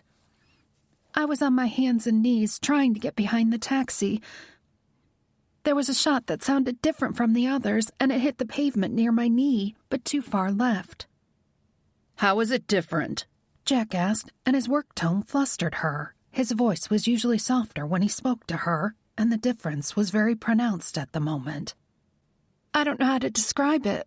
Most of the guns, which I think were airport security, sounded like the 9mm. The gun that shot at me was more like your .45, but just different. I can't explain it. I don't think that necessarily disproves his need to have her looking at him. West said. He could have shot her in the back, but he didn't. He was trying for a non-lethal shot, like the leg, and missed because she was moving. If he'd managed to hit her in the leg, she would have rolled and gone face up for him. Then he could have taken his kill shot. Even though he was fully in professional mode, the visual West's words invoked turned Jack's stomach. He looked at Isabelle. Her face was a little pale, and her lips were pressed together in a tight line, but she wasn't holding up too badly considering the conversation. It went on for the rest of the morning. They considered and discarded dozens of locations based on the maps. Endless scenarios were analyzed to the smallest detail, and most of them didn't hold up to the scrutiny. "Break time," Gallagher announced a little after noon. "O'Brien and I are going to go scout some of these locations. West, I want you to send this list of possible locations to Marge. Ask her and Charlotte to check on any construction or parades or any goddamn thing that might be going on that a map can't show us. Donovan, spend some time with Isabelle. She's a trooper, but this has to be fucking with her head." She'd gotten bored with the endless talk of roof heights and traffic flow and gone into the bedroom almost an hour before. Jack had been fighting the urge to check on her since then, so he didn't protest not having a more active role. He just nodded. Gallagher stood. "I'm going to go in the other room and call Carmen. 10 minutes, O'Brien." With 10 minutes to kill and West on the computer typing in the list of locations for Marge, Jack and O'Brien picked up the coffee mugs and took them to the kitchen area to wash. "I need you to make me a promise," Jack said when they were done. O'Brien shook his head. "I know what's coming, and I don't like it. I don't like anything about this, from using Isabelle as bait to the entire fucking plan." "I don't either. But if this all goes to shit, you need to get Isabelle out." "That's the plan." "I mean it, O'Brien. No matter what happens to me or anybody else, no matter what Rossi says or what Gallagher does, I need you to promise me you'll take care of her if I don't make it." "I promise, if everything goes to shit, I'll do anything and everything I can to keep Isabelle safe." Jack knew that was as close to a promise as O'Brien could give, so he rested his hand on his partner's shoulder for a second. "Thank you." "We all want Isabelle safe and this asshole taken out.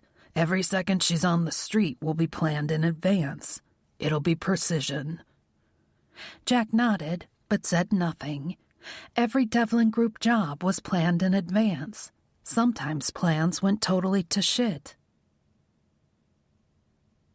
2 days later, O'Brien handed her a duffel bag and told her she should pack. "It's time to move you to a new location." She'd been spoiled by the suite and the room service and the company, and it also signified she'd be facing off against Michael Radsford very soon. But she took the bag and went into the bedroom to pack the clothes and assorted toiletries she'd accumulated. Jack, who'd been out and about with Gallagher and O'Brien, entered when she was about halfway done. "I guess you heard the news?" She nodded, not trusting herself to speak without bursting into tears. The last several days had been really nice, all things considered, and the thought of leaving was making her emotional. But if she cried, Jack might just pull the plug on the whole plan. No matter what, she couldn't let that happen. She was terrified, but she wanted it over. She was more scared of never getting her own life back than she was of the man trying to kill her. "There's some piece of crap car, the kind you pay a few $100s cash for at a junk lot, parked downstairs where we brought you in. Me, you, and West are going to drive to a motel in a more industrial part of the city. It's the easiest location for us to control. By the time we get there, Gallagher will already be in a good location for surveillance." "And for sniping," she whispered. "That too. Once we're settled in, you're going to walk just a little ways down the street and call your therapist Collect from a payphone." "They still have payphones?" "Apparently in that part of town. We've verified it's functional, and you're going to call Collect. A member of the group's support staff is with Dr. Andrews now, briefing him on the situation." She blinked, pausing with a half-folded shirt in her hand. "I wish he didn't have to be dragged into this." He's not in any danger. We don't know, however, if Radsford is listening to his phone calls or just tracking incoming and outgoing numbers. In case he's listening, we'll tell you what to say. We're hoping he's listening because you're going to give Dr. Andrews a specific time you'll call back from the same payphone.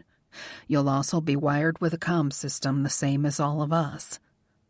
A comm system? An earpiece and a microphone. You'll be able to hear all of us, and if you talk, we can all hear you. If it gets a little chaotic, Marge and Charlotte can cut all the audio so we can only hear information channeled through them. Or they can pick and choose who hears what. If it gets a little chaotic. She knew what that meant.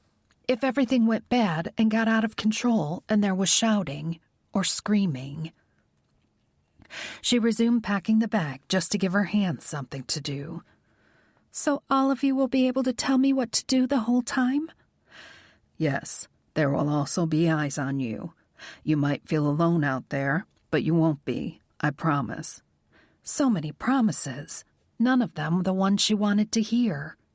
After she'd filled the duffel bag and zipped it, she turned to face him. What they were about to do was dangerous, and there were no guarantees either of them would make it through. It was important to her nothing be left unsaid. I love you, Jack.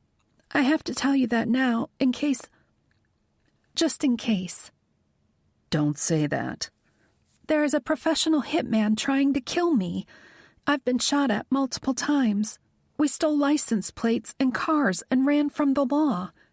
I'm about to deliberately put myself in the path of the man who wants me dead, and there's still no place I'd rather be, because I'm with you. His face could have been carved from stone. We've talked about this before. Oh, I know we have. Do you think I've ever forgotten that I told you I needed you and you sent me away?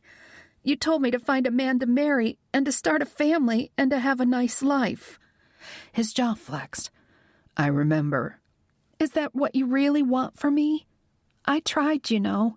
I dated a few men, but none of them were you, and I didn't want them. I tried so hard to fall in love with one of them, but I couldn't. Because you're mine. His tone was harsh, as if the words were being torn involuntarily from deep within him.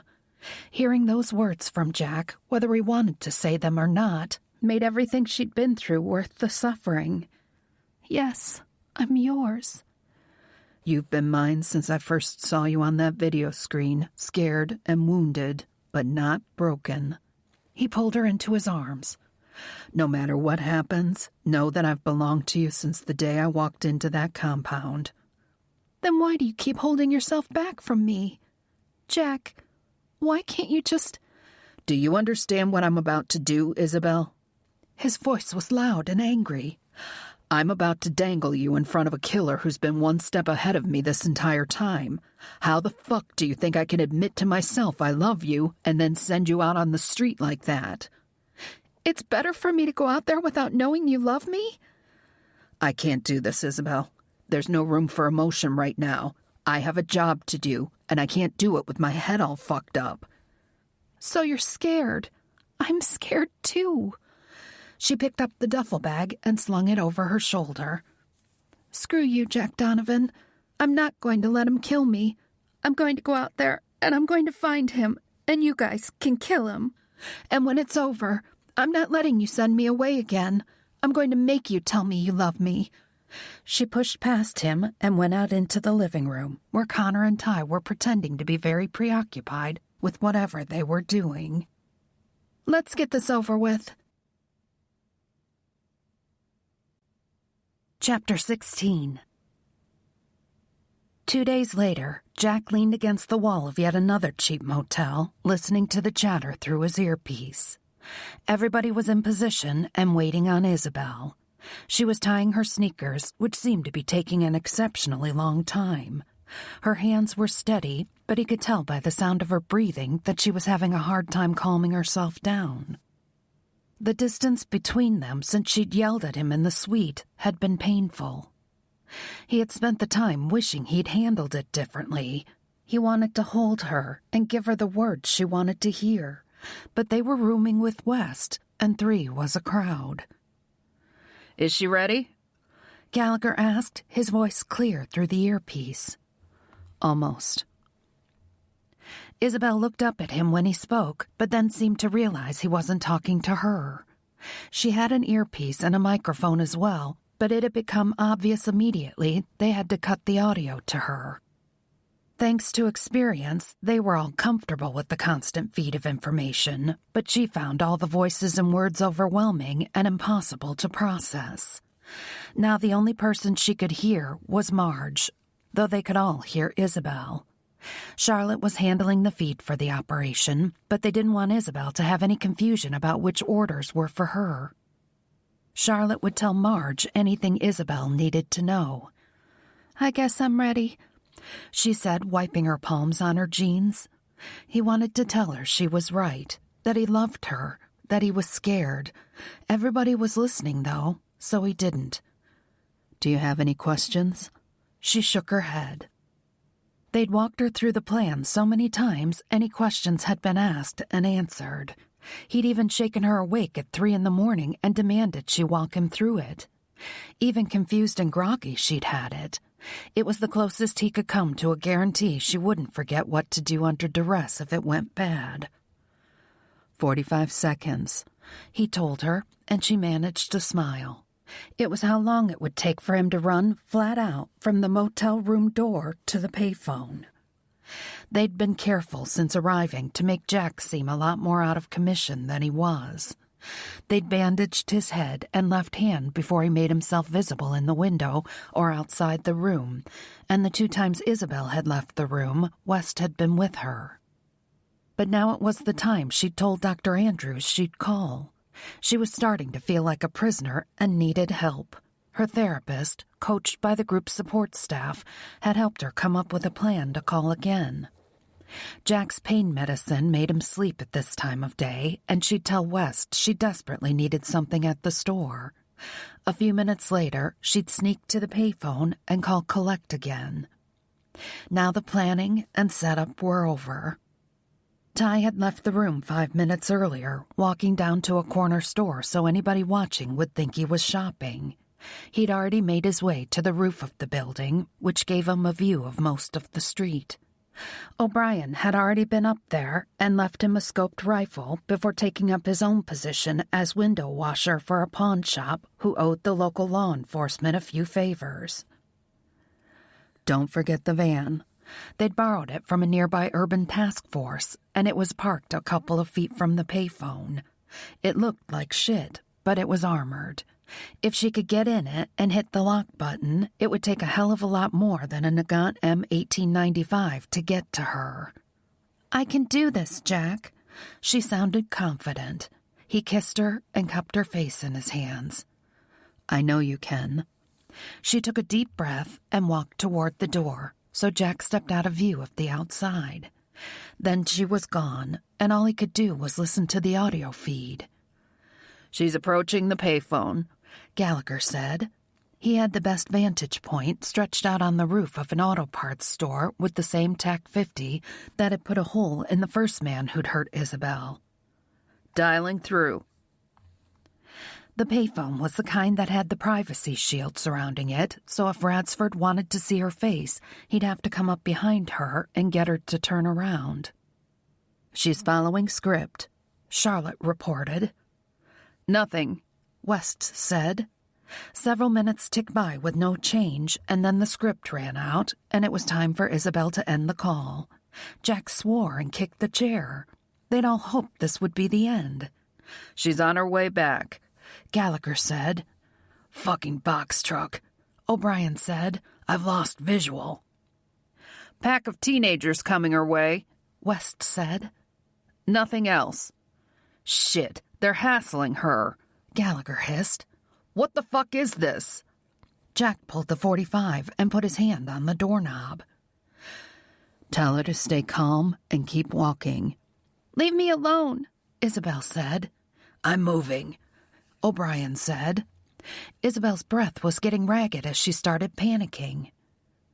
Marge, tell her I'm coming. Stay in that room, Donovan, Gallagher barked. There's no physical threat yet. Shit! Yellow compact car! It was West. I have no shot! Fucking kids! Gallagher growled, and Jack opened the door. They'd been watching the teenagers, who they couldn't shoot, and now Ratsford was going to get the drop on them again. Jack stepped out onto the sidewalk, and the bullet hit him in the shoulder, spinning him around. Jack! He heard her scream and struggled to get his bearings. And then, in a sing-song voice, close and loud enough so they all heard it through her mic to their earpieces. Isabelle! She's running! West yelled. I still have no shot! Shit! They're hurting her! O'Brien, heading toward your 2 o'clock. Gunshots rang out. Updates flew between the men as they scrambled to change positions. Through it all, Isabelle's harsh breathing as she ran, begging them for help. Gallagher's voice cut through the chaos. Charlotte, cut Isabelle's audio to Donovan. Shit. Don't you dare, G. Don't cut me off. But Isabelle was gone. It had all come together in the instant she watched blood explode across Jack's shirt, knocking him back into the room, and Ratsford's voice right behind her. He'd hired help. Adjust to 4 o'clock. She heard Marge say in her ear, but she didn't know what that meant. Ratsford was behind her. There were teenagers yelling at her and flashing knives. Jack was shot. She kept running. Veer to your right, Marge yelled. She tried, but the boys helping Ratsford were there, and she went left instead, trying to spot Ty or Connor or anybody. There was a small park at the end of the block, and she thought Gallagher could see it from where he was, so she headed for it. With each step, she waited for the boom of the big sniper rifle she'd seen Gallagher cleaning. It didn't come. She made it to the park, but a root or something tripped her, and she fell, sliding across the grass. Please, help me! He was behind her. He said her name again, and she used a tree to help pull herself up. Her chest and side hurt from running, and her legs felt like jelly. Oh, Isabelle, let me see your pretty face. She wrapped her arms around the tree and buried her face against the bark. The barrel of the revolver pressed hard against the base of her skull, but she held tight to the tree and refused to lift her face. She heard a rustling, and then... Here's your money. Disappear. The sound of feet running away, none running toward her. Now it's just you and me, Isabelle. I'm not turning around so you can shoot me. She said it as much to Marge as to Ratsford. They would know he had her, and if they were going to save her, it had to be now. You are my favorite, Isabelle. For too many years, it has been far too easy. You are not a weak woman. She shivered, waiting. Any second she would hear a gunshot, either from the Nagant, assuming her brain had time to process the sound before it exploded, or from a sniper rifle. My mother was weak. His voice was soft, seductive. It made her want to vomit. My grandfather killed people for money, too. Like me, he killed my father for money, and my mother killed herself because she was weak. I went to live with my grandfather then. He said I was weak, but that he would make me strong. I learned to bear the pain and damage he inflicted without crying out, but he still said I was weak. Isabelle forced herself to calm down. He seemed to want to tell her his story, perhaps because she was his favorite, and the longer he talked, the longer Jack or one of the other guys had to come to her rescue. But he was the one who was weak. Ratsford spat, and her anxiety started building again.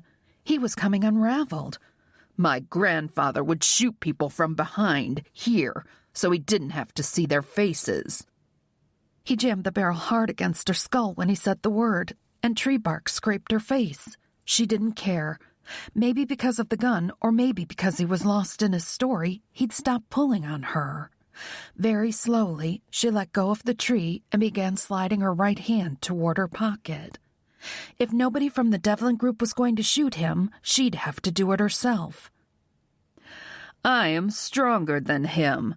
I look people in the eye when I shoot them. and it proves I am more of a man than my grandfather was. He was a coward who shot them from behind, you see?" Her fingers closed over the grip of the 9mm, and she used her thumb to flick the safety off. "Turn around, Isabelle." Like hell she'd turn around. The fact he thought she'd meekly offer to do so after the story he'd just told her said a hell of a lot about his frame of mind. "You're special," he said, his voice as intimate as if they were lovers. "I want to see your eyes, Isabelle. I want to see their color." She resisted, still trying to buy time. Think like Jack, she told herself. Plan, visualize. Ransford wasn't going to shoot her in the back of the head. She was special. She was his favorite. It was very important to him that he see the color of her eyes before he killed her. He would lose patience very soon. The nagant was in his right hand, but because of the way she was holding the tree, he couldn't break her free just pulling at her with his left hand. He would reach across his body and grab her right arm, yanking hard. She would release the tree just as he did so, throwing him slightly off balance just long enough for her to fire the 9mm. "Isabelle, you're disappointing me." That didn't sound good. She needed to remain his favorite, or he might actually pull the trigger. New plan. She slowly started to turn to her right, and the pressure from the nagant's barrel eased. His sigh of pleasure made her ill, but she focused on what she was doing, and more important, what he was doing. When she'd turned about halfway to him, he pulled back a little, and the barrel of the nagant wavered to the right. Firing through the hoodie's pocket, she pulled the trigger. Ransford staggered back a few steps, his face white with shock. But he didn't fall. She'd fired too soon, and the blossom of blood on his side proved she'd hit him, but he didn't go down. She pulled at her hoodie, aiming the 9mm at his chest. The barrel poked through the hole the bullet had made, and she pulled the trigger again. Nothing happened. She felt the tug of fabric and realized it was caught in the slide mechanism. It was jammed. "They're blue," he said, and raised the nagant. She ran again. Connor ignored the burning in his thigh and kept running. Some punk he'd tried to run past on the sidewalk had stuck a knife in his leg. After clocking the kid in the temple with the butt of his Smith & Wesson, he'd kept going. "She shot him." Total silence on the comm for a few seconds. "He's still after her. Probable weapon malfunction. She's now heading east. Looks like she might be trying to get back to original location." Connor adjusted his path, pointing his weapon at a kid in the way. He put his hands up and moved. He spotted her and moved to intercept, though he didn't yell out to her. Ransford was on her heels, and if she stopped, she was dead. He ran harder, ignoring the pain. He heard the TAC-50 go off, and a cement block inches from Ransford exploded into dust. "Shit!" Gallagher sounded pissed. "I won't have another clear shot. Too many windows." "I'm on the street," West reported. "but I'm behind him. I might hit Isabelle." Connor saw Jack then. He was fighting one of the guys who'd been helping Ransford, and it wasn't going Jack's way. As he watched, the punk punched Jack in the gunshot wound, and he dropped to one knee. With a silent apology to his partner and best friend, Connor kept going. Ransford reached out as he ran, trying to grab Isabelle's hood. Raising the weapon, Connor aimed without slowing down and fired a shot. It hit the assassin in the torso, and he went down, but he was still moving and still had his nagant. Putting on a burst of speed, Connor caught Isabelle and took her arm without letting her slow down. They were almost to the van. The TAC-50 boomed again. "Body shot," Gallagher said. "Can't confirm status." Connor opened the door of the van and practically threw Isabelle inside. "Lock the doors and don't get out until one of us comes or Marge clears you. Understood?" She nodded, her eyes wide in her blood-streaked face. "Help, Jack!" He slammed the door and waited until he heard the locks engage. Then, favoring his wounded leg, he turned to go back for Jack. Ransford was not on the sidewalk where he'd left him. Where the fuck did he go? I have no visual, Gallagher admitted. I was trying to get a clear shot at the asshole beating the shit out of Donovan.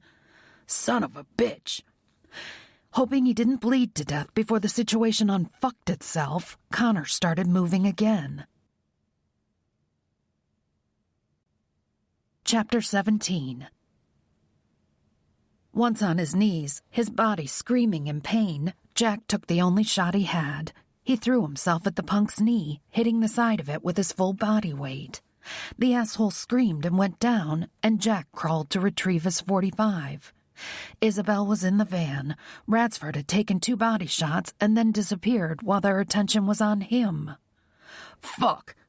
He yelled, not caring about the ears on the other end of his microphone. We can't do this again, Gallagher said.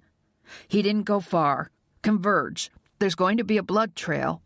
He reached the spot at the same time as O'Brien, noting one of his pant legs was drenched with blood. You need to get something on that. Says the guy with a hole in his shoulder and his face not so pretty. Blood trail says he went in there. Jack looked up at the seemingly abandoned brick building with the broken door. God only knew who or what else was in there. Peeling letters implied at some point it had been a bakery. We need eyes on the back of this building, O'Brien said. Less than a minute, West said, and judging by his shortness of breath, he'd been on his way there already. Gee, you got the van? Jack asked. Armored or not, he wasn't leaving her alone. I've got it. Go run that asshole to ground. Jack looked at O'Brien. Thank you for getting to Isabelle. She's my life. Connor nodded. Let's get this guy so you can tell her that. Jack went first, stepping to the right and pausing to give his eyes time to adjust. They followed the trail toward the back of the building, winding through piles of crap that had been stored or abandoned there over the years. He winced with every creak of the floor and wished they had night vision equipment on hand. Eyes on the rear, West said. I can see the whole row, and there's no movement. Jack's pulse quickened. The bastard was in here somewhere.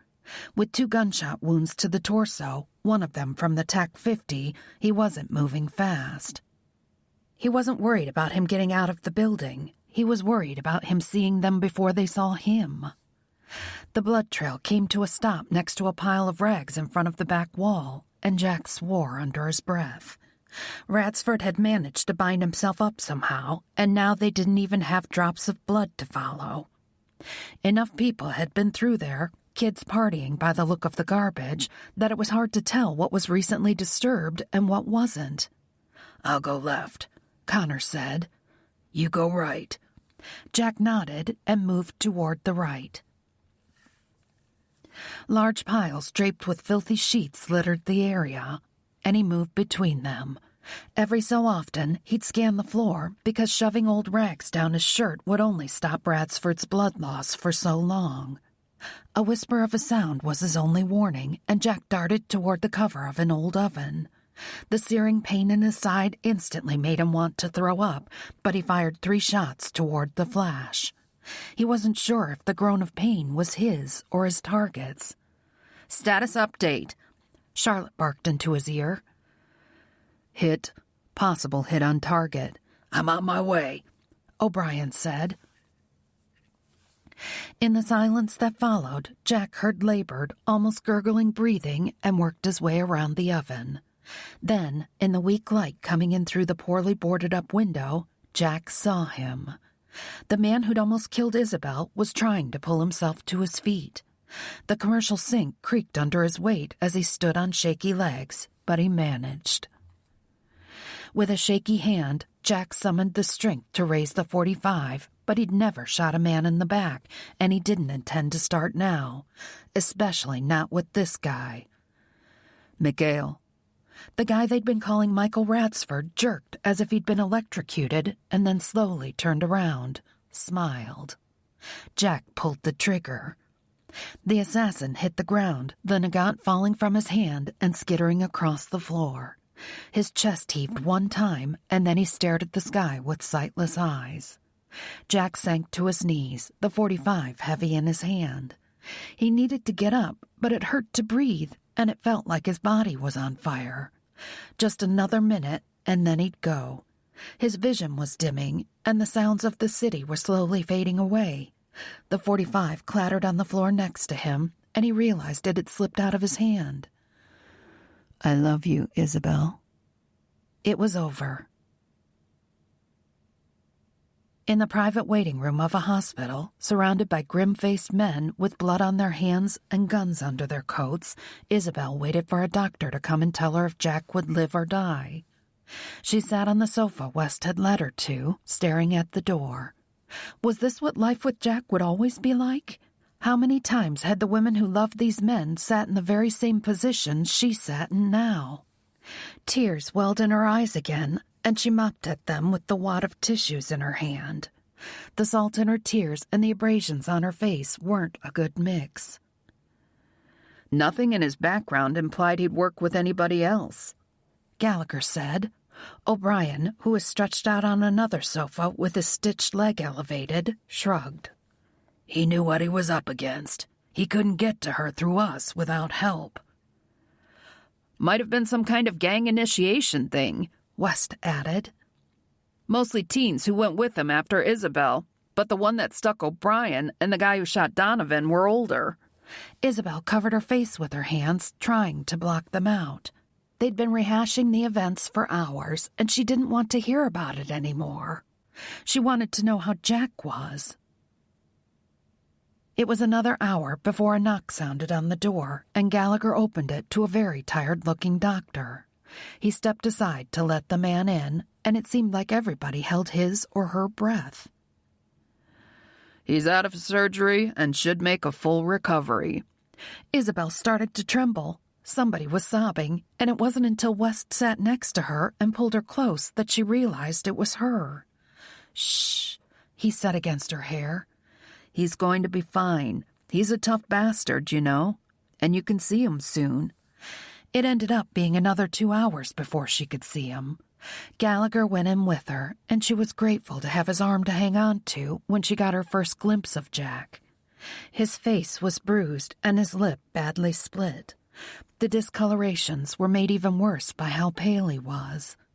Under the hospital gown, she knew there would be at least 2 bandages, since she knew he'd been shot in the shoulder and in the side. But he'd be okay, she reminded herself. Letting go of Gallagher, she moved forward to stand at the side of his bed and took his hand in hers. His eyelids fluttered and then slowly opened. Isabelle. His voice was a little weak, and so was his grip on her hand. I love you. The tears came instantly, and she barely noticed them stinging her face this time. She was not going to fall apart in an emotional heap while he was in this hospital bed.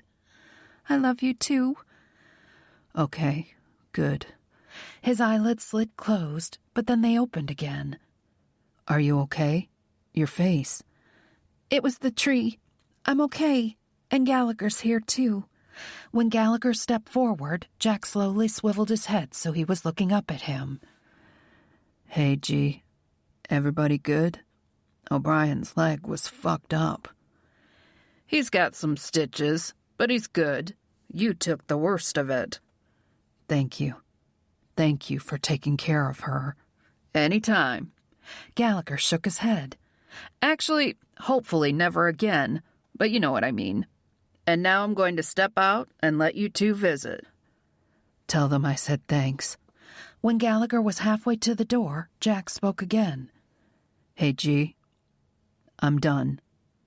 Isabelle heard the words, but she wasn't sure exactly what he meant. Gallagher was, though, because he nodded. We saw that coming. Saw what coming? Done with what? It drove her crazy, the way they seemed to be able to talk to each other in vague sentences and they all got it. They might as well have been speaking a foreign language. I'll talk to Rossi, Gallagher said. We'll still give you a ride home when they spring you. Maybe. Appreciate it. I'm going to go forage for food. I think West already emptied the vending machine, so I might have to mug him for a bag of chips. Text me if you need anything, Isabelle. What was that about? She asked when the door swung closed behind Gallagher. I just retired. There were only 3 words, but they took a long time to sink in. Do you mean it? I mean it. I'm done. Tears spilled onto her lashes, and she dashed them away. It's not just for me, is it? I don't want you to resent me because you gave up your job.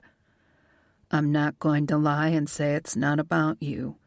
I don't want to leave you. I can't imagine kissing you goodbye, neither of us knowing if I'll come home. But I'm also tired of it. It's not a spur-of-the-moment decision. I've been working up to it for a while. It's going to be hard to make you a resume that doesn't scare people off, she reminded him. Rossi's been paying me good money for a lot of years, honey. I'm not really worried about it. So, is being a man of leisure what you're going to do for the rest of your life? He shrugged. I'll worry about it later. For now, my plan for the rest of my life is to make love to you, to make you smile. I'd like to be a dad someday. Her heart squeezed. I like that plan. Do you know how to do normal dad stuff? Like play catch and ride a bike? I figured you'd handle that part. Want to play catch? Go ask your mom. Kid pushed you down on the playground? Ask Dad. He laughed at her expression. I can play catch. I have parents in Florida and 2 brothers, nieces and nephews. When we're up to it, we'll go visit them, and they're going to love you. I hope so. And then we'll go to Philadelphia? He shrugged and then winced slightly. We'll go wherever you want to live, honey. We have all the time in the world to find the right place. Bend down. Isabelle frowned, then bent toward him. Closer, he whispered. Smiling, she bent closer so he could kiss her. She pressed her lips to the side of his mouth that wasn't swollen, and he sighed with pleasure. I love you, Jack. I love you so much, Isabelle. I don't have a ring right now, and I don't think they'll let me get down on one knee right now, but I want you to be my wife. Yes, she said. Yes, I want to be your wife. I belong to you, remember? I remember, and now that I have you, I'll never let you go.